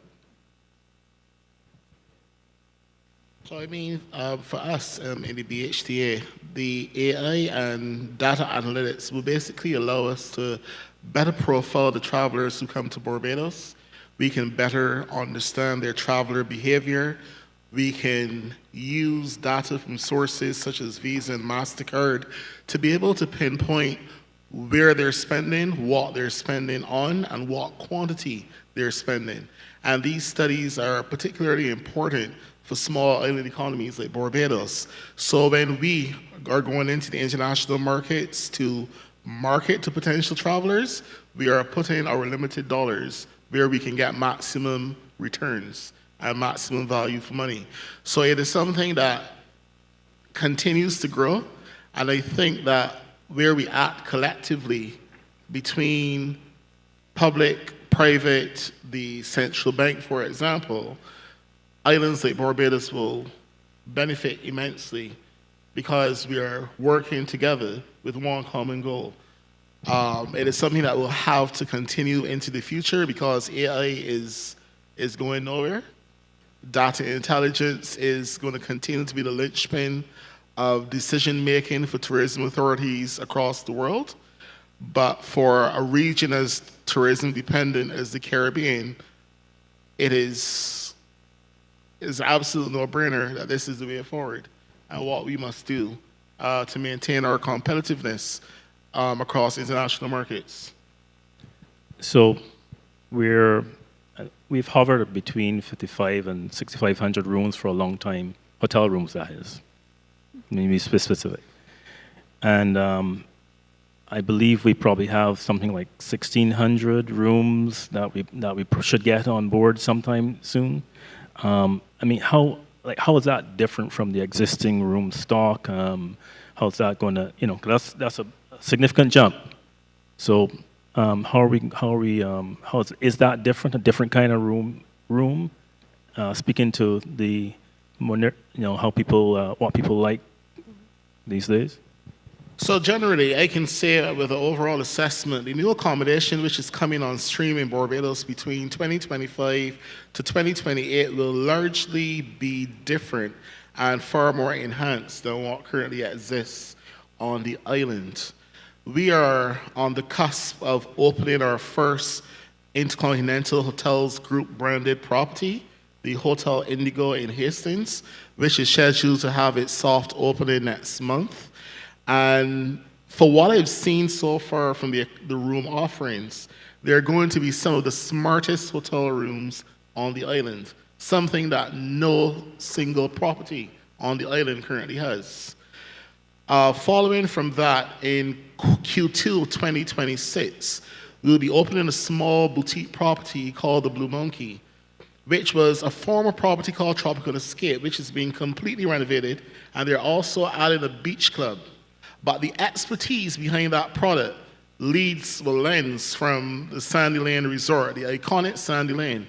The principals behind it have worked with one of their former managers to deliver a very unique 5-star boutique experience, which will pull that affluent traveler from around the world.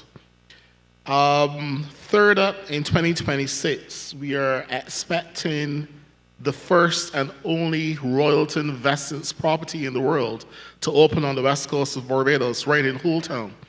And this is a 222 all-suite property, adults only, directly on the beach. But it speaks towards that traveler who is more focused on health and wellness. It is the only resort of its type in Barbados. Persons who know of Royalton will think of Royalton Chics and just the standard Royalton all-inclusive product. This takes it to a completely new dimension, and that is coming summer 2026 to Barbados.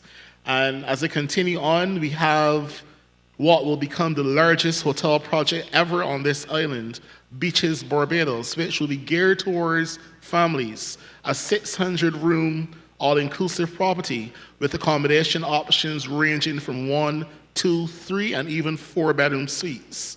You name it for the kids, it is there. The arcades, the movie theaters, the water sports, the kayaking, the jet skis. Sandals has thought of absolutely everything that a child could tell their parent, this is what they want to do, this is what they want to go on a holiday to do, let's go to Barbados. And we expect that property to open in late 2028. And I'll lastly mention the Hyatt Ziva, which will continue to augment the product which we can offer to our MICE market. That will be a 380-room plus 28 condominium hotel located on Bay Street in Bridgetown. Now that is a product which will help us to supplement the conference space we have on this destination. It will allow us to more proactively go after more events such as the GUBA Trade and Investment Forum. It will allow us to be able to go after more events like CHTA Marketplace, because it allows us to have a significant amount of meeting space and rooms all on one main stretch of the island. So we are very pleased from an association point of view in terms of what is on the cards for Barbados. It will definitely take Barbados into a new frontier in terms of the range of accommodation options, and we continue to welcome the investments from all over the world. Last year, the Afromet Zim Bank would have also announced that they are going to be undertaking a hotel project at their new Africa Trade Center, which they broke ground on in Barbados in February this year. And that is also something that we are incredibly excited about. Although we are still awaiting final details on who the actual operator of the hotel will be, we have every confidence that it is something that will exude a lot of emotive feelings to the African market, because obviously the bank is headquartered on the African continent.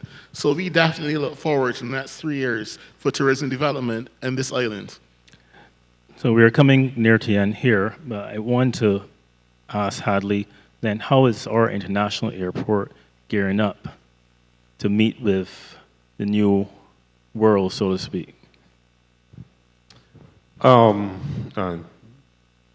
Let's say we're getting prepared. We're actually on the precipice of a significant capital expansion that would probably give us an additional 60,000 square feet of commercial and whole rooms for passengers. Also increasing our offerings in terms of F&B. Similarly to what Jovan had outlined, we're also using the AI to forecast and preempt what our passengers' desires and needs would be. Well, if you're not Barbadian, you may not know, but part of this expansion will also include jet bridges, the longer-awaited jet bridges that everyone seems to think is the end-all when it comes to aviation. So we'll be implementing some of those, and also expanding our apron space, because during our peak, like what was started on Saturday, and it was kind of chastising Andrea, I had aircraft holding on Saturday. All 23 positions were being utilized at one time, and 2 aircraft were holding. And when you look at the real estate across the region, we have way more apron, etc. space than most of our territories, but because of how our demographic is made up and how our flights arrive, we're normally challenged with space and the resources, and it speaks then to the overall customer experience. You mean the timing of the planes? The timing. I always say we probably do 90% of all of our passenger movement within a 3 to 4 hour period. And it really puts a strain on the resources. So, Eunice, I'm going to ask you to finish up for us. You've listened intently. And just having heard everything, what do you think about what Barbados has to offer, and how do you see what you take away from this? Yeah, everything they are saying, it's a lot. And I think in Africa or in Ghana, one of the things we also have to look at investing is digital infrastructure. And I see that Barbados is doing that already. You know, so as a property developer as well, just everything that they are saying, even with the AI system, in terms of our new properties that we are building, how can we integrate to make sure that our building is green, to make sure that we are using renewable energy in our properties. And also, when a new property, for instance, we are trying to get everything to be smart, so use a lot of smart technologies in our properties. So there's a lot key takeaways that I'm hearing from the panel that I think after this conversations, you know, just probably get the opportunity to also get into further discussions with them so that, you know, whatever they are doing here, like I said previously, would also like to learn the same things and take it to Ghana, because we also want to improve our development, we want to improve the economy, and digital infrastructure is a huge thing, right? Everyone is moving into AI, everyone is using smart technology, so that's something that's a key takeaway. So I'm glad that they are like way ahead, but I'm glad to hear what they are doing. Thank you. So, Andrea, Javon, Hadley, Eunice, thank you so much for being up here. Thank our panelists. Could you thank our panelists, please? So we leave you and on to the next topic. Thank you.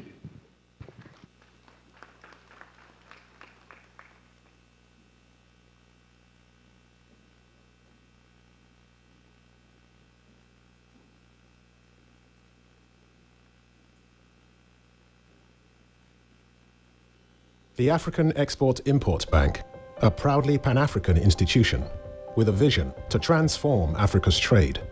Our mission, to stimulate a consistent expansion, diversification and development of African trade, while operating as a first-class, profit-oriented, socially responsible financial institution and a center of excellence in African trade matters. Today, we represent global Africa, with 53 participating African states and 12 participating Caribbean states. Our strategy, to realize impact through purposeful interventions based around 4 pillars. Pillar 1, intra-African trade and AFCFTA implementation. Pillar 2, industrialization and export development. Pillar 3, leadership in global trade banking in Africa. And Pillar 4, financial sustainability. Of Rexim Bank, transforming Africa's trade.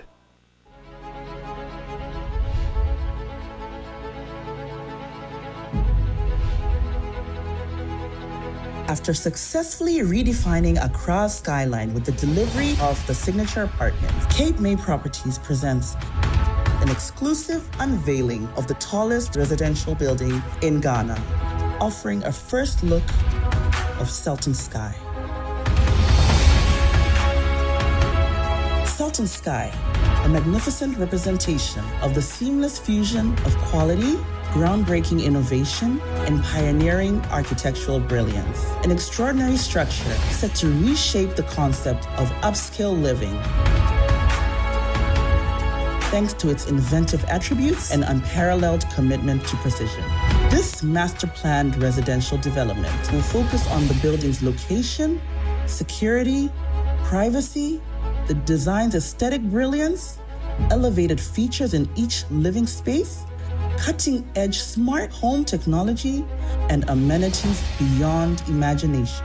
with fantastic residential features, which include 24-hour concierge service, a state-of-the-art fitness center, a floating tennis court, a floating swimming pool, a spa, a sky pool, a sky lounge, Ladies and gentlemen, our next session takes us to the heart of transformation, where innovation meets sustainability and where the factories of the future are powered not just by machines, but by meaning. We're talking about manufacturing the future, green industrialization, and the life economy. Now, this is not your grandfather's assembly line. It's about building industries that heal, not harm, that create jobs while preserving our planet. It's about how Africa and the Caribbean can leapfrog into a new era of green production, circular economies, and bio-based industries that turn waste into wealth and creativity into capital.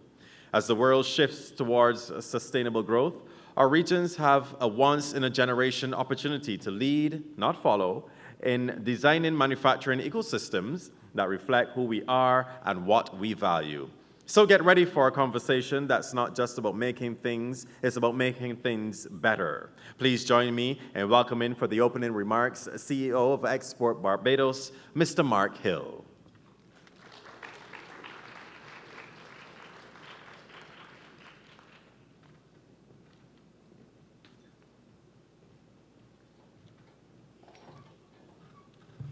Good afternoon, ladies and gentlemen.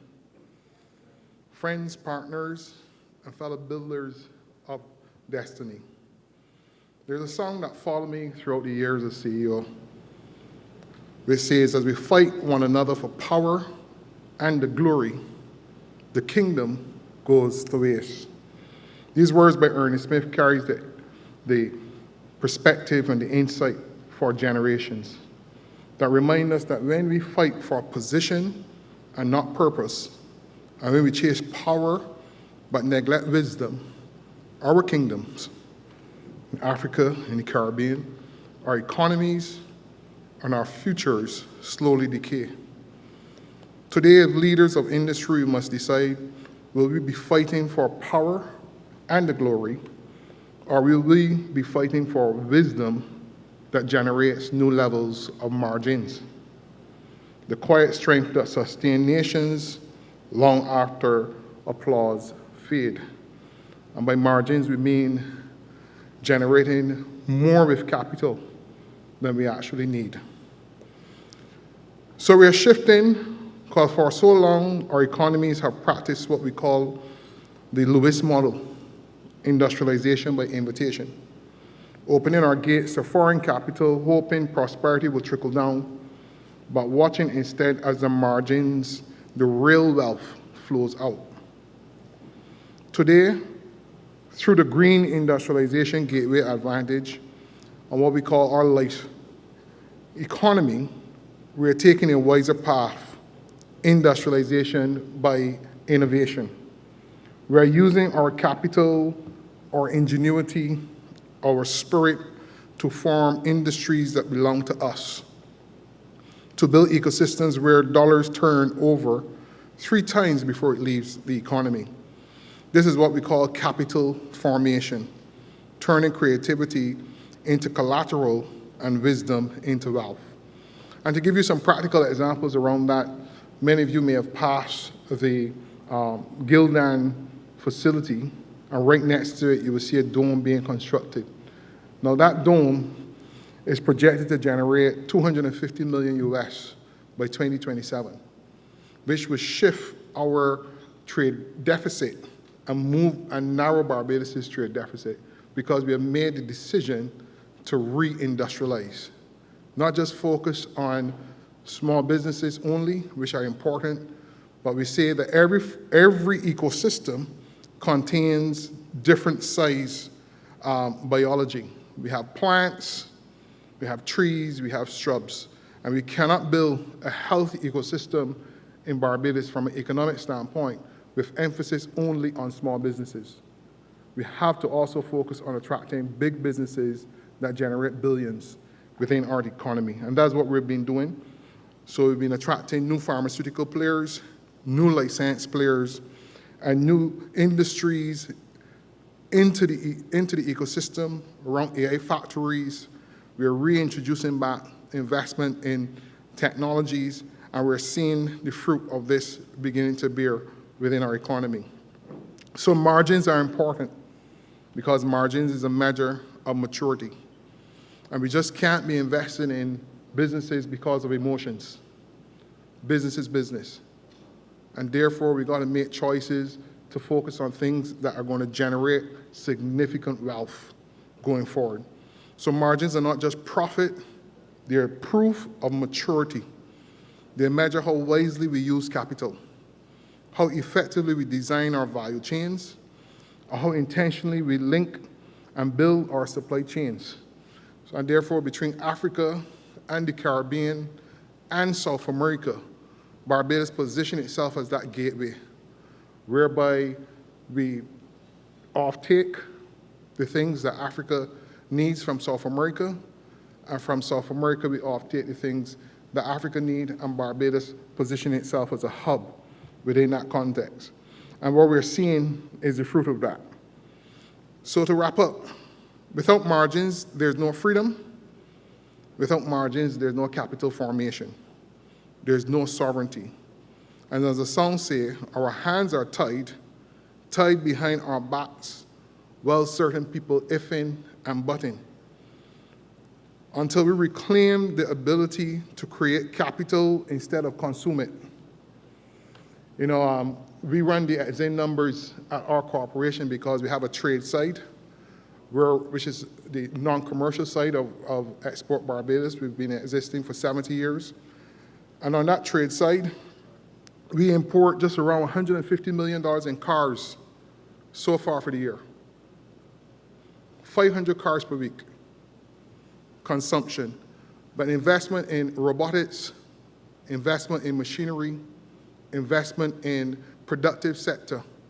We need to increase our private sector investment in production and not just consumption. So as I wrap up, my brothers and sisters in the Caribbean, Africa shares one rhythm, one story. Both are rich in resources, but poor in retention.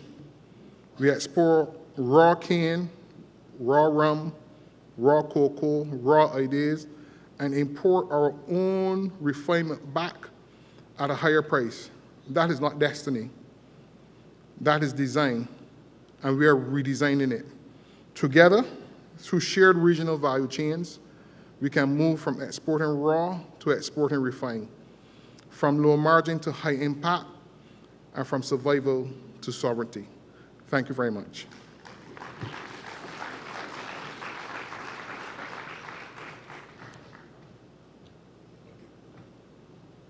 All right, so I'll just invite our other two panelists who's coming to join me on stage, Nicholas Wellman and Mr. Apiko this morning.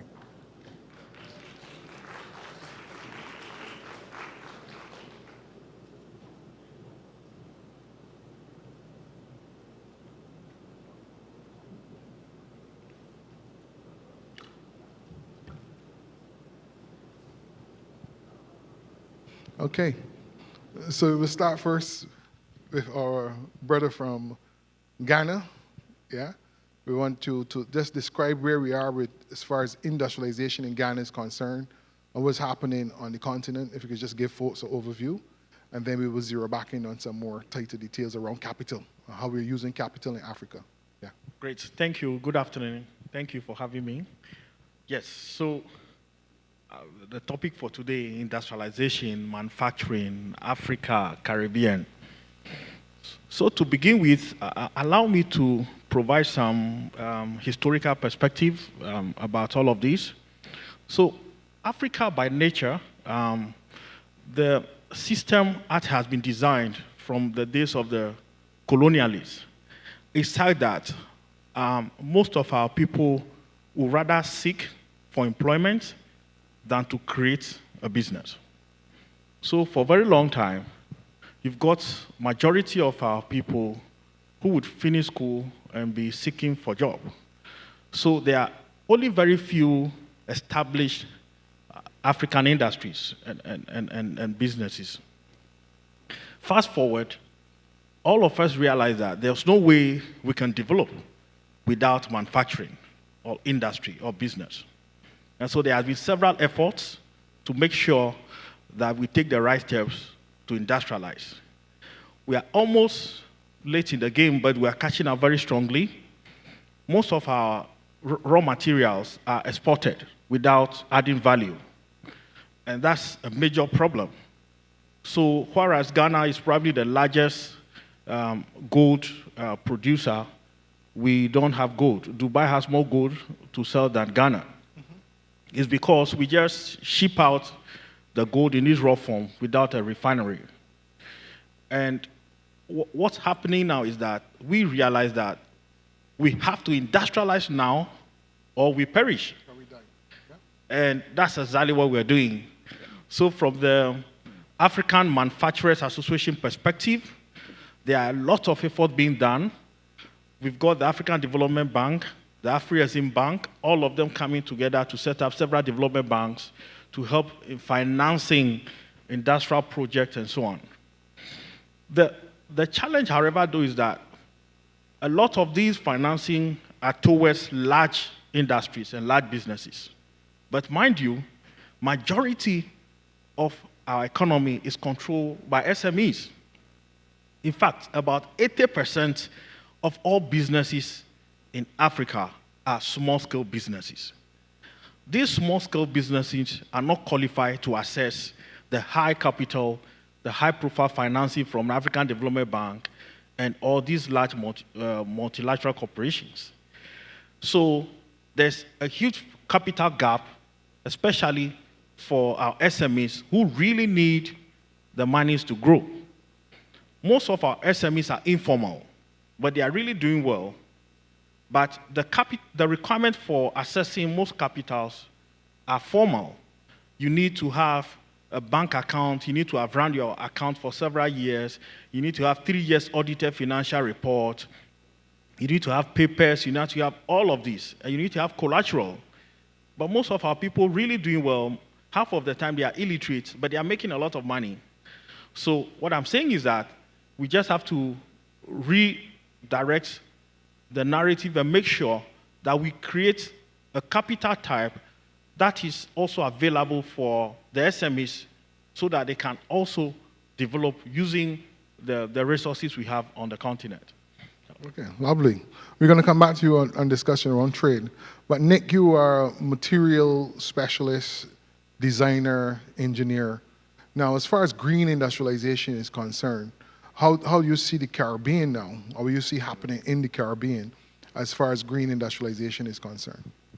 I think it has a really bright future ahead of us, quite honestly. We're prided on our golden beaches, in a sense.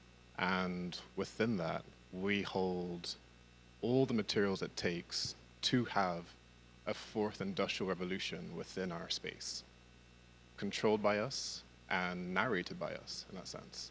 In terms of the green, we are affected by so many different typologies and environmental calamities. Our industries have to really focus on not only just being green and sustainable, but regenerative in that sense. Regenerative in a sense where we don't necessarily need to burn oil and gas.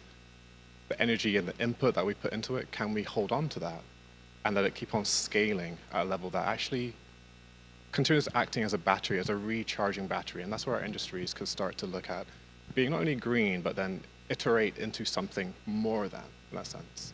Really focusing on, we have everything it takes here, but let's not export it out. Let's use it and reuse it again for capital gain, for sustainable gain. And that's how our communities will be able to keep on living within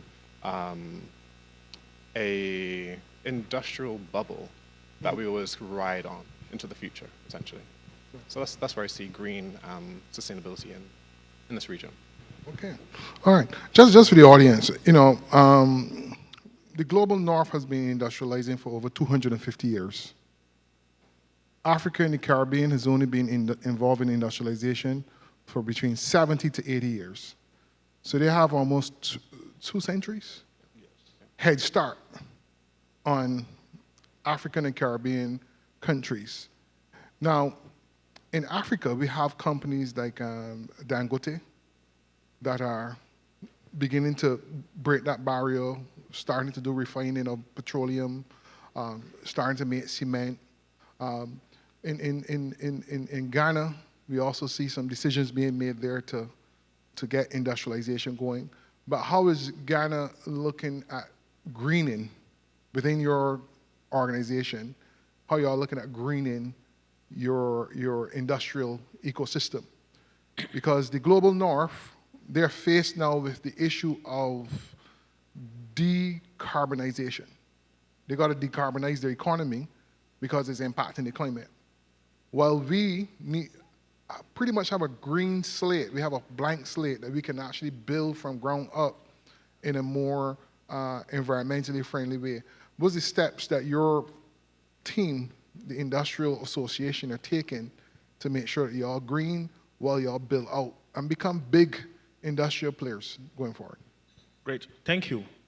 So look, I will begin by commending very highly the greening efforts by the Caribbean, especially the Barbadian government.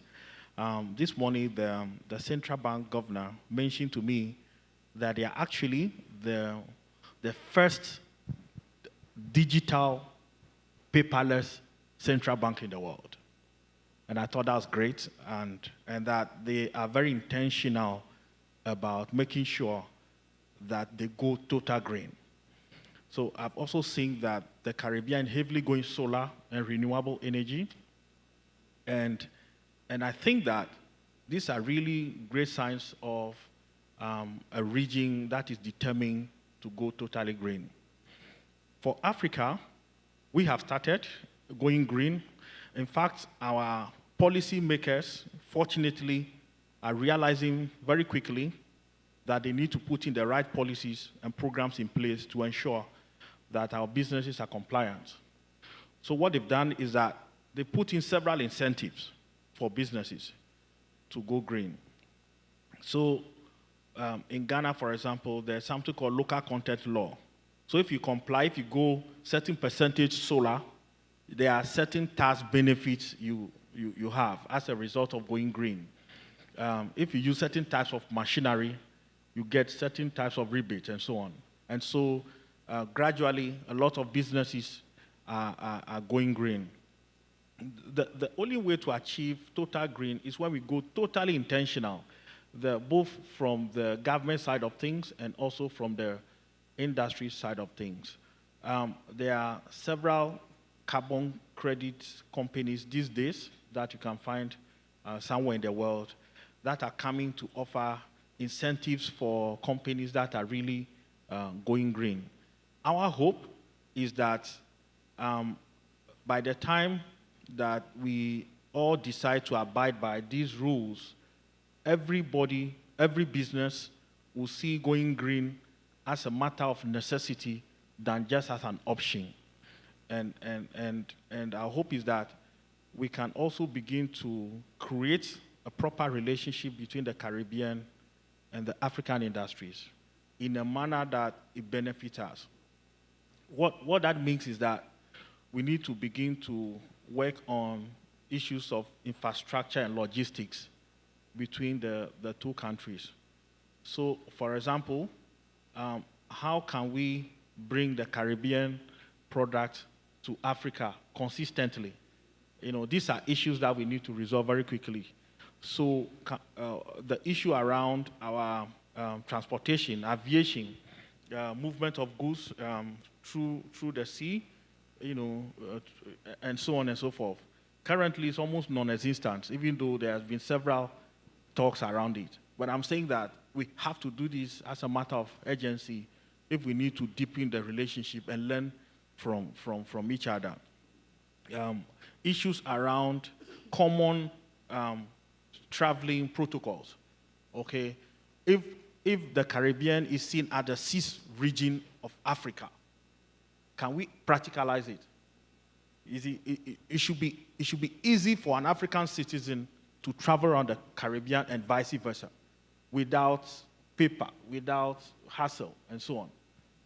And I'm saying I struggle to see trade without transportation. Seeing is believing. I have to see, I have to come visit, and so on, and then we can trade. And so I'm saying that we have to take off all of these challenges and put in the infrastructure to facilitate proper trade. Just this morning, I'm being told that there's an arrangement to create at least a weekly shipping relationship between the Caribbean and Brazil. Africa already ships to Brazil in real time. And so then we can easily route our goods through Brazil to the Caribbean. But in all of this, we can't, waiting will be dangerous. We have to be able to do them really, really now and quick.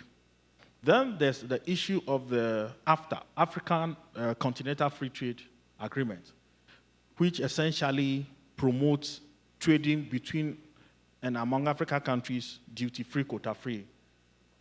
Can we include the Caribbean as well, if we're saying is the sixth region of Africa? So these are things that we have to really take very quickly and promote. We've seen AfriAzim do a lot of work in promoting trade between Caribbean and Africa, especially green trade and sustainable trade. We've seen several MOUs, several agreements, several initiatives being done.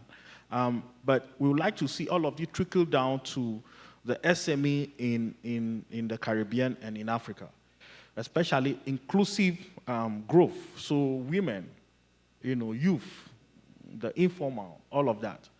And I believe that if we take some of these things very seriously, we can go a long way in ensuring that we develop both regions. Excellent, excellent. So Nick, we're going to come to you, and we're going to look at technology transfer and skill development. Now, the rest of the world has invested heavily in artificial intelligence, invested heavily in robotics education, automation. How do we catch up in this window? How do we reindustrialize in a green way and close that gap between 250 years and 70 years, leveraging technology and skill? I think we have to reflect back, first of all. When we're looking at green, we have to also demand more from green. We're demanding a lot of ourselves and a lot of our networks, creating new or rebuilding back new bridges. So within green, the products that we're using, do they have environmental protection declarations around them? Are we certifying that they are green? Are they going to work in our environments? So are we shipping the right materials around, first of all? Are we using the right materials to build with, to consume, vice versa? Within that then, are we creating interdiasporic standards, ensuring that what I ship to you is really what it's going to do? And you can certify it. I could be Brazilian, you could be Bajan. Our codes and our understandings of what is the longevity of that material might mean very different things. I might come from a high altitude, might come from a low altitude, high humidity, low humidity. Things behave very differently. Within that then, how do we create some interdiasporic codes and standards behind the products that we use? Now looking into the technology and how we close that gap. Let's put the mic a little closer. Now that we've actually bridged that gap, now that we've identified the first kind of logistic paperwork gap, our industries now have to also focus on ensuring that we are not only building for the now, but looking forward and projecting into the future. I can tell you that the sea level is continuously rising. The Atlantic is abnormally hot. The way that we ship, our ports, our airports, are all under threat. How do we ensure the long-term protection of that so our industries actually thrive a little bit longer? Now, let's also look at the integration of AI and automation and what that means for us in the Caribbean as well. There are plenty of examples out there. It's now selecting what is the right one for us in this sense. Automation can really be, I have a 3D printing arm machine over here. This is now printing out, a document that you've drawn in Barbados, and it's now exporting over to you. Are our engineers or our minds thinking the same way, but being kind of transcribed through a third entity in a sense? Because we want a handshake in that sense. And that's where we can start to bridge a lot of gaps. We can reduce our labor costs, but also exponentially increase our output costs. And this is how we use smart materials, composite materials that have more than one property to them. They might be lightweight, they might last a little bit longer, for instance. They might be stronger. That gives us resilience. So we're baking in resilience from within our core foundation. And we see how resilience is one thing that we can actually bank on. It can really change the entire CapEx and OpEx of a project in that sense. If I can know that I don't have to come back to this, I build it once, that's going to last me for X amount of years, and that's certified, it's tested, it's scientific. You can then start to go to the banks, go to financiers, and give that reassurance. And I think that's additionally what we need within in our industries. Yeah. Okay. Lovely. Because a lot of us were trained at these universities that teach us a lot of different skill sets, but we tend not to bring those skill sets back to the Caribbean or to Africa. We tend to come back and want to reconnect with what we call the heritage, you know. But I think that we need to also look at how we incorporate the skills and the technologies that we learn from the global north to accelerate automation, robotics, and these different things. But coming to you, Toussaint Akpelo, right? I got it right now. Chonam Akpelo. Akpelo. Chonam Akpelo. Right? When it comes to capital and how we leverage capital in terms of investing in value chains that create margins, because we don't just want to be doing nearshoring for nearshoring's sake. We want to be looking at generating new levels of capital. What are the sectors or the linkages that y'all are seeing in Africa, and particularly in Ghana, that are yielding significant margins that you would say, well, look, we think that people from the Caribbean should be putting their money into this in Ghana, that we should be investing in this industry in Ghana or that industry in Ghana, and then we will ask Nick to look at what we're looking at in the Caribbean that Africans can invest. So this is a practical discussion. This is not just a emotional one. Where can we put our money in Africa's industries? Great question. Right after COVID, so I was the lead consultant for a project that had over 16 countries and then the Caribbean. So this project is essentially to help over 10,000 SMEs to gain back their momentum after COVID. So we travel around the world helping these SMEs digitalize, provide them digital tools, AI tools, to help them become more ready for international business. During that project, I've learned a lot.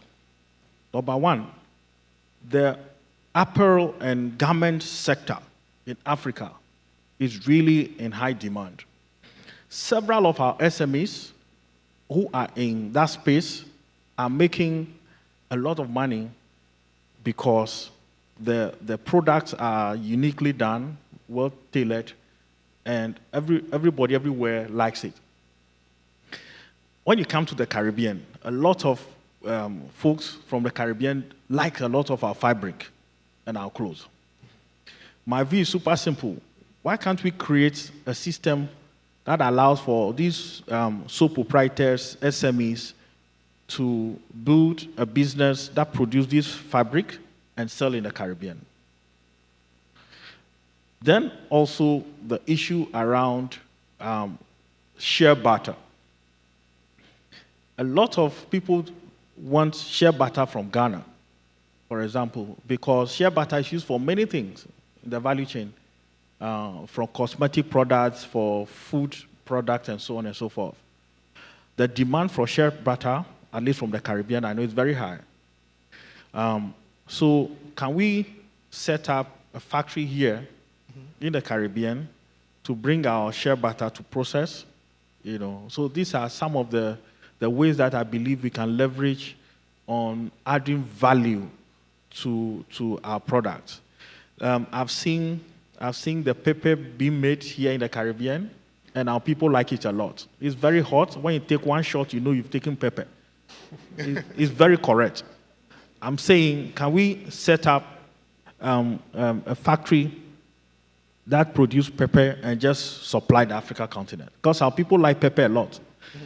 You know, so there are many ways that we can begin to take advantage of the relationship and make sure it works. But in all of this, we still have to deal with the foundation of providing the infrastructure for movements. I really would like to do shea butter business here, and I really would like to bring fabrics here. But how can I do that sustainably and consistently?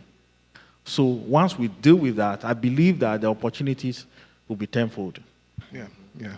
Nick, you just got 1 minute to just touch on where in the Caribbean can Africans put money around industrialization and industrial infrastructure. Well, I think one of the best ones is also fabrication. There is a lot of untapped raw materials that can be shipped and turned into something locally in your local market. So, for instance, the same shea butter, why not place fabrication facilities here? Blend it in with, tamarinds and different types of local fruits. That really appeals to markets over here. And that all creates jobs. It's exporting a lot of fantastic products. And I think that's what can come over here in this sense. So having manufacturing and fabrication, and doing that on an industry scale as well, with the inbuilt automation part of it. The packaging can all be automated. The raw materials come out. You select your flavor tones, your palettes, and vice versa, and bring that over into this region. There's so many industries that can come into. So it doesn't just cross textiles. It can touch construction. It can touch in tile design. It can touch so many different areas. That's what I would say. That's where people can start placing money.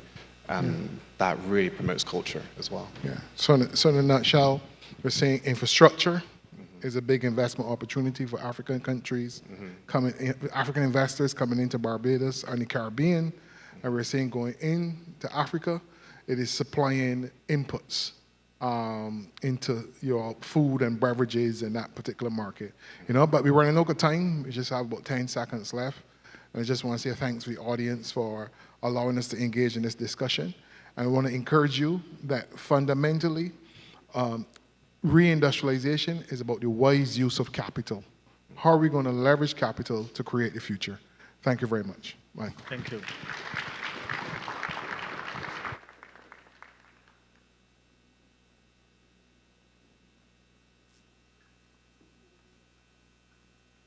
The African Export-Import Bank, a proudly Pan-African institution with a vision to transform Africa's trade.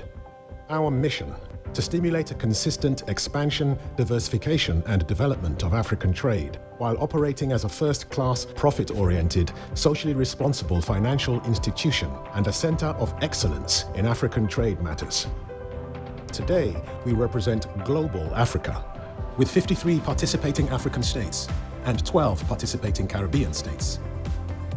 Our strategy, to realize impact through purposeful interventions based around 4 pillars. Pillar 1, intra-African trade and AFCFTA implementation. Pillar 2, industrialization and export development. Pillar 3, leadership in global trade banking in Africa. And Pillar 4, financial sustainability. Of Rexim Bank, transforming Africa's trade. RNAQ Holdings, the force driving Ghana's next wave of growth. Through Quick Angels, we invest in vision. Through Bill's Microcredit, we empower the hardworking. Through the RNAQ Foundation, we give back, creating impact that lasts. Together, we've turned local dreams into thriving national brands. RNAQ Holdings, building wealth with purpose.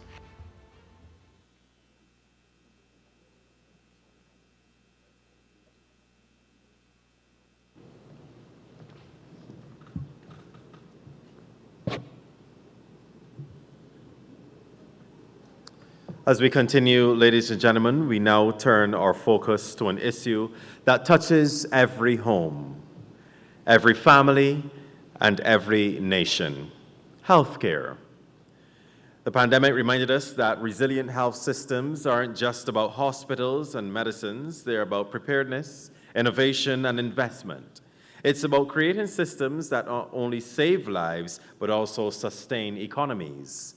The next discussion, Building Resilient and Investable Health Systems, explores how the Caribbean and Africa can strengthen healthcare infrastructure, attract strategic investment, and harness technology and partnerships to deliver equitable, sustainable care for all.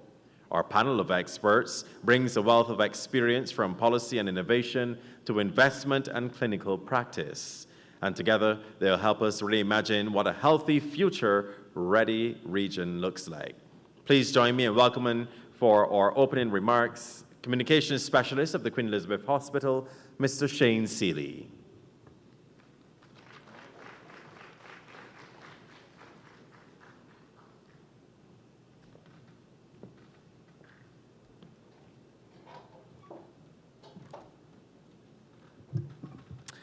Good afternoon, everyone, and thank you, Crispin, for introducing this afternoon's discussion. I think by now everyone knows that our Prime Minister has been very big on bolstering partnerships with our African partners. And she has paid a visit to many of the leaders across the continent, trying to find solutions and ways that we can take this healthcare exodus forward. So it is something that is big on the agenda for us here in Barbados. Right now we are seeing some big development in terms of our healthcare and big investment as well. And we'll talk a bit more about that as we get into this discussion. But let me introduce our panel this afternoon. Some of them are my colleagues, so they're right at home here. But dealing with our guests and inviting our guests first, Dr. Velma Scantlebury-White. She is a noted professor and surgeon, and a lot more to tell about her story as she comes here to the stage.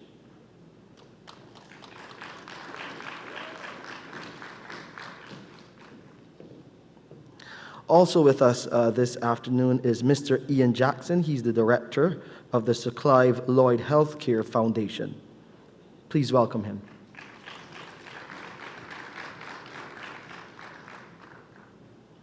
Now to some of my esteemed colleagues. Mr. Henderson Pinder, Director of Nursing Services at the Queen Elizabeth Hospital.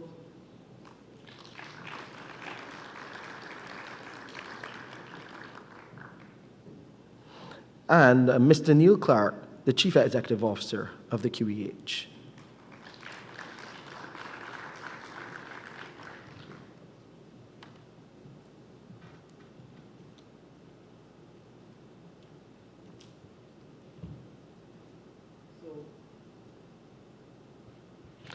So let's start with some brief introductions. Good to have all of you here this afternoon as we discuss healthcare, building resilient and investable healthcare systems. First, let's start with you, Dr. Velma Scantlebury-White. Yes, you're a professor. Yes, you're a surgeon, but you've really broken some barriers in your work, in your profession. Thank you so much. Good afternoon, everyone. Hopefully we'll have a lively session this afternoon. My name is Dr. Scantlebury, and I am the first Black female transplant surgeon hailing from Barbados, and have been practicing in the United States, and actually retired recently from surgery. But one of the things that I took on because of the need for more health care, better health care, and so a group of us have started Delaware Health Equity Coalition in order to bring accessible primary care to those in need and really addressing the disparities, but also as a nonprofit realizing that it's really about how do we get patients to better health and how do we eliminate the barriers to health in terms of getting them there, and also involving the payers to be able to say, how can we look at our outcomes in order to get better funding to deliver better care? Well, we look forward to hearing a lot more about your exploits and, of course, the expertise that you can bring to this discussion. Mr. Jackson, talk a bit about your work with the Sir Clive Lloyd Healthcare Foundation. Thank you. So I was approached by Sir Clive in February through an HIV physician that we both know in Guyana. And I run a very big testing program for HIV and hepatitis for the National Health Service in England, where we've done 12 million different individual virus tests, and we found 12,000 people who had no idea they were sick. And this is opportunistic testing when they come into accident and emergency settings. I was introduced to Sir Clive, and Sir Clive is a hero of mine, as he will be to many people in the room. And he was introduced to me and said, could we run a charity cricket match to do something? I really want to do something about prostate cancer. And I kind of looked and went, but you're Sir Clive Lloyd. You are, in my frame of reference, the most consequential person I know about who's come from the Caribbean.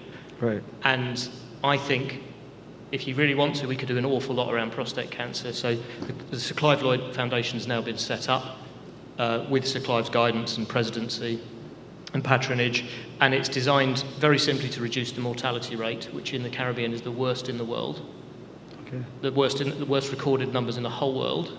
But also there's a huge opportunity to do something really quite quickly that would change that and would help not just with health, but with families, with economics, with tourism, with sport, linking all of that together. So that's what we're trying to do at the foundation. Well, work to be done indeed. We'll discuss that further. Mr. Pinder, good afternoon. Tell us a bit about yourself. You've been to the continent quite a few times. Good afternoon, everyone. My name is Anderson Pinder. I am the Director of Nursing Services at the Queen Elizabeth Hospital. In that role, I'm responsible for providing the human resource and other resources that are necessary for the proper functioning and delivery of quality healthcare services and enhancing the patient experience. In that role, I'm also responsible for research, innovation, and development of our skills and expertise and talents within the hospital. It also carries a role of credentialing and joining and making that we meet the accreditation principles that are laid down in our accrediting bodies. I am hoping that this afternoon over this forum, we will begin to see closer collaborations and collective work as we begin to foster closer relationships with Ghana and other countries on the continent. I have a personal bias for Ghana. I've been there a couple of times to recruit nurses, and they have come at an important time where they'll fill gaps in our system and help to improve the quality of care that we delivered and the patient care experience. So I hope as we go through the discussion this afternoon, we will see how best we can foster a better understanding of our relationships and how we can also strengthen those relationships as we go forward. And last but not least, the man who leads the charge at our lone tertiary treatment facility here in Barbados, the Queen Elizabeth Hospital, Mr. Neil Clark. Thank you, Shane. Good afternoon, everybody. It's a real pleasure to be here, as it is a real pleasure to be the Chief Executive of the Queen Elizabeth Hospital here in Barbados, the only acute and tertiary care hospital in Barbados, one that we all need to be doing its best for everybody. So it's a great pleasure for me to be put in charge of running the hospital, and it's a great pleasure for me to manage a team of 3,000 highly motivated people who want to do the best for you. Thank you. Well, let's stick with you, Mr. Clark. Talk a bit about doing just that, managing a hospital, trying to make it financially sustainable, but still at the same time looking for those positive outcomes. Thank you, Shane. When you're running the hospital, there's a number of things you have to balance, of course, to make it effective, efficient, safe, and well-led. But let me start off about how we make a hospital sustainable. For the hospital to be sustainable, we need to make sure that the right people are attending the right places. So for me, the number one investment in any healthcare system is prevention. Prevention and education is far cheaper and far simpler than treatment. And every dollar spent on prevention can save $5 to $7 on treatment, according to the World Health Organization. So I'm a big promoter of prevention. I would love to see less people coming to the hospital, and I would love to save the space in the hospital just for those who truly need it. And I know that I work closely with the Ministry of Health and Wellness, who are on a big campaign to improve chronic disease management, prevention, and education for the public. But as the chief executive of the hospital, for me to be sustainable, there's a few things I need to look at. And number one is data. I need to have data to inform me of decisions, as opposed to making a decision where the noise is. And we're very fortunate that we've just signed a contract last month to bring in our first health information system. This is the first time the Queen Elizabeth Hospital will have information systems and data available for the doctors. And that will significantly speed up treatment times as information seamlessly made available to everybody at the same time. That data will allow me to make effective decisions on how to manage the hospital and where the resources need to go to. The second thing to be a sustainable hospital is probably having the right governance framework.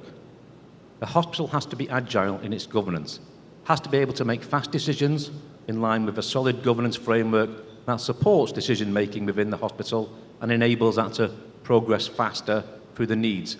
At the end of the day, unlike many other organisations, we're dealing with health and we're dealing with lives. And timely decisions are really important, and therefore governance structures for hospitals have to be as tight as they can be to ensure that we're operating within frameworks that are easily supporting the decision-making process. I think thirdly, I'd say then, is for financial sustainability of a hospital, is knowing what my cost is. What does it cost to run that department? What does it cost to run that ward, that bed? And how much did that patient cost me? And once I know what my costs are, and then I can truly understand the services that we're providing, then I can start to understand how I need to be funded. Currently, we're funded on a block contract, and we need to move from a block contract, which is based on history, to an activity contract, which is based on the present, what's happening now, to a future-based, value-based outcomes contract, where we're funded on the outcomes. And the better outcomes we put out for the patients, the better services, the better funding that we get into the hospital. And when the hospital can make some funds from doing additional things, those funds should be available back to the teams to reinvest back in their teams, incentivising that cycle of reinvesting back into the hospital. I think the final thing that I'd probably say, and the most important thing, is the staff. If we're going to be a resilient healthcare system that improves quality indicators, we need to make sure that we have the right staff doing the right jobs with the right tools. And we need to build on our staff training in mindset. We need to give them the authority and the ability to improve their own areas. And I think for a long time they've been waiting to be told what to do. And what we need to do now is empower them to have a go themselves, try things and see if we can make a change. Let's build an attitude, the right attitude to making the change, and let's work together on that, building that attitude with them. And that would lead to a change in culture. And I think this is probably the most challenging part of any organisation, especially a complex hospital with different levels of power lines within the hospital. So building out that culture, building out that mindset will be probably one of our biggest developments for the next calendar year. Thank you, Mr. Clark. Dr. Canterbury, of course, you know the Barbados model in terms of funding healthcare is strictly through government. You would have seen various models during your tenure. Talk about what would work to improve those outcomes while making public healthcare more financially sustainable. Well, thank you. As we just heard, it's important to really focus on having adequate primary care facilities, because I think one of the things is, number one, be able to have accessibility in not having long wait lines or being able to get appropriate care, not just putting out fires in emergency basis, but being able to take care, have health care in a preventive manner. And so it's important to be able to say, okay, is there enough primary care facilities in order to do that? Under the national healthcare system, you know, it's different from what I'm used to, where we have a fee-for-service and we have many different insurers on the private sector that are there to, one, allow physicians who are delivering care to be able to have at least some sense of who pays better, and not necessarily focusing on a fee-for-service model, but value-based care. Let's look at your patient population. Let's look at the health diseases. And if you have 300 patients and you're able to keep them out of the emergency room, if you're able to keep the hemoglobin A1C down below a certain level, if you want to look at your data and are you are you maintaining wellness of your patients, then you get incentivized to be able to say, this is where you can merge your government payers with your private sector in order to have, maybe give patients choices in terms of, yeah, you may have a national healthcare system, but maybe within that national healthcare system, there is some options for saying, well, I want to go with this model versus that model, and be able to say, well, in terms of how do you get better outcome for patients? How do you begin to say, I need you to be able to be seen every other month or every third month so I can control your diabetes, or I can keep your blood pressure in check, or we can have that annual screening so that ultimately, if you have a healthier population, you have a better workforce, and it's going to cost your government less overall. Right. Mr. Jackson, I see you there nodding in agreement, focusing on primary care investment, maybe the answer to some of these solutions in terms of the chronic diseases that we're now seeing and being forced to treat at the tertiary level. So maybe the funding should be more focused at primary care. In Barbados, it would be in the polyclinic system. I completely agree. I mean, there's every country in the world will benefit from more preventative medicine, and screening in particular, screening for prostate cancer is a classic example. Quite often we're getting late presentations, people who it's too late to treat well or need a very advanced immediate prostatectomy, which is fundamentally questions for people. It's not only very invasive surgery, but it goes into questions of what it means to be a man, you know, in terms of the stigma that's attached to it. The earlier you get it, the better. I mean, the good news on this... So you know the men don't like to get tested. The men don't like to go over... No, they don't like to get tested to the point where, in some cases, they seem to be willing to die instead, which seems, you know, but the solution to that, always, is the local population. The solution to that is not someone parachuting in from London and having an idea. You know, we can facilitate some change, but investment in primary care, investment in screening is at one end, and then you've got investment in MRI machines and, you know, robots at the, you know, the $1 million end. But that is all investment in care at quite a predictable level. You know, we know roughly how many people are going to develop serious cancers that need serious operations. The more preventative stuff you do to stop that happening, the absolute better. And I want to say this particularly about the Caribbean. It is clearly in a position that it could do an awful lot very quickly. So I'm really hopeful, actually, about how well you could do some of this with some help, with some philanthropic investment, with some state investment. You could, because the population sizes of the states are such that actually a universal screening program for an island is achievable.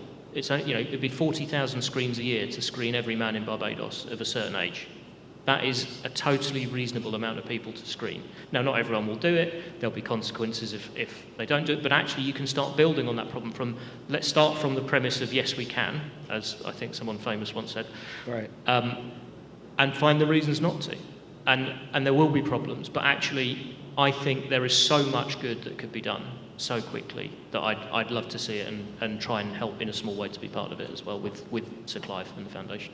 Incentives and consequences to really wrestle this problem that we are seeing to the ground in terms of people running to the tertiary side of things. Mr. Pinder, your team has been taking a proactive approach, reaching out to the community, getting support in doing that, helping on the preventative side of things. Well, your focus is on tertiary care as well. You have some of your nurses out in the field. The education now is also very important, connected to the investment and improvements in primary care. Yes, we do have a team that we've dedicated to go to our community, and that's what it is really.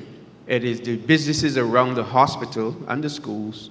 So we have taken on those as special projects where we're reaching out to them, we're providing them with the education, and we're doing some primary testing for them that we can at least early identify any persons from those businesses that are at risk.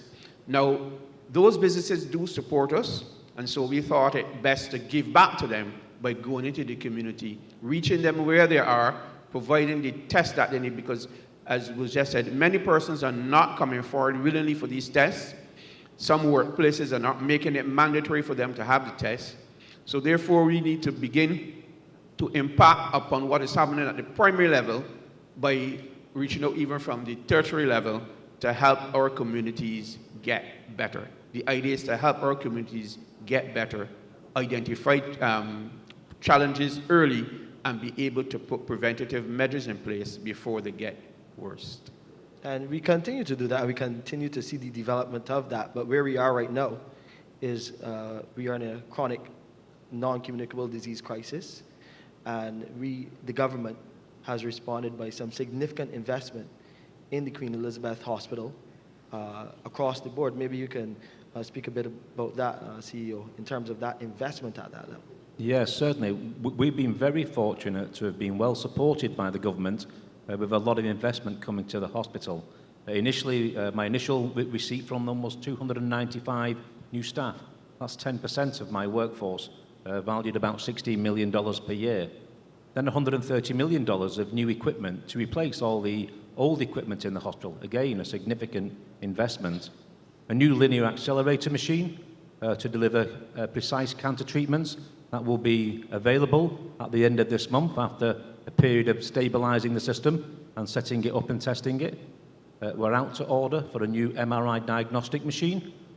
We've just signed a contract, or the Ministry of Health and Wellness have just signed a contract on our behalf for a $400 million investment at the Enmore site, which will bring us a brand new laboratory, diagnostic centre, oncology centre, some additional outpatient clinics and inpatient facilities.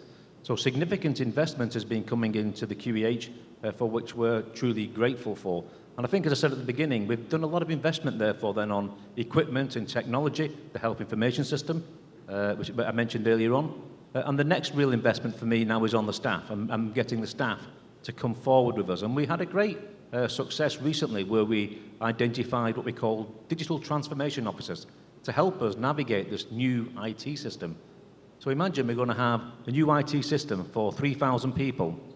Technology, probably quite straightforward to put into place, but having the staff use that and understand it and adapt it is going to be, it's going to be quite a challenge. So we asked for volunteers to step forward and come and help with this journey, and we were inundated with staff in the organisation who said that they want to be involved and they want to help lead this transformational change for us. So for me, the modernisation journey continues. The equipment, the IT is already being provided. And now it's for us to work on bringing the staff up and supporting them with tools and techniques that they can use to change their own behaviours, and that's what I call this mindset training. A lot of investments over the next 12 months on supporting them, changing the mindset, helping them feel valued, making them accountable for their own areas. Okay, so let's put a wrap on this. 60 seconds to tell us. You have a significant portion of money to invest in one area of healthcare. Where are you going to invest it, and what facility or service would you prioritize? I will invest it in primary care facilities and use funds also to provide not only just the workforce development in terms of trainees, but also not necessarily in places like Barbados, but in Africa, being able to incorporate telemedicine, be able to reach people where they are if there's no access to get into the facility, incorporate new technology to be able to treat patients in distant places. Nice. Mr. Jackson? Unsurprisingly, I'm going to say prostate cancer, as I run a prostate cancer charity. But I think the really important thing, actually, the first investment, it would only take about $200,000 to cover the whole of the Caribbean region with a research project to do genetic testing, to actually take DNA extraction from men living with prostate cancer, take the control samples, put that through the Royal Marsden and the Institute of Cancer Research. There is a group called Practical. It has 70 different countries in it. It has not a single country in the Caribbean, which is a serious problem. And one of the things that the foundation wants to do is make doing active research an absolute priority. And instead of just joining in the research, what we want is the region to lead the world. So again, this isn't about catching up. This is about how do we make these centres, the primary centres for global research into prostate cancer, for global treatment pathways into prostate cancer, and it's never just about prostate cancer. Anything you can do in any individual modality will come up with, there'll be another condition that goes, oh, actually you did that over there, let's do something else with breast cancer, let's do something else which shares a lot of genetic traits. So I would say the research project first, followed by universal screening. Okay. You have 15 seconds, Mr. Pinder. Can you do it? Mine would be workforce development and education, and it would involve collaboration and cooperation with all other countries. And since we have Ghana as one of our primary, it would be using AI, using adaptive technologies, using analytics to help to make the decisions that we make in terms of patient care population. CEO? I would say when I started off, prevention and education. So expediting the rollout of prevention and education to stop people attending the hospital in the first place. And I would just say if there was 2 pots of money, Shane, I would say today's our 61st anniversary at the QEH. We're 61 years old in the building. So I would say maybe a new building would be helpful at some point. We're almost getting there. You're getting $390 million in investment in a new facility across the road. So that's a start. But I really want to thank all of you for sharing this afternoon, and thank you for being a wonderful audience.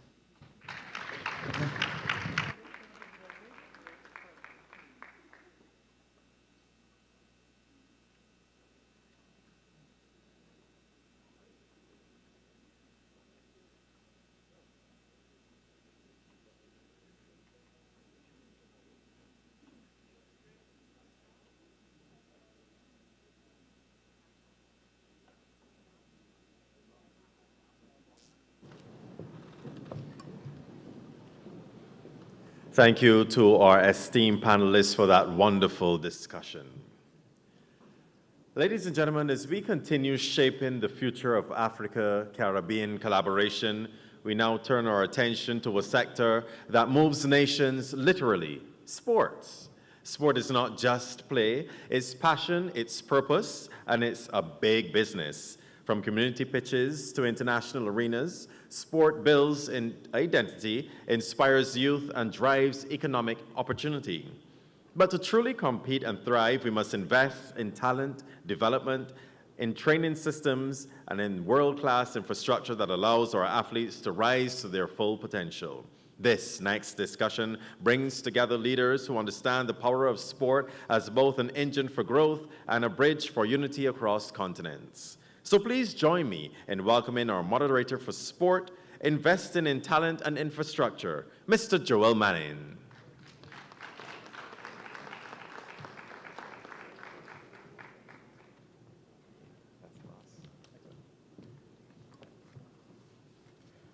A pleasant good afternoon, everyone. It's certainly a pleasure to welcome you to this conversation on sport, investing in talent and infrastructure.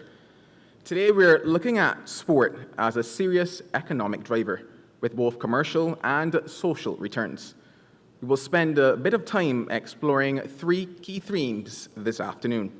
The first is sports as economic infrastructure, then talent development and exchange, building Africa-Caribbean pathways, and the final theme will be major events and global partnerships competing on the world stage. This afternoon, it gives me a great pleasure to introduce my star-studded panel, beginning with a CEO of Cricket West Indies, Mr. Chris Daring. Please welcome him as he comes. President of the Antonio Rudiger Foundation, Mr. Pat Kamara.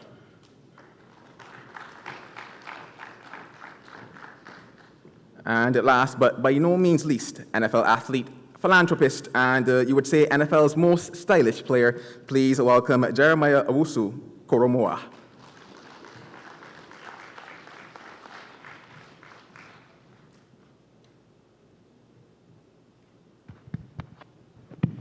Good afternoon again, gentlemen. I trust that everybody is doing well on this, I would call it a marvelous Monday.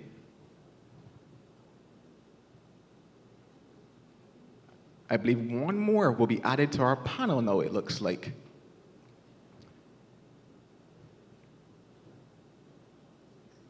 Marcus will be joining us this afternoon, ladies and gentlemen.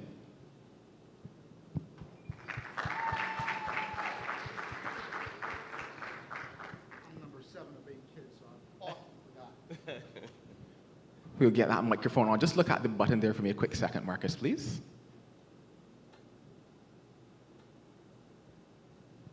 So you said you were 7 of 8 children just now, Marcus, I think is what I heard just now. What is it like growing up in a family that big? Let's begin, since I didn't realize that you were joining us this afternoon. Let's start there, Marcus. What was it like growing up in a family of 8? It's complete mayhem. But no, it was beautiful. It's a, you know, when you're that poor, you don't realize you're poor. You're surrounded by love and support. And so you have a instant team that you're born onto. So it's really wonderful. All right, well, gentlemen, my first question, in fact, is away from the sporting field. For any of you, is this your first visit to the island of Barbados? Yes. Yes, for me as well. What have you been able to see so far since being on the island?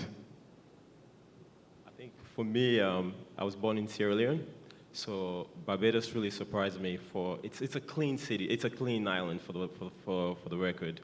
I was just in Sierra Leone last December, and I can just see the level of development, the level of infrastructure compared to a place like Sierra Leone.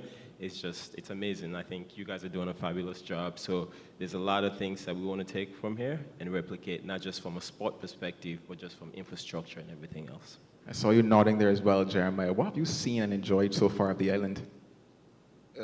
I would say I've seen the people. The people are very hospitable, very welcoming, so it's been a great time so far. Definitely a pleasure to have all of you, and I get to say a warm welcome to my island and my home. Chris, I want to begin with you. You're still new, you would say, in your role as CEO of Cricket West Indies. What's been most enjoyable so far of that role? Well, I don't use the word enjoyable when it comes to working with Cricket West Indies. Generally, it's not something you enjoy. It's something you survive. Look, cricket, this is my second stint with Cricket West Indies. And in the first stint, running Cricket World Cup, I became a Caribbean citizen. And so being out of cricket for a while, that's what I missed. I missed being, I felt at home so much in every Caribbean country. When you're not involved in cricket, you miss that. You miss walking into the boatyard and knowing as many people as any sports bar in Trinidad. And so I missed being a Caribbean citizen, so I'm really enjoying that part of it. Well, the one thing that we know that the Caribbean is known for is its partying.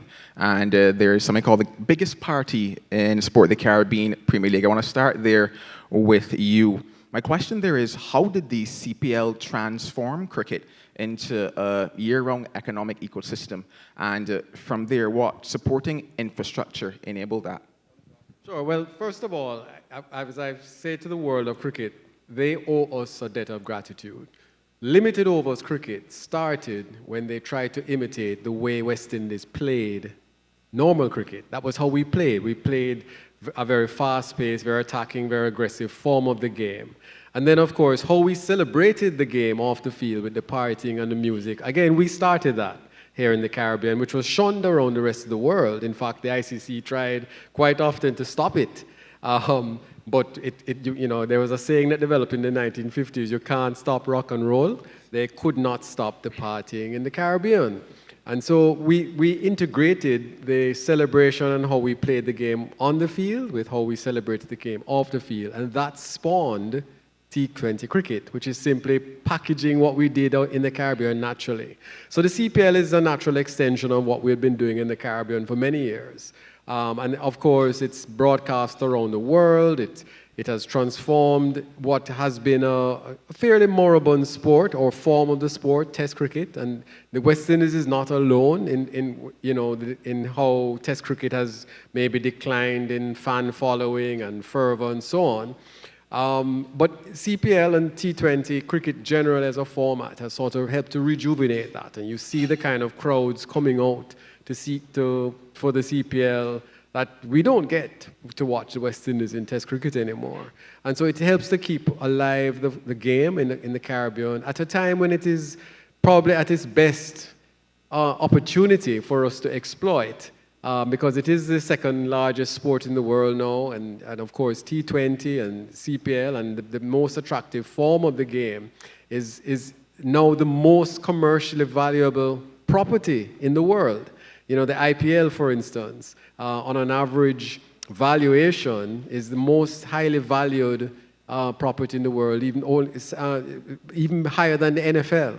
So you understand where the world of cricket has gone to, and so it's just our opportunity here with the CPL, with West Indies cricket, to take our part in a global cricket industry that is growing exponentially. Now, Pat, I'm going to come to you beside Chris, and we spoke with regards to the highest level just now. Let's take it now down towards the grassroots level, which I know that the foundation which you're with truly deals a lot with. My question there is, from your experience, how can foundations deliver measurable social return and still attract funding when it comes to social impact sports projects? Thank you for that question. First of all, I think I'll kind of start off with an experiment to that question. If you could all just do me a favor and stand up for 1 second, all of you in the audience. How many of you are under the age of 40? You can have a seat. How many of you are under the age of 30? You can have a seat. And now, how many of you are under the age of 20? Right? So the thing about Africa, when you look at Africa, do you know what the average age around Africa is, projected for the next 10 years? Guess? Right? So let me tell you this. It's about 19 years old. You guys can have a seat now. So none of us in this room fit that. And the reason for that experiment is to tell you exactly the importance of youth, right? And a lot of panels here have talked about education, they've talked about health, and they've talked about just youth development. So in terms of social returns, I think at the Antonio Rudiger Foundation, the main emphasis that we want to put is take someone like Antonio with his global brand playing for Madrid and then German national team to say, okay, how can we partner with sponsors such as Under Armour to create lasting impact? So last December, we went to Sierra Leone. We took about $150,000 in equipment. But prior to that, Antonio himself had donated $100,000 in terms of health initiatives. So I think when you make impact, not just on the health side, but obviously on the youth side, once people see some of those changes and impact that you're sort of creating, I think it's easier for me to turn to Jeremiah or to turn to Chris or turn to any investor in this room and say, listen, Tony cannot be the only one that's given $100,000 to develop youth sports in Sierra Leone. It takes everyone, right? We cannot be doing things in silos and expect greater return. I think for us to develop some of the social impact that we need, not just in Sierra Leone, but across Africa and the Caribbean, it takes all of us. So that will be my answer to that. Yeah, there's something that you said there, and it related very heavily to leveraging names and leveraging brands. Right. And there's a very heavy name alongside of you in Jeremiah. Now, I want to start on your fashion sense, first of all. What, I guess, ordered the outfit for today? Let's begin there. It looks, a little more tame in comparison to some things that we've seen before. Yeah, I mean, your outfit's supposed to fit the occasion. So this is a more subtle occasion, so I just decided to go with a long garment and an outfit like that. So it's still as clean as ever, but in terms of leveraging name, it's interesting that as a global sports brand, you have the opportunity to use your name to leverage investment in infrastructure and to help with social projects like we would have mentioned. What has that experience been like for you, being a part of using your name to pretty much give back to, one, your sport and also your home? Yeah, I mean, I think it starts with, more so how we, from an athlete's perspective, define success. I know that sometimes for us, it may be how many goals you score, how many touchdowns you score, but there has to be a shift. There has to be a shift in how we understand, we'll say, global success when it comes to athletes.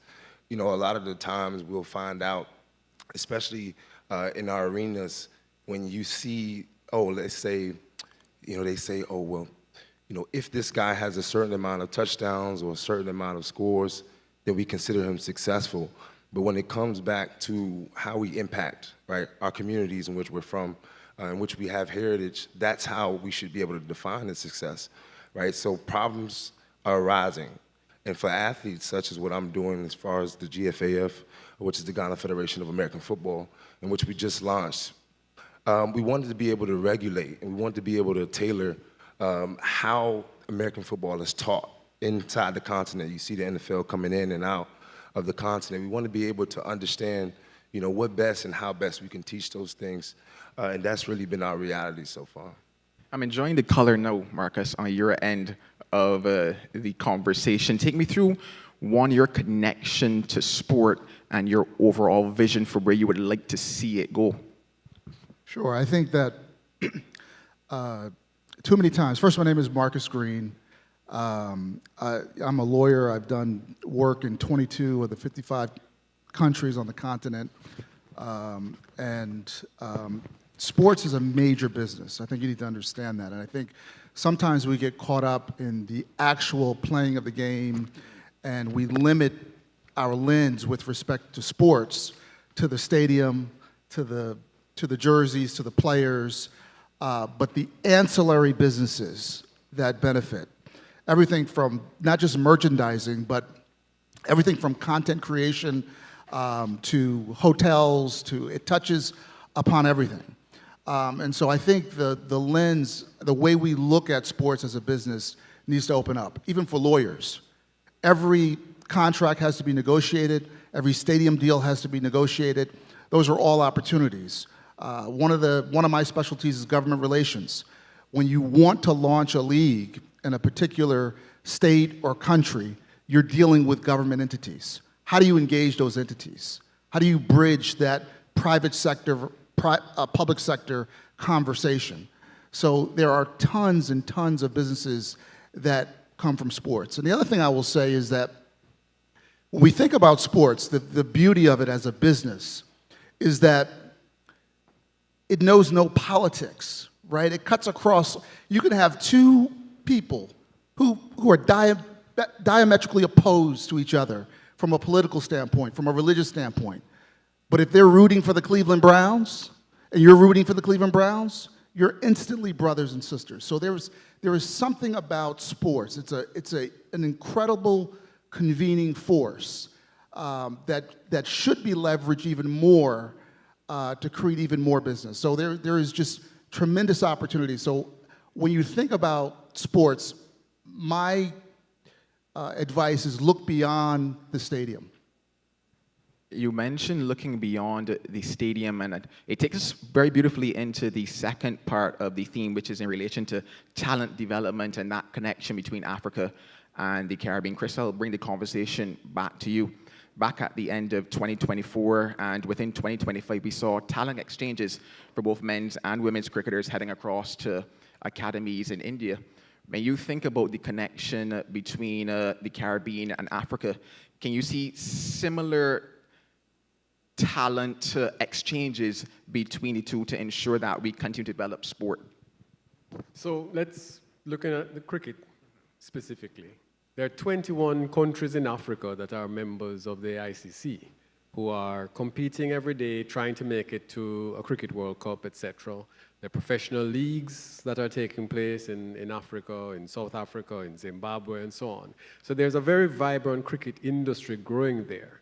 Then when you look in the Caribbean, the West Indies, we are the brand name still in the world of cricket, and certainly in the African diaspora, amongst African countries and in the African diaspora in the United States and Canada and so on, we are still a brand that is very highly valued. So I can definitely see an exchange for athlete development between countries. We could be a home for that development. The reality is, though, you need the facilities. And because cricket has become such a professional sport, the professional development facilities that are needed are akin to what New York Giants might have or Miami Dolphins. You know, that's the kind of professional facilities that professional cricketers now need to develop. I had the good fortune a couple of weeks ago of visiting the Center of Excellence that India just built, the BCCI just built, only for their national teams. I mean, it's a 40-acre campus of some of the most high-tech equipment, oxygenation chambers for muscle recovery, and, you know, just incredible array of, it looks like a hospital, the facilities that they have, just for the national teams.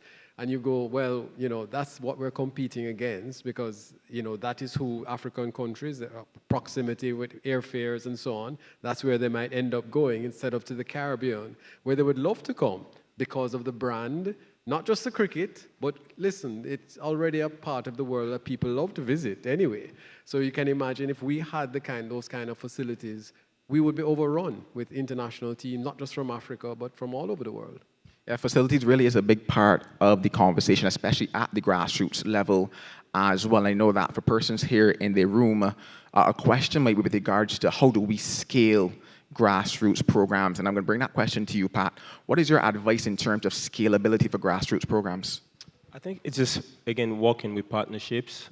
Right now, what we're trying to do is engage partners within FIFA, the governing body of soccer, to be able to come into Sierra Leone, partner with the foundation to be able to develop academies that not only support soccer or football, but also can create education opportunities for kids, right? Whereby they have the health side of it, they have the education side of it. So I think as long as we can sort of engage partners, which is what we're trying to do and we're in the stage of doing, ultimately we want to build an academy in Sierra Leone that will foster to not just boys, but also young girls, because I think that's also very important when we talk about development. It has to include every sector of gender, whether kids are able or disabled, everyone has to be included to be able to play. So I think that's what it is. Yeah, I heard a couple claps in terms of a few of the things that you're mentioning there just now. So certainly a few agree. Jeremiah, I'll come to you here because in terms of academy, we think about training. And there are two aspects that we'll look at. The training in terms of on the field and the training then in terms of, as we would say, the inner man, so to speak. How important is it for you to ensure that both of those elements are part of what happens when it comes to, let's say, like your academy structures and then the projects that you're currently investing in? Yeah, I mean, we as athletes, when we get to a certain level, we have a responsibility, we have a duty to be able to not just give back the game, but also give it back in a way that the youth can benefit both on and off the field. And that would be like the holistic side of it, right?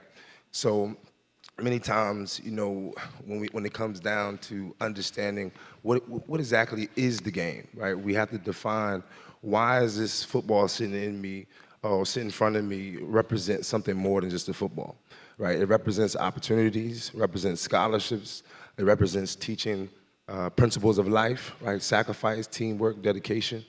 Like the brother said here about, when you look at these sports, don't just look at it as just a stadium. Look beyond the stadium. Look at it as a source for opportunities. Look at it as a source for investments. And it's on us as athletes, from our perspective, to be able to teach it in the manner into which it will lead to the benefit of the youth, both on and off the field. And final question of the afternoon I'll bring to you, Marcus, and it dives once again into, I want you to kind of build on, as you mentioned, it's more than the stadiums. I'll give you a bit of time to, I guess, frame in that regard. What do you want to leave as the final note in terms of it is more than stadiums when we think about sport? So a couple things to piggyback off my brother here. When you think about, first of all, what you're doing with youth athletics in Ghana is just phenomenal, because I think one of the things that we ought to be talking about is youth. The gentleman over here mentioned that Africa has the youngest and fastest growing population on the planet, and that's absolutely true. And so how can sports tap into that? Well, the only way you can tap into that is if you have grassroots, if you have the equivalent of Little League and Pop Warner, these youth programs that are teaching children the sport, right? Football gets its origin, American football gets its origin in America. So how does a little kid who's 4 years old, who may see it on TV, learn how to play it? You need these small programs, and that's actually building infrastructure in order to build an economy around that sport in that particular country. Because the talent is there. We know the talent is on the continent. Let's make no mistake about it. I had the pleasure of doing some work with the NBA some time ago, and I was on a panel. And the gentleman who was representing the NBA was given stats, and he said, in the NBA, we've had, 20 NBA players that came from Africa who were all-stars. And when it was time for me to talk, I said, the last time I checked, the NBA was 98% black, and the last time I checked, the only place on the planet that black people derive from is Africa. So what are we talking about here? We know where the talent is and it has originated from. It just needs to be cultivated. Looking beyond the stadium. Looking beyond the stadium is figuring out those businesses that may not be businesses at all. Ways for you to start a business around sports. There is tons of merchandise that has to be purchased. There are everything from who's printing the tickets to who's catering the events, from who's providing security, who's providing car service. It's just bigger than just the actual event that's occurring. And if you don't believe me, the Basketball Africa League, and from 2021 till now, a very short start, right? They've contributed over $250 million to GDP for the African continent. And by 2034, it's estimated that'll reach $5.4 billion. And that's not just the playing of the game, that's all the other things I'm talking about. So sports is a huge, huge business. And if you like it or you're interested in it, you can find your space in it, no matter what profession. Accountants, lawyers, physicians, sports medicine. There is so many. If you just think about what occurs with respect to a sporting event, television rights, that's a huge piece of this. Everything from designing uniforms. Now it's endless, and so it's bigger than a stadium. Well, gentlemen, honestly, I wish we had a bit more time to continue discussion, but I want to say thank you very much for joining us. And as we close, I'd like to leave us on a note that really and truly, I think that this is just not about competition, or rather it's more than competition. It's about legacy, leadership, and the opportunity to position our regions confidently on the world stage. And as such, my challenge, not only to you gentlemen in your positions, but to the audience, is that it's for us to commit to be the generation that actually builds and not just plays games. Ladies and gentlemen, it's been a pleasure being here with you. Gentlemen, thank you very much. Thank you.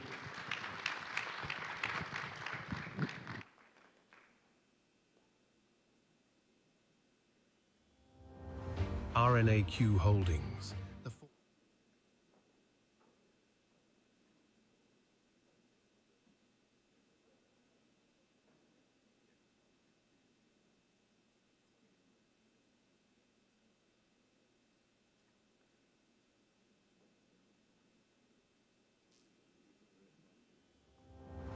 RNAQ Holdings, the force driving Ghana's next wave of growth. Through Quick Angels, we invest in vision. Through Bill's microcredit, we empower the hardworking. Through the RNAQ Foundation, we give back, creating impact that lasts. Together, we've turned local dreams into thriving national brands. RNAQ Holdings, building wealth with purpose. The African Export-Import Bank, a proudly Pan-African institution with a vision to transform Africa's trade. Our mission, to stimulate a consistent expansion, diversification, and development of African trade, while operating as a first-class, profit-oriented, socially responsible financial institution and a center of excellence in African trade matters. Today, we represent global Africa, with 53 participating African states and 12 participating Caribbean states. Our strategy, to realize impact through purposeful interventions based around 4 pillars. Pillar 1, intra-African trade and AFCFTA implementation. Pillar 2, industrialization and export development. Pillar 3, leadership in global trade banking in Africa. And Pillar 4, financial sustainability.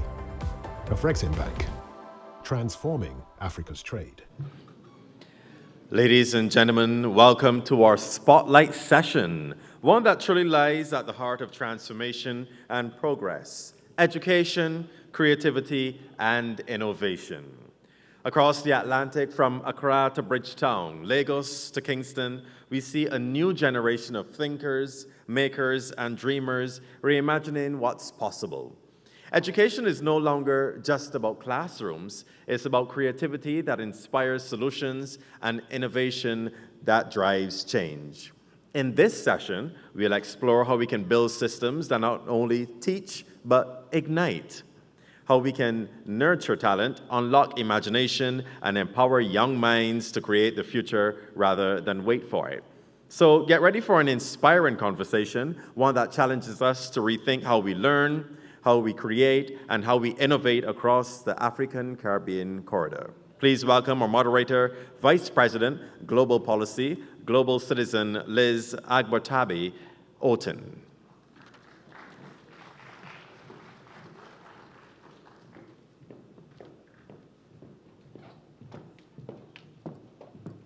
Well, hello, everyone.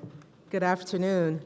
I'm Liz Agbotabi, and I'm a VP at Global Citizen, an organization dedicated to ending extreme poverty that works at the intersection of music, culture, and action-taking. Today, I am delighted to be your moderator for what promises to be an insightful conversation on education, creativity, and innovation, building the talent base for the new economy in Barbados, Ghana, connecting Africa, and the Caribbean. We have 4 esteemed panelists joining us today. Please help me give a warm welcome to our speakers. Please welcome Honorable Chad Blackman, who's the Minister for Transformational Education, Government of Barbados.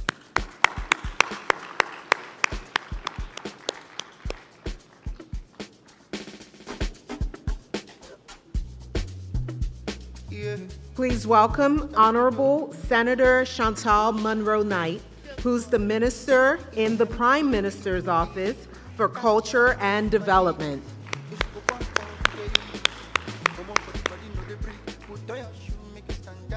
And finally, please welcome King's Maid, Dr. Adesegun Adeosun Jr., who's the CEO and founder of SMAID Entertainment and the co-founder of Afro Nation.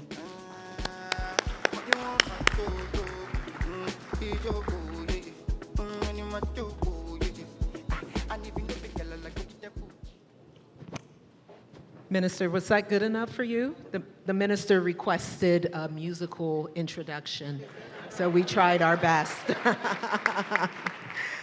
All right, so we're going to jump right in to today's conversation. We'll do this across 3 thematic areas. The first theme being education for the future economy. This opening segment will frame education not simply as social infrastructure, but as an economic strategy, building the human capital and creative capability required for tomorrow's industries. This is really about job creation, today's conversation, for the youth here in the Caribbean and across Africa. Honorable Blackman, how is Barbados' transformational education agenda aligning with creative industries, technology, and entrepreneurship? Thank you very much, first of all, for having me on the panel. To get straight to it, one of the things that we've done and we're doing, first of all, we've set a very bold agenda that if we're going to transform education in Barbados and to prepare our young people who go on to be adolescents and adults for the future of work and business, we have to decolonize our curriculum. That's the first thing. And we've also set the bold agenda that within 7 years, we want to be the #1 education system anywhere in the world. But to do that, thank you. But to do that, we have to do a number of strategic things. And one of the things that we have to do is to ensure that we now bring culture, and I'm happy to be joined by my colleague who's the Minister for Culture in Barbados. We have to bring culture and the arts into the mainstream of education, and not just as a side piece, as it were. And why is that key? In Africa, in the Caribbean, the 2 regions in the world that dominate culture, cultural expression, the way we walk, the way we talk, our music, our fashion, our food, is Africa and the Caribbean. But because of colonization over the last 400 years, we've been forced to think that in order for you to be a successful jurisdiction or region, you have to focus on all of the other nice things, for example, the physics and the math and the law and engineering, notwithstanding, of course, they're important. When you realize, therefore, that the value of culture and the creative arts can transform a nation, helping you to be competitive, helping you to provide a quality of life for your people, because that's your strength, that's your superpower, you then place it, therefore, in the mainstream.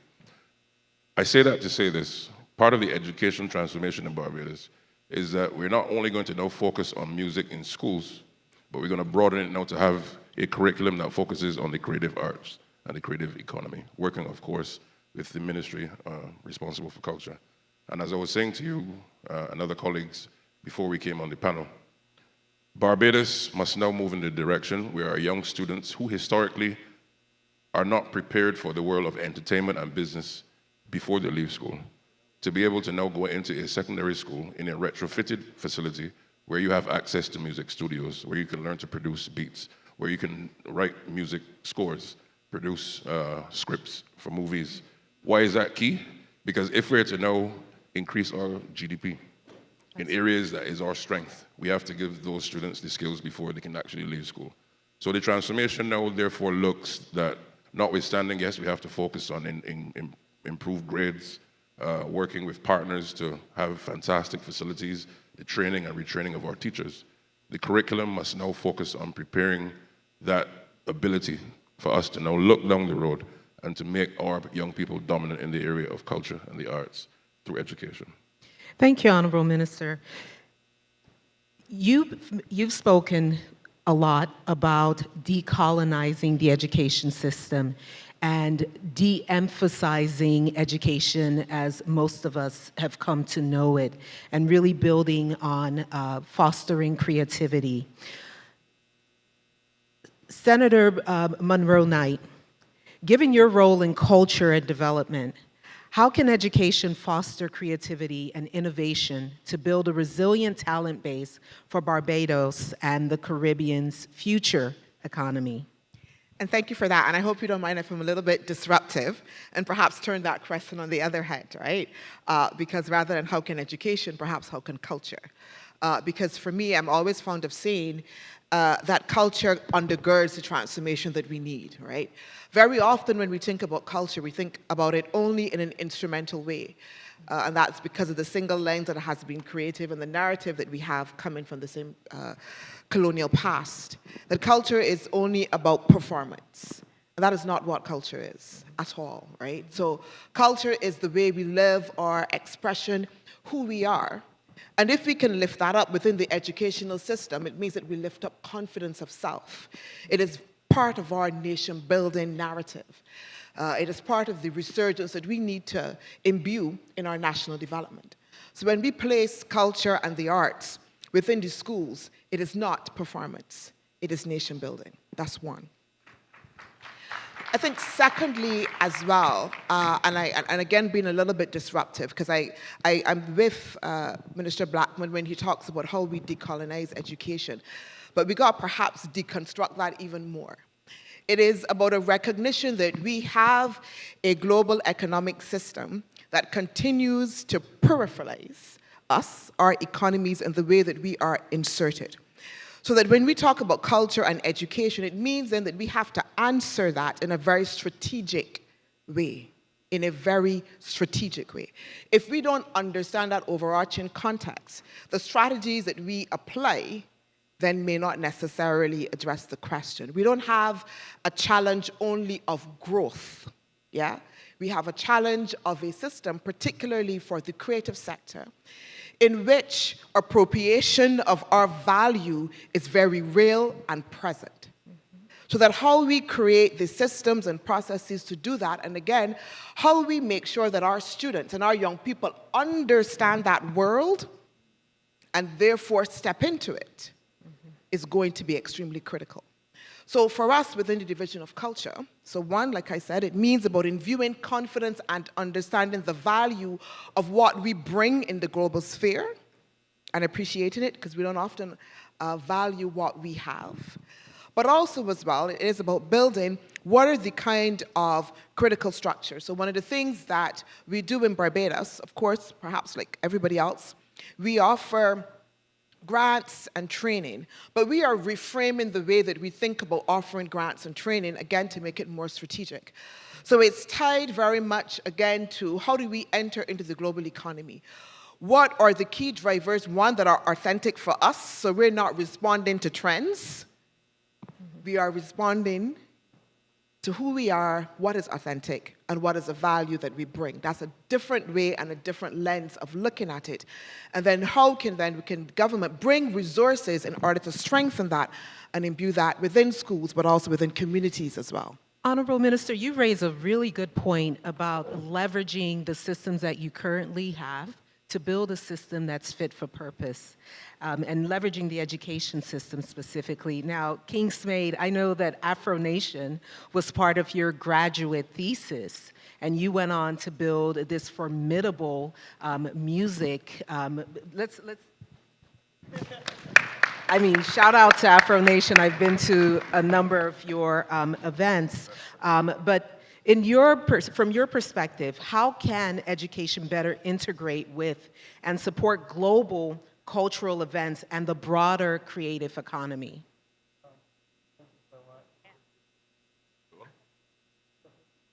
Hello? Yes, perfect. Thank you so much. First of all, I'd like to say storytelling is the most powerful conversations we need to be having. And I'm privileged to be here with two honorable ministers, and yourself, Queen. It's time for us to tell our stories. It's time for us to remember who we are. I grew up in London in the last 21 years. I was born in Lagos. Who I am is what led me to where we are today with Afro Nation and all of that. But the most important thing is the educative part. How I started, how did I start? How did it come over me to create Afro Nation? Because at the time, there was nothing.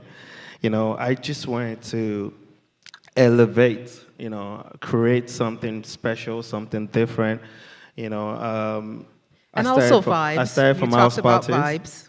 You talked about vibes and taking African vibes global. Okay, so yeah. House parties started from house parties. From house parties, we went on to the clubs. From the clubs, we went on to concerts.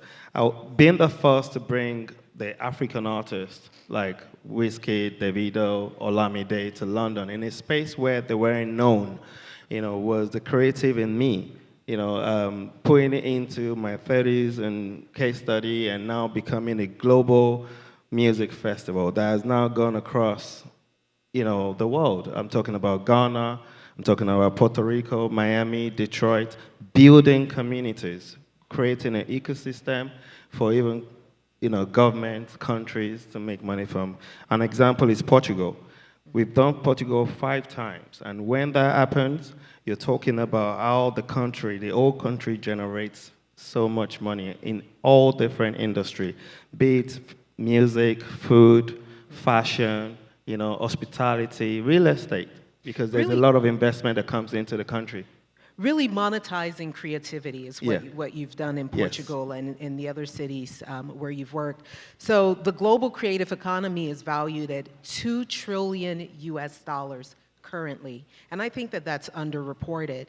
And by 2030, that is going to triple. Now, just think about that and think about the potential of monetizing this, what we're sitting on. Honorable Blackman, what educational initiatives can Barbados implement to monetize creative endeavors, ensuring sustainable growth and economic benefit for the region? I've got one that I can tell you, and I've spoken to the country quite a bit over the last few months on it. What we're looking to do and to take to cabinet for approval is to ensure that all of our students, for example, who are in the arts, who are in theater, who are in NIFCA, which is one of our premier festivities here, is that historically when you do well at NIFCA, you get a medal, you get a photo in the paper, and you get public applause. Whilst that's good, it's not enough. And we've decided that our students, particularly on the creative side and the intellectual property side, must now be able to monetize that through what we're going to call creating a national trust. So all of the different things that you can conceive through culture, you partner with the private sector whilst you're at school, and that national trust you can then draw down at the age of 18 from your student account, where you can take that money and you can expand or start a business, you can further your studies, you can put it to deposit for property. So what you're doing effectively is giving them a head start in business, a head start in ensuring that they can have a real stake in the world beyond school. Because the truth of it is, our history has led us to believe that certification, whether it be CXCs or CAPE, has been the gateway to success.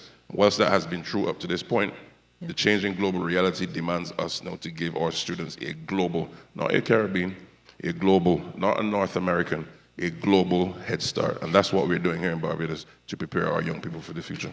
Certainly, certainly. And beyond curriculum reform, Honorable Monroe Knight, what specific partnerships, to achieve this success, you'll need partnerships. What successful partnerships with industry, diaspora, and other governments, I like to say philanthropy, which is often left out of this conversation, but which is a key piece, would be critical to accelerate workforce readiness? Okay.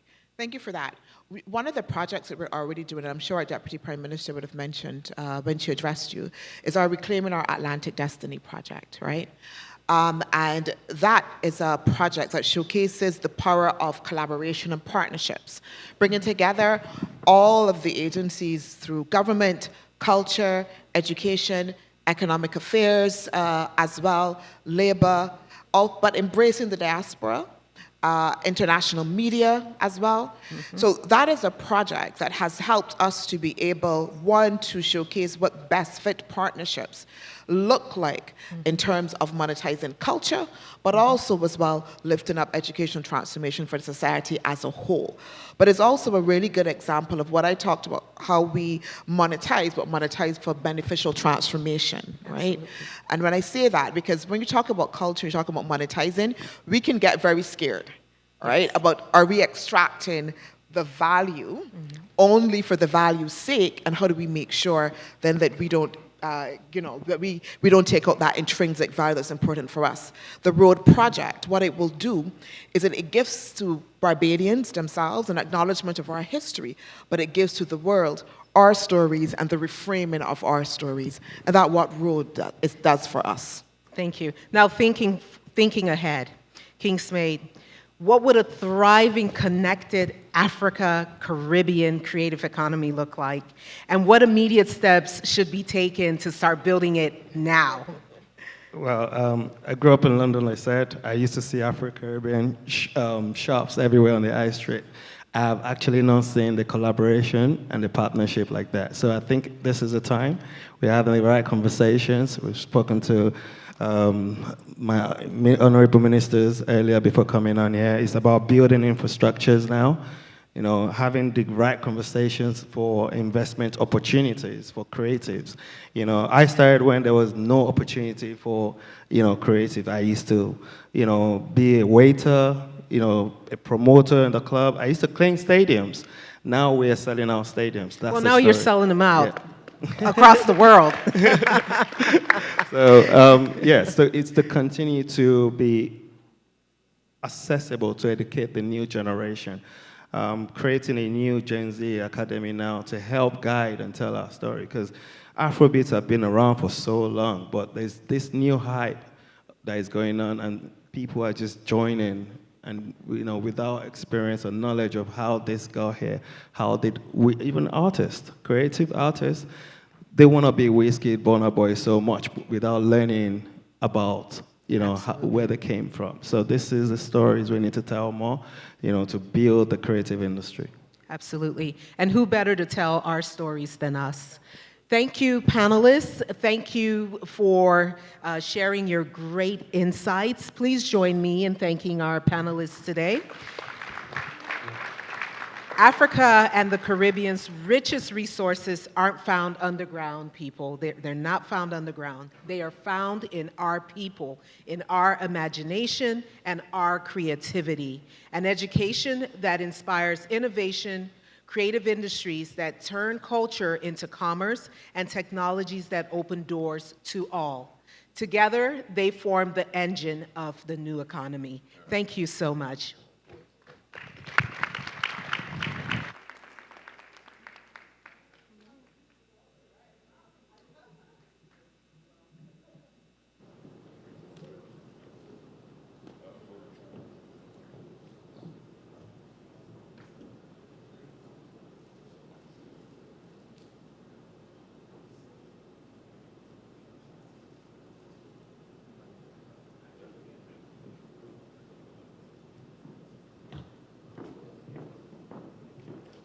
The African Export-Import Bank, a proudly Pan-African institution with a vision to transform Africa's trade.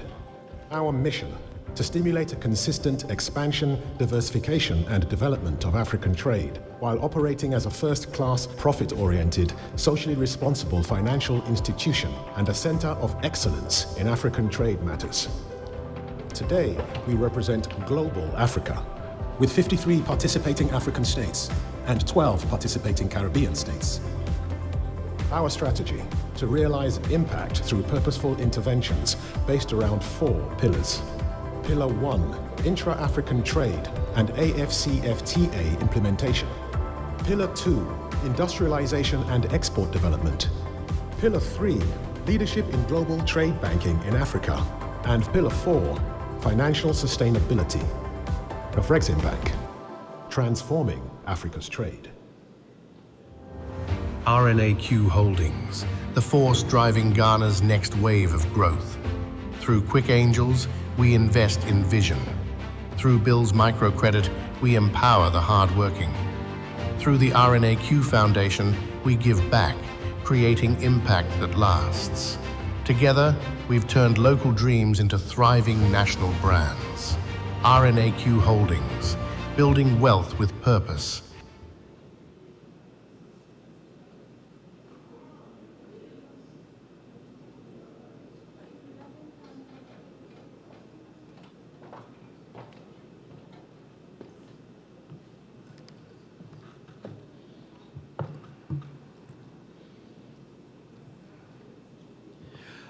Ladies and gentlemen, I just ask if you can kindly stand at this time, please.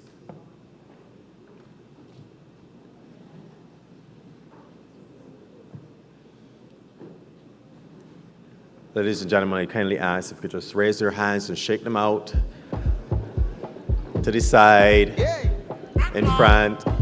Good job. Please be seated, ladies and gentlemen. Thank you. We got the blood flowing and we're feeling good because this is GUBA 2025. And of course, the GUBA Awards 2025 are proudly presented in partnership with the Barbados High Commission in Ghana, Barbados Tourism Marketing Inc., Invest Barbados, and the National Cultural Foundation. We also wish to extend our sincere gratitude to our valued sponsors, Elas Realty, Inter-American Development Bank, and Blue Magic Rum. Also, Cape May Properties, KGL Group, Afrexim Bank, Renat Holdings, and Mill Harbor Group. We're having a great day so far, and ladies and gentlemen, we look forward to so much more over the course of the next few days. Next, we dive into diaspora capital. And no, that's not a new crypto coin, by the way, or a real estate fund in Miami. We're talking about the incredible wealth that lives within our global African and Caribbean communities. Our money, yes, but also our minds, our skills, our networks, and that special ability to make things happen no matter where we are in the world. This is Conversations with the Diaspora, where we explore how we can move from call me when you're in town to actually building things together. From investment and membership and mentorship to culture and creativity, it's about turning our global connections into real collaboration. So buckle up. This is going to be a lively, honest, and inspiring discussion. Please help me welcome our moderator and change maker for this session, founder and president of GUBA Enterprise, Lady Denta Amoatang.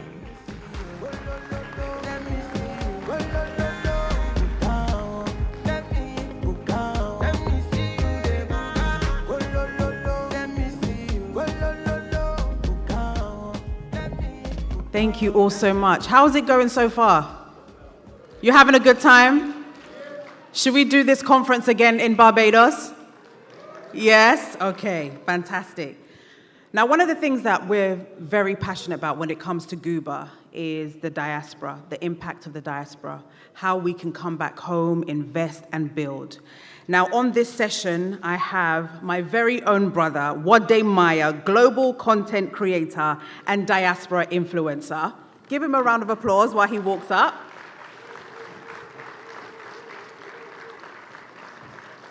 Then I have one of our board members, actually, Eric Gershard, who's the founder of Homestrings.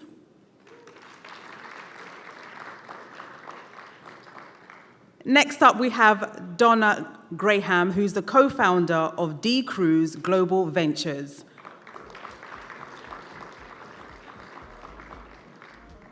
And Ricky Blue, founder and co-president of Since 93 Records and founder of Blue Magic Rum.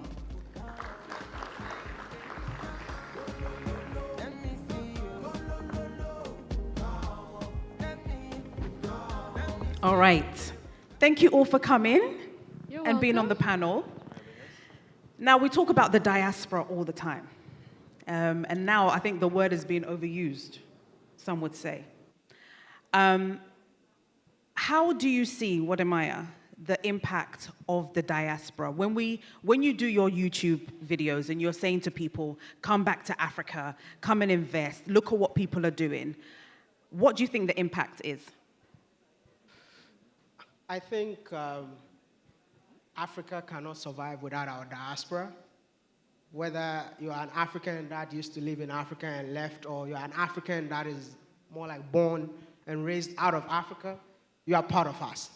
And I think it's about time for you to bring that skill, knowledge that you've acquired in the diaspora back to the motherland. Because if you go to Africa right now, there are a lot of investment that are happening in Africa.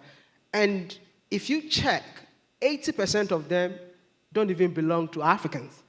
So I keep on wondering, what are we doing? It's about time for us to work together and change things, because the impact that you guys can bring, it's insane. I mean, there's a hospital in Ghana that is serving a lot of people, and people don't even know that that hospital belongs to a diaspora. I mean, there's so many, I've done a lot of videos, and I feel like, listen, Denta, please, can I say this?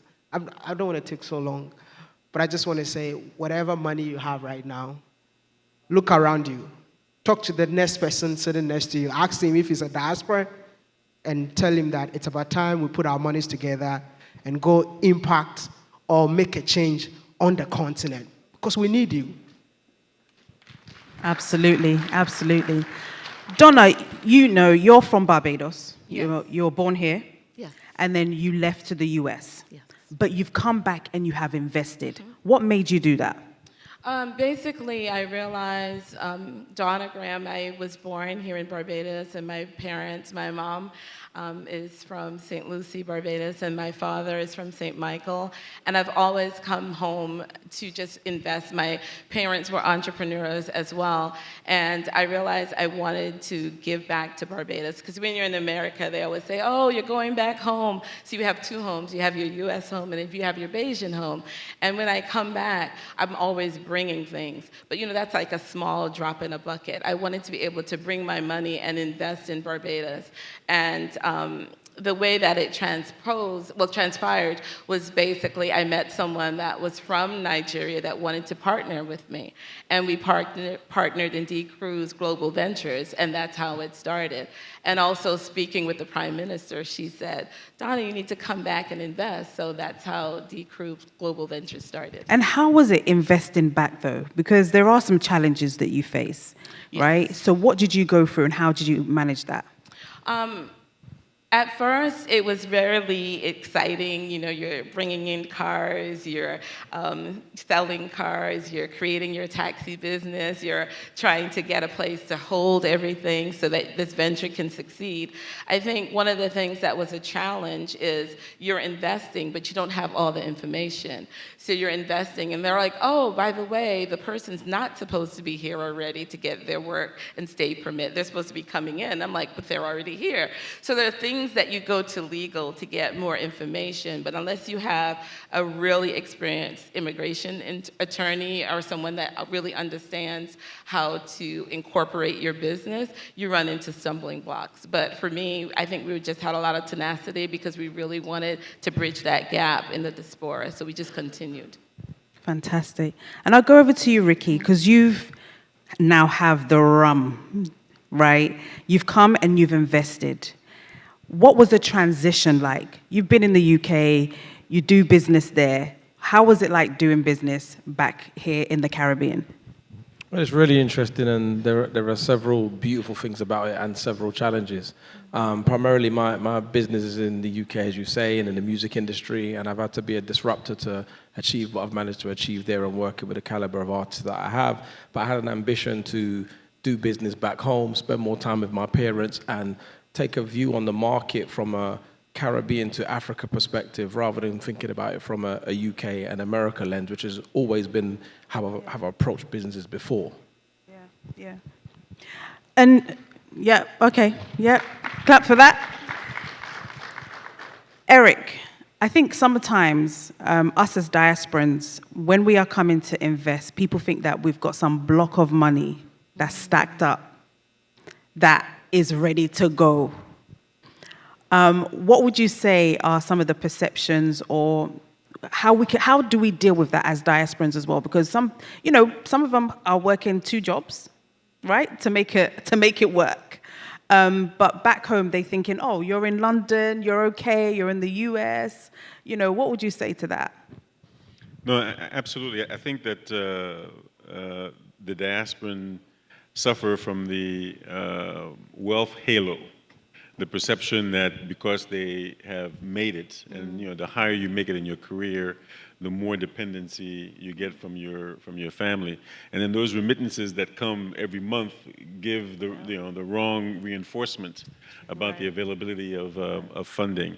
But I think those kinds of perceptions have now been transformed, where the diaspora have figured out how to subsidize the support by purchasing property and having the rental income from that property go to the family members, and the family members can then manage that property. You're also seeing, you mentioned taxis, where you buy vehicles, you send it, and then your siblings organize themselves to run those assets. And those kinds of investments are actually very beneficial, both as a safety net, but also in strengthening the commitment of the diaspora to what's happening back home.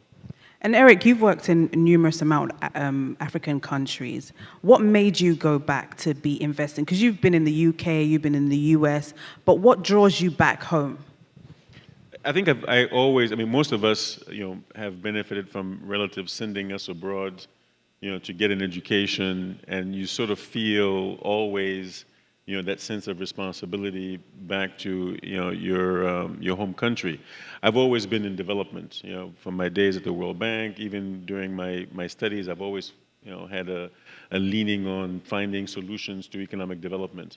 So the question that I would be, linked to back home in some way, whether it's Guinea or the sub-region or even the continent, was never a question. I think the question was the nature of the relationship. And since I was in finance, the idea of coming up with instruments like home strings, like crowdfunding, and a few other things that we've done was a natural extension of that commitment. Fantastic. And Eric, you invest in back home in the Caribbean. What do you think the impact is for the business that you've set up and for the people of the country?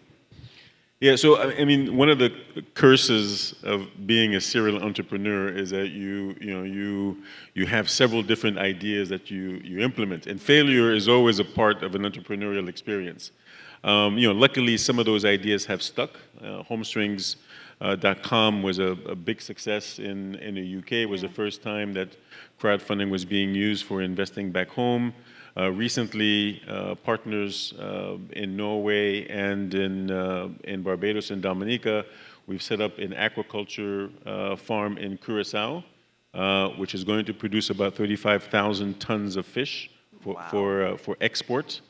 I think the perception of coming into the region and realizing that the biggest resource that the region has in the Caribbean is not the land, but the ocean. And then figuring out how do you identify opportunities that leverage that neglected resource, right? In Jamaica, they've thought about wind, and we said, well, aquaculture isn't really exploited, and so we went to find the best technology in the world, which is in Norway, and we brought it to the Caribbean, and now we have fantastic partners in the government.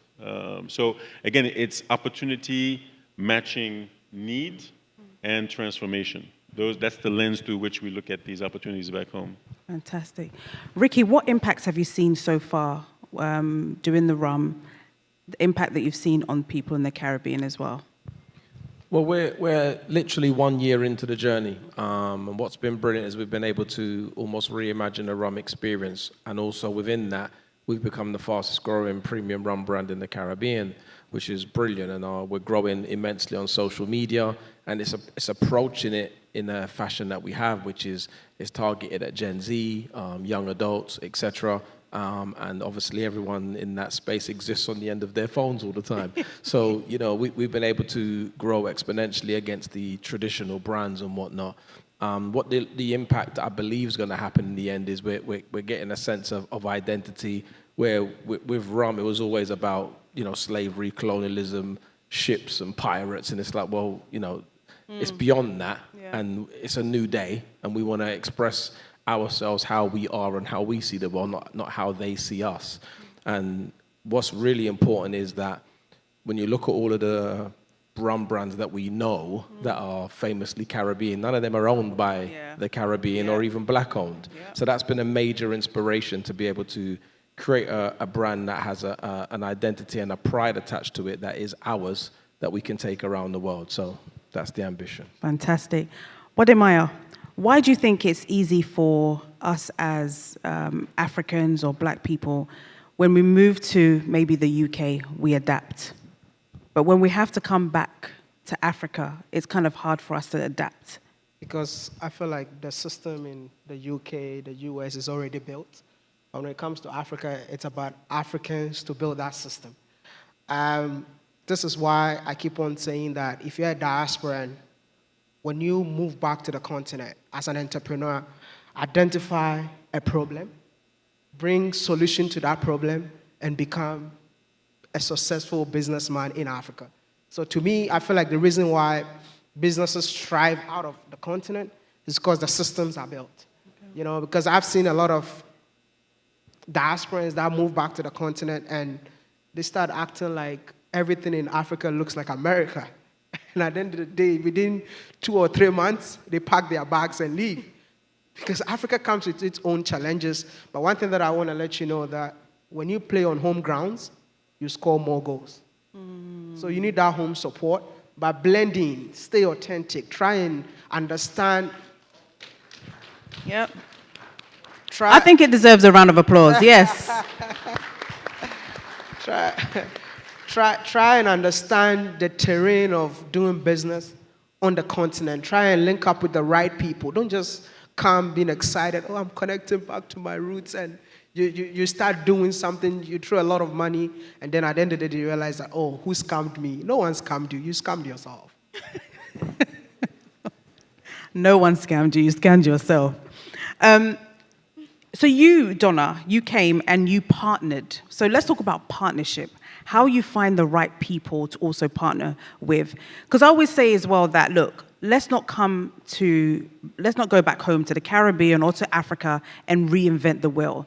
There are businesses there that you can invest in or you can mentor. So how did you go about getting your partner to invest in the product that you have? I think for me it was I met my co-founder, and he had the same idea that he wanted to invest in Barbados. So that was a perfect match. And I think from there, then we expanded, like, who can we reach out to? You know, there's Invest Barbados. There's just other organizations that you can speak to that can say, this is the route that you can go to, and this is how you can move your business forward. So I think for me, partnering with agencies that were already in Barbados really helped us to understand and navigate, because Barbados as a Bayesian is just not easy. There's just things that can be challenging, but I think when you have that tenacity and you believe in what you're doing, it can really change things. So our partnership, you know, I have others in that just inspire me to say we need to go forward when things get really rough. When you have a mechanic that said they fixed something and it's really not fixed. And when you have a car business, you know, it's just really difficult. But I think because we believed in our business, we were able to succeed. And reaching out to attorneys that can say, this is how you do this. I think that's what you need. You need the legal, you need that inspiration so you understand the Bayesian law, which is very British. And there are things that just can be stumbling blocks. So I think that's the best way. Reach out to people that have the expertise. Absolutely. Would be my advice. Okay. Eric, let's talk a bit about capital and financing. And, you know, when you look at, if you want to set up a business back home, it's very expensive, right? People are like, Ghana is like 28% or 32%. If you want to buy a property, do a mortgage, etc. How do we go about these things? Because there is diasporans that want to come back, but then all of these things kind of stop them from investing. Yeah, I think in the property space, in fact, you know, HomeStrings has a client that builds homes, single-family homes for the diaspora. And traditionally, the diaspora is basically paid in cash. So they paid, you know, 20% to the developer. The developer builds, you know, a house in a community, a gated community, and then they pay, you know, the balance once the house is complete. That has basically, you know, been the way they've gone about it. There is, however, at least this company that we're working with is looking at providing mortgages that are based on the credit rating in the host country, in order to make it more affordable to purchase a second home, you know, back home, and that should, you know, reduce the cost, because if you have, say, a 700 credit rating, that gives you a mortgage of maybe 3%, 5% in US dollars. That's very affordable for you to, you know, to finance a second, potentially even a third home. When it comes to financing SMEs, like financing a new business, that's an expensive proposition, whether it's in Ghana, Conakry, or Guinea, or San Francisco. The failure rate of new ventures is 99%. It's very high. It doesn't matter whether you're in San Francisco or whether you're in Accra. And there, you know, it's a lot more complex about what kind of business it is, whether there's some collateral, and et cetera, et cetera. So that kind of investing is very difficult. And, you know, the diaspora do have access to certain tools to reduce the risk of failure. It involves, you know, making sure that they have diversified investments. Property is the pristine way, because you have that, you can leverage that, and venture capital is the most expensive one, because you can lose 100% of your capital. Yeah. Last words before we go. Ricky, what would you say to diasporans who are still like, I don't know, I don't think I want to go back, man. I'm okay in the UK, like, what would you say to them? I mean, each to their own, but, you know, I definitely would agree with them, and I would encourage anyone to embrace, you know, their roots, both in the Caribbean and back home in Africa as well. Fantastic. And what about you, Donna? Any last words for diasporans who are watching?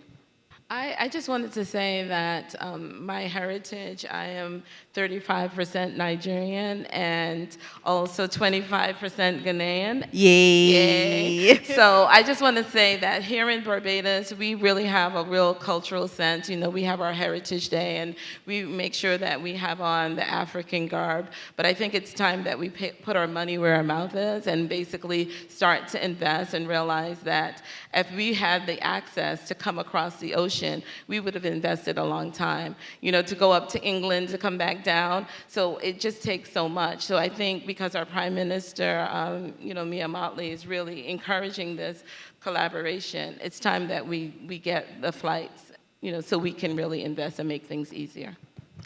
Eric?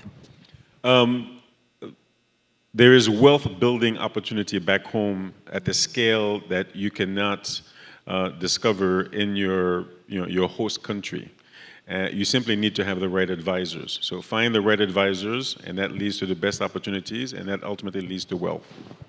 Love that. And Wade?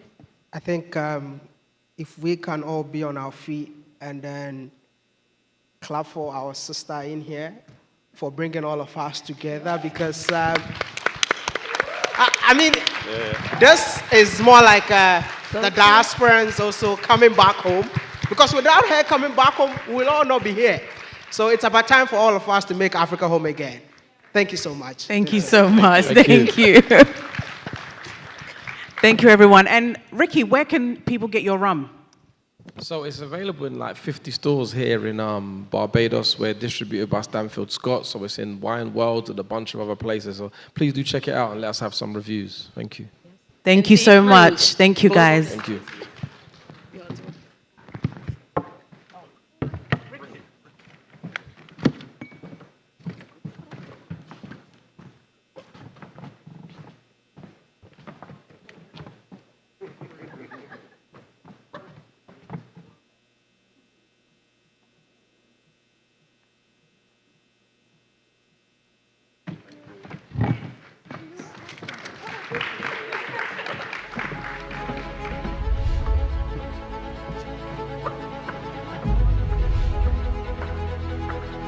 After successfully redefining Accra's skyline with the delivery of the signature apartments, Cape May Properties presents an exclusive unveiling of the tallest residential building in Ghana, offering a first look of Sultan Sky.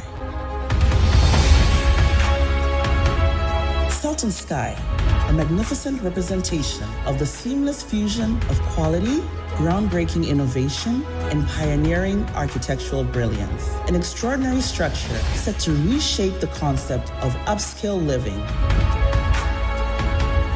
thanks to its inventive attributes and unparalleled commitment to precision. This master-planned residential development will focus on the building's location, security, privacy, the design's aesthetic brilliance, elevated features in each living space, cutting-edge smart home technology, and amenities beyond imagination, with fantastic residential features which include 24-hour concierge service, a state-of-the-art fitness center, a floating tennis court, a floating swimming pool, a spa, a sky pool, a sky lounge, a movie theater, co-working spaces, kids zone, distinctive lifts for staff and deliveries, private gardens, chef's kitchen, expansive terraces, entertainment rooms, restaurant, and 24-hour security. Sultan Sky.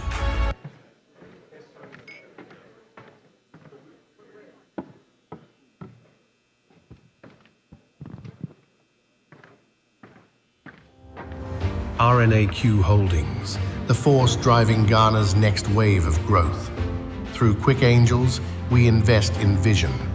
Through Bill's Microcredit, we empower the hardworking. Through the RNAQ Foundation, we give back, creating impact that lasts. Together, we've turned local dreams into thriving national brands. RNAQ Holdings, building wealth with purpose.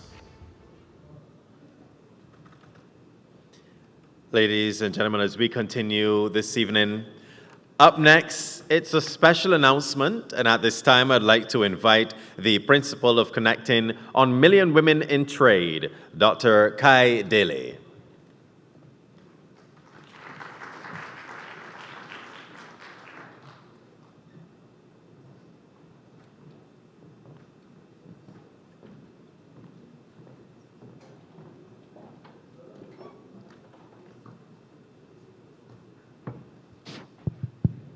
Hello, hello. Good afternoon, Barbados. Ooh, that's bright. Good afternoon, Barbados. How's everyone? Great. You all look amazing. Thank you all for staying and completing this incredible day. Thank you to the government of Barbados and to Lady Denta and GUBA. We really, really appreciate this. So we're not going to take up too much of your time. This is an exciting opportunity to talk about the initiative Connecting 1 Million Women in Trade. A little background on myself. I'm a social impact strategist and a psychologist. And right here is one of the most incredible leaders I've met, very determined. He's presently he's a senior vice president at MasterCard, transitioned in his role, his background also with American Express and other Fortune companies as a senior corporate leader.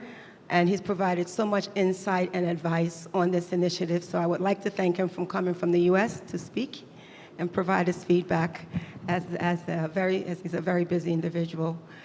Thank you also. Connecting 1 Million Women in Trade, the basic premise of it is we completed phase 1 in which we did a market analysis understanding how do we connect women within the regions of Africa, the Americas, and the Caribbean. That's 102 countries specifically.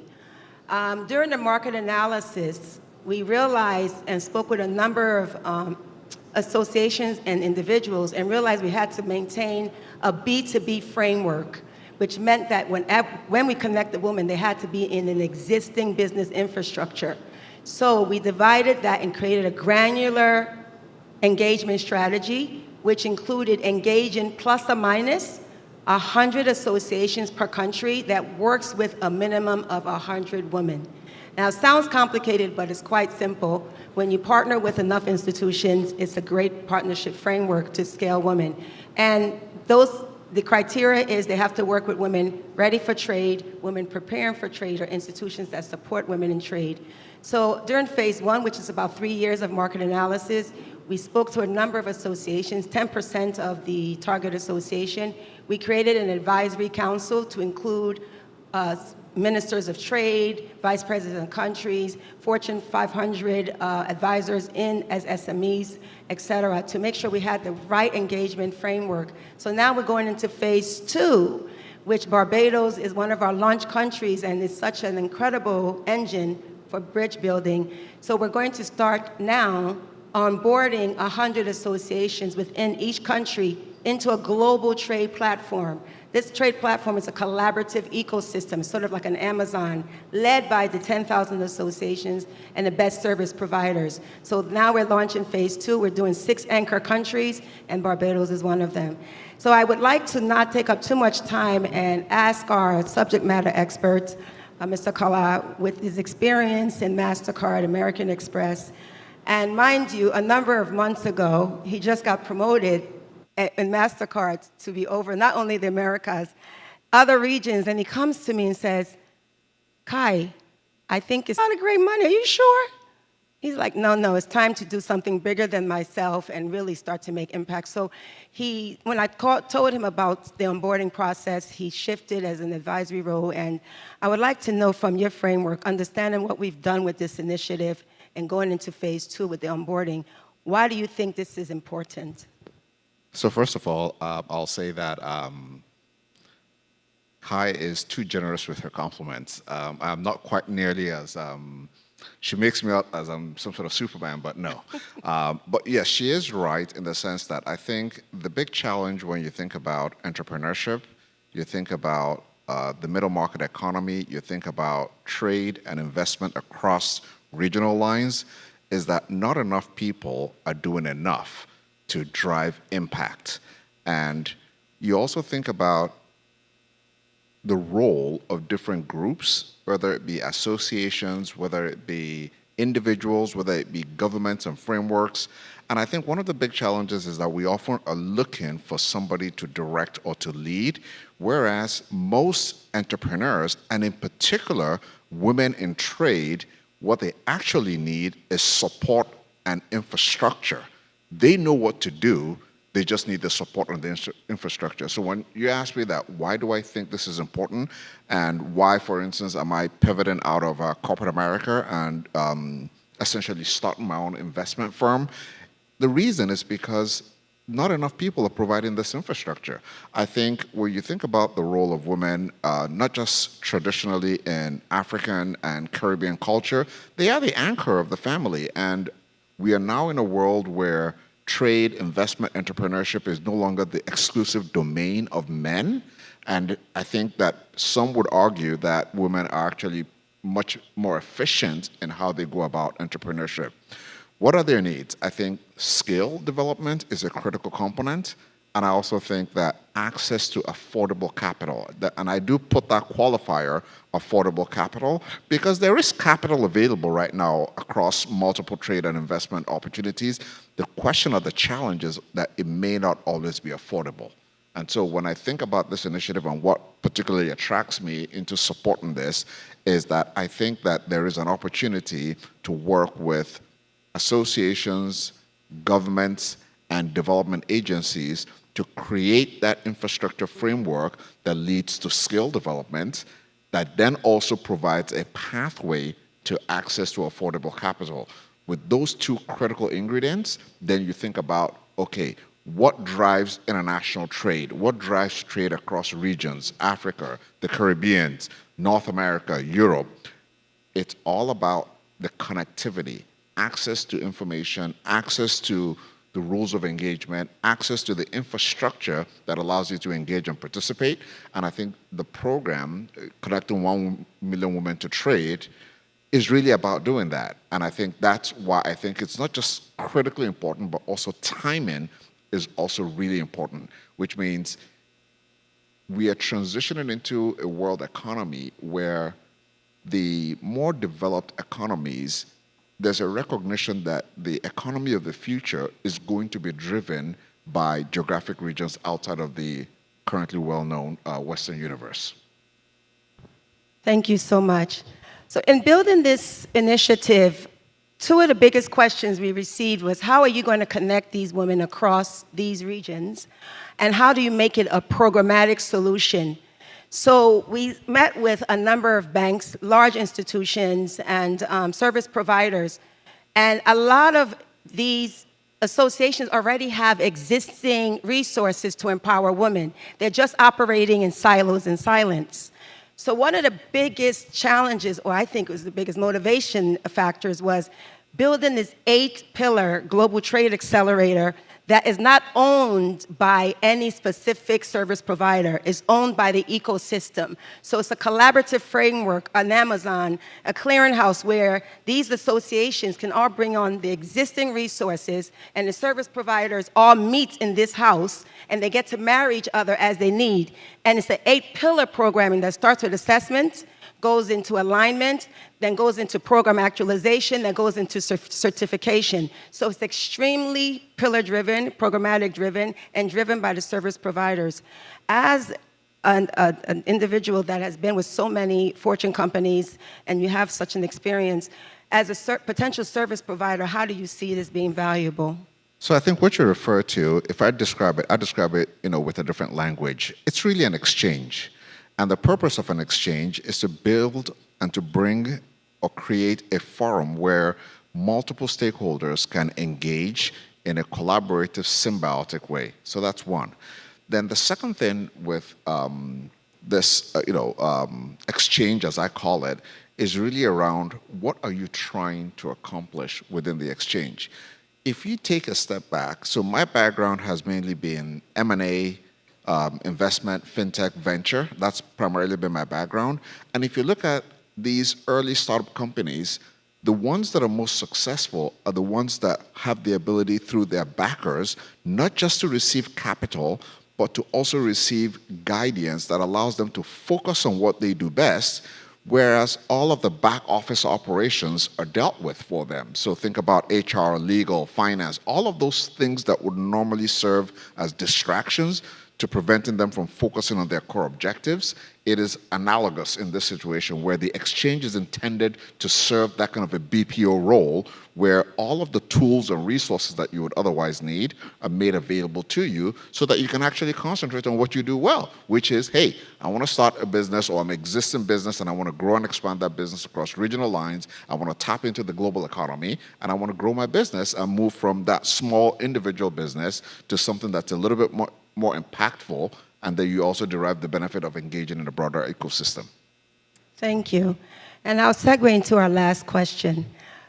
The engagement strategy for connecting 1 million women in trade was extremely exciting to create. So we realized that we needed to, when we go into each country, make sure that we had all the stakeholders involved. So in each country, we partner with the government, we partner with the private sector, we partner with anchor, we identify anchor associations that also help us identify other associations, and we partner with the media, and we do an in-country onboarding process, which we're doing in Barbados with the Chambers of Commerce and related associations. So representation, because of the different market sizes, besides partnering with the in-country stakeholders to make sure that we represented the different segments of the women to trade, we also want to make sure that we are conscious of the different market sizes, and that is also why we're so granular and grassroots to grass tops with our in-country engagement.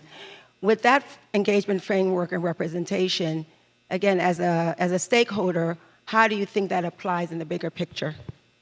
So I think there are multiple facets to it. We're getting the indication that we're beginning to run out of time, but I'm going to just speak to it really quickly around the need for customization, which is, I think, one of the reasons why a lot of programs fail, because you're trying to create a one-size-fits-all as opposed to creating a framework that allows you to deploy that framework within the context of different environments. And I think the critical thing here is that it is a framework as opposed to a program. And I think the minute that our partners begin to fully understand that it's a flexible, deployable framework that can flex into the different parameters around which a partner might be seeking to engage, then the more successful that partner is going to be. So for instance, if we're looking at Barbados as a nation country, for instance, and we say we want to deploy it here, it would look quite different than if we were deploying this, say, for instance, in Uganda, which has a different infrastructure outlay, where the economy is in a different state, where the needs are slightly different. And that, I think, is the emphasis of what it is that we need to talk about over the next few days as we kind of do the media and the other engagement activities, is we want to deploy a framework within the context and parameters of what is applicable in the specific case in which we're trying to do the program. Thank you so much. So we really appreciate you and your attention and your support. And obviously you see why Kala is an advisor, and we have so many incredible advisors and supporters such as you. Thank you for your time. Thank you for your time, and we hope to see you while we're in Barbados. Thank you, everybody.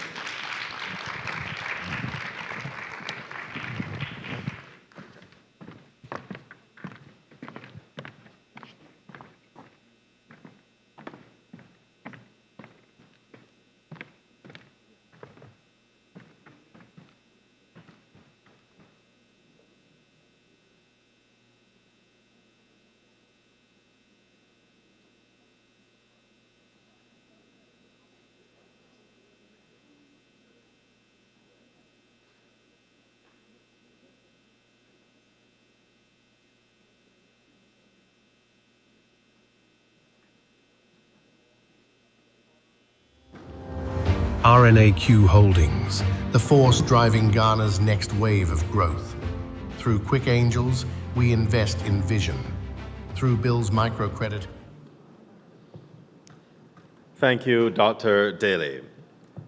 Ladies and gentlemen, for our final session, as we continue this dynamic journey of ideas, innovation, and impact, it's time to talk about one of the most powerful engines of progress, partnerships. Now, we all love to say teamwork makes the dream work, but let's be honest, sometimes teamwork just means more meetings. But when it's done right, when business, government, academia, and community come together with shared purpose, that's when real transformation happens. This next conversation dives into exactly that, how cross-sector collaboration can blend expertise and build partnerships. That doesn't check boxes, but changes trajectories. From public-private alliances to Africa-Caribbean cooperation, this panel explores how we can turn collaboration into competitive advantage and ensure that every partnership leaves a legacy of progress. So please join me in welcoming our distinguished moderator for Building Transformational Partnerships, Dr. Sherry-Ann Dixon.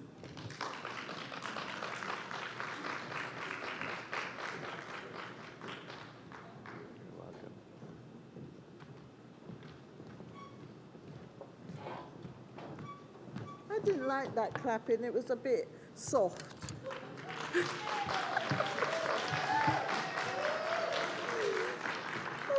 I'm sorry, I'm the joker of the lot, but it is the last panel, and when I bring these people on, these two people, one person is not here, but when I bring these two people on, please don't make them feel like, hurry up and done so we could go home. Can I guarantee that? Okay, good. I hope you heard the lingo in there. My name is Dr. Sherry-Ann Dixon, and did you see they had to move that down because I'm short? Dr. Sherry-Ann Dixon, I'm an international motivational speaker, and I'm a transformational coach.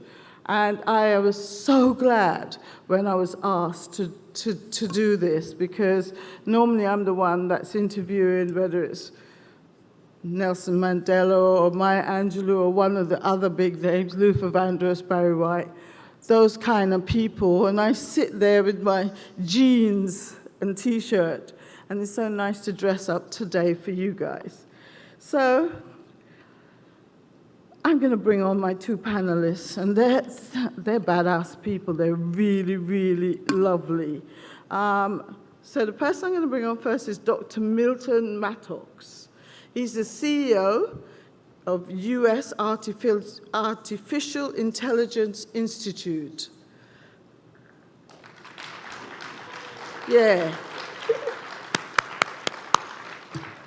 And then our next panelist is Tradisha Howard, who's Vice President, JP Morgan Chase, and founder of Impactful Reflections, LLC. So, you know, I'm going to go straight into it because I know that it's late, but I want to talk to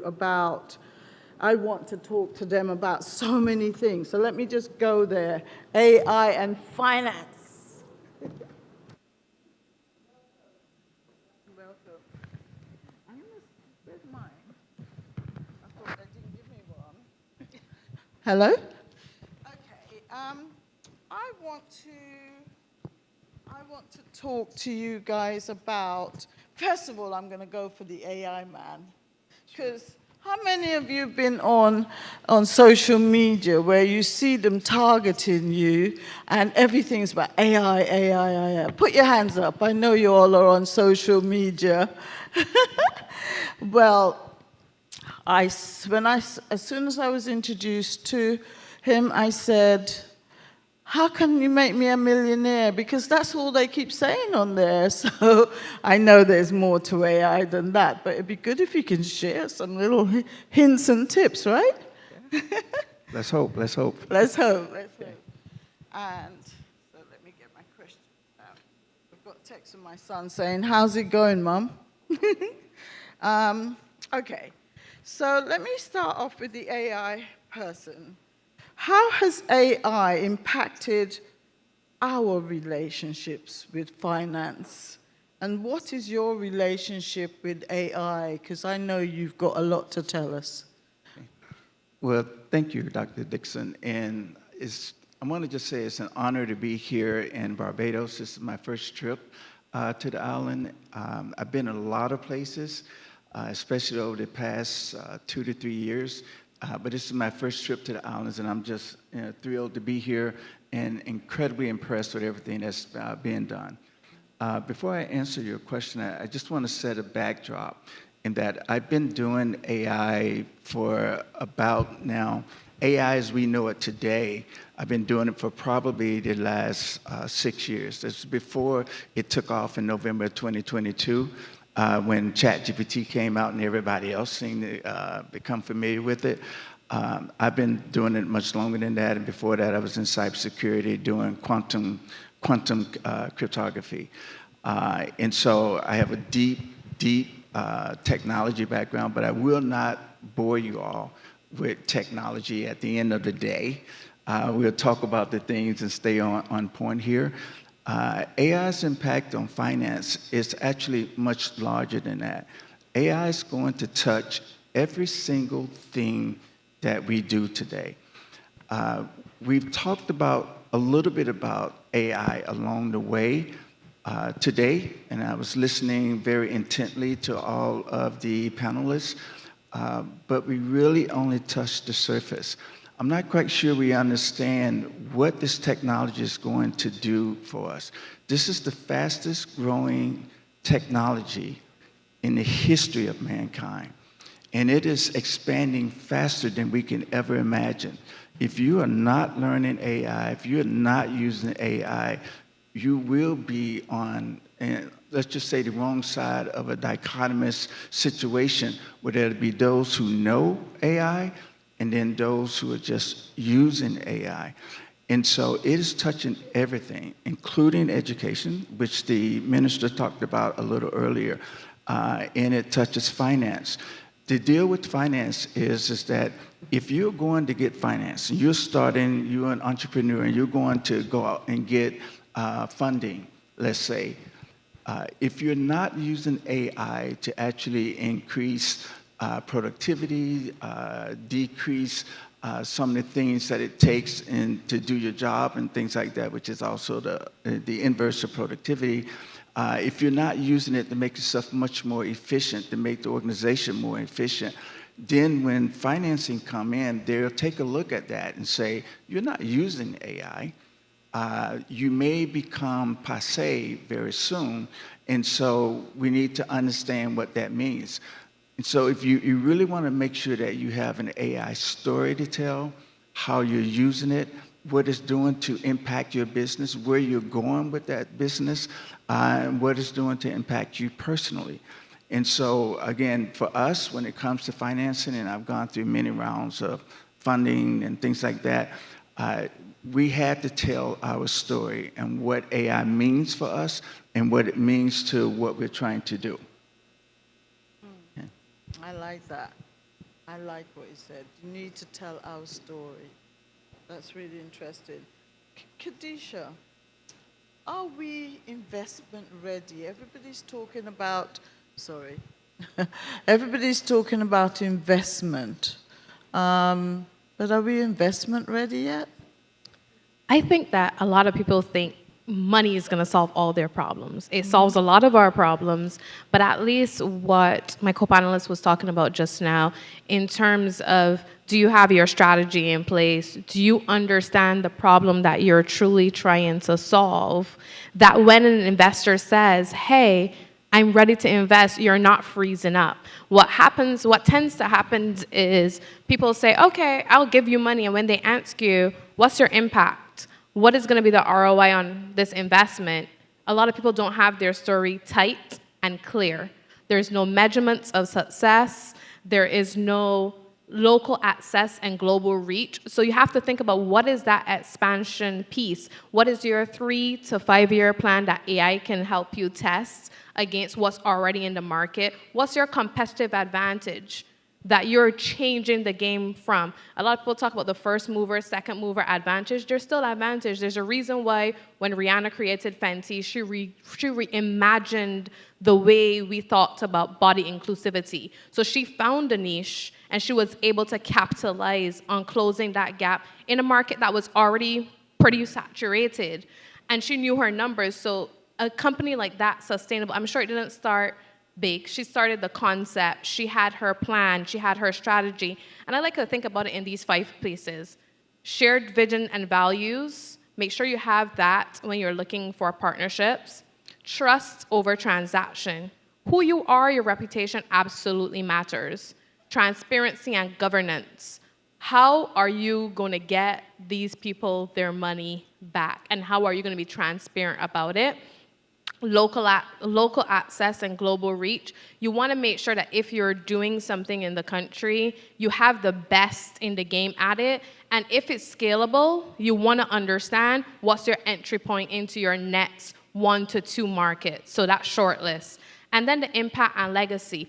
People want to know that whatever they're investing in has longevity so that they can also benefit from what you're delivering, and you want to benefit from that as well. So as you're thinking about money, I'd encourage you to think about those things when you're going to ask, because it will make your case a lot easier to sell. Do the work first, the money will come. I can assure you about that. Yeah, definitely does. In your view, and this is for Khadijah, in your view, what role does funding play in enabling or hindering, either way, successful collaboration?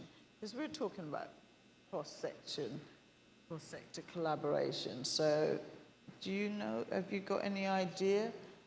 I think in any partnership, whether it's local, cross-collaboration, whatever it is, if you don't have defined roles of when you're building that partnership, of what you will deliver, each person in it is responsible for, it's really hard to make it sustainable. It's like running a race with no end. It's like getting up in the morning and saying, I'm going to run a marathon today. Yeah. You'll die. That's what will happen. So it's really strategically thinking about your plan. Do I have to get up today and run a 5K? Yeah. The next day you build on that. And sometimes what I learned from my friends who are training for marathons, you don't run 26.5 kilometers one time or miles. Yeah. You go back. You go forward, it has a pattern. And I think that that's the same thing for partnerships. What is your strategic plan and alignment when you're doing things together to make it successful? So for instance, what I like to say is, if you are going to say, you have an AI business, I have a business that I may be doing, I would say tours. How can I use his platform to make my tours, one, more attractive? Think about capitalizing on marketing, who is in the space, to do my research and development. Then once you have your truly thought out plan, I'm sure then the capital starts to come. You start small. And one thing I will say about capital, not take money that is it Anna? I would say is, don't take money you can't deliver on. One of the biggest mistakes I was saying that people make is taking money that they cannot deliver the ROI on. If you know you're not ready, under-promise, over-deliver, because your reputation truly matters, especially when it comes to capital, and you will make mistakes, but be transparent with your investors as you're along the journey, because it's truly important that they can trust the person doing the business that they're doing business with. Mm-hmm. Yeah. Trust, and that's funny enough the next question that I have. How do you establish trust and shared language when the partners come from different cultures? You know, you're from America, the other person's from Ghana. How do you establish trust?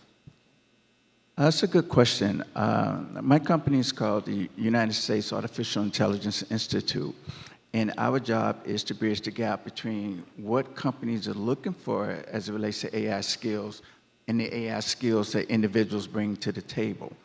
And we try to bridge the gap between what you learn at a university or even back in high school or what you're learning on the job, and make sure that you have those skills that companies are looking for as it relates to AI. We've rolled out our products. We do AI certifications, AI training, AI consulting. We rolled out our products in over 160 plus countries, and so far so good. We're doing okay. Most recently, we rolled out in Bahrain, and I was there for the rollout. We rolled out in Malaysia. We rolled out in other parts of the Middle East and India and things like that. the first thing we had to do was that we had to find a local partner who understands the culture and the business environment. Because we can come in and say, yeah, I'm from the US and we can do this and we can do that. Business may or may not work the way that we thought it would work. Yeah. And so we found a great partner. And then the other thing that we did, which was huge, and you mentioned this earlier, is that it was complete transparency on what we were trying to do as partners. Okay. And that built trust. Right? I'm a big fan of something that one of my professors termed mutually shared respect, support, and trust. And we build that by being open and transparent on how we do business and what we're trying to achieve in doing that business. And that's what's really helped build that trust that we need. And again, my hope is that I've talked about rolling out all these different places that I really would like to roll out here in the Caribbean, like to roll out in Africa, starting in Ghana, if at all possible, and so that we bring this technology, the great equalizer, to us, and so that we can actually do some of the things that I think that we were created to do. And I choose those words very carefully. We are here and we spread out all over the world for a reason, and now is our time. And we need to learn AI and use this technology to get access to knowledge that was once kept from people, and only certain groups of people could get access to this technology and to knowledge. Now we can all get that access, and we can do things that we are capable of doing. And that's why I would like to see it start, for me, first in the Caribbean, and then move over to the continent of Africa, and then watch how AI changes. Because we change everything we touch, positively. And so I'm looking forward to that, and I'm looking forward to coming back and saying, look at all the millions US dollars, and I guess we can say Barbados dollars as well, that we've made together, and then look at all the money we gave back to the community to help bring everybody up, and then look how we are impacting the world as we do that. Yeah, I like that. Give him a round of applause. Thank you. Well, I can see 0000 on that screen over there, which means we're out of time. But I'd like to thank both of you for the short time that we've had. Dr. Milton Mattox and Tradisha Howard, thank you so much for being my guests. Thank you.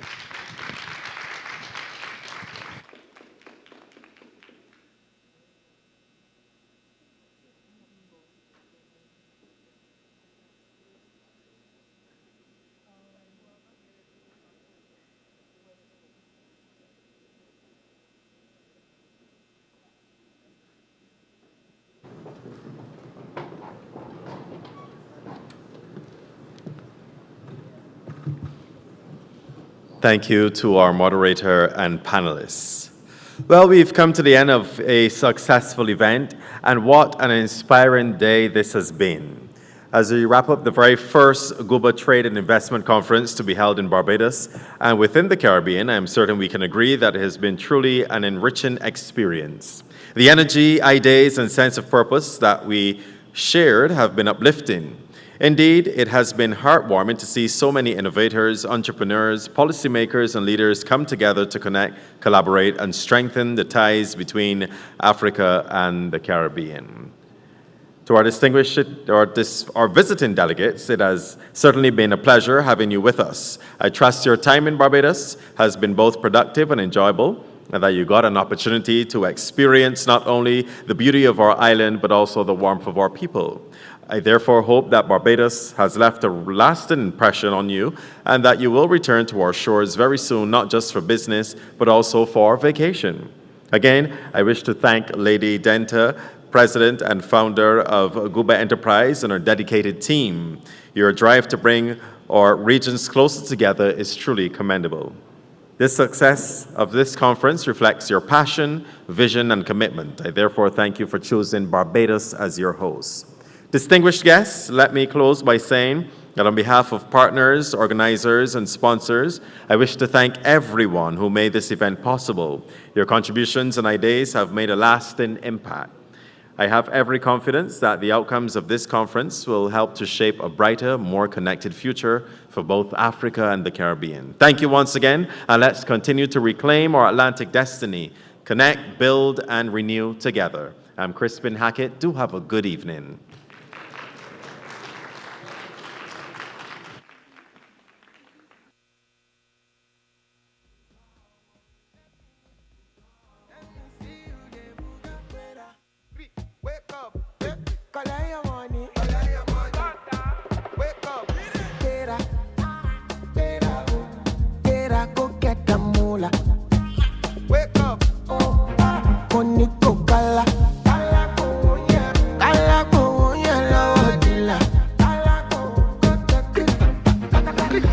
Don't walk, you don't try. You supposed to be jai. Kilo come,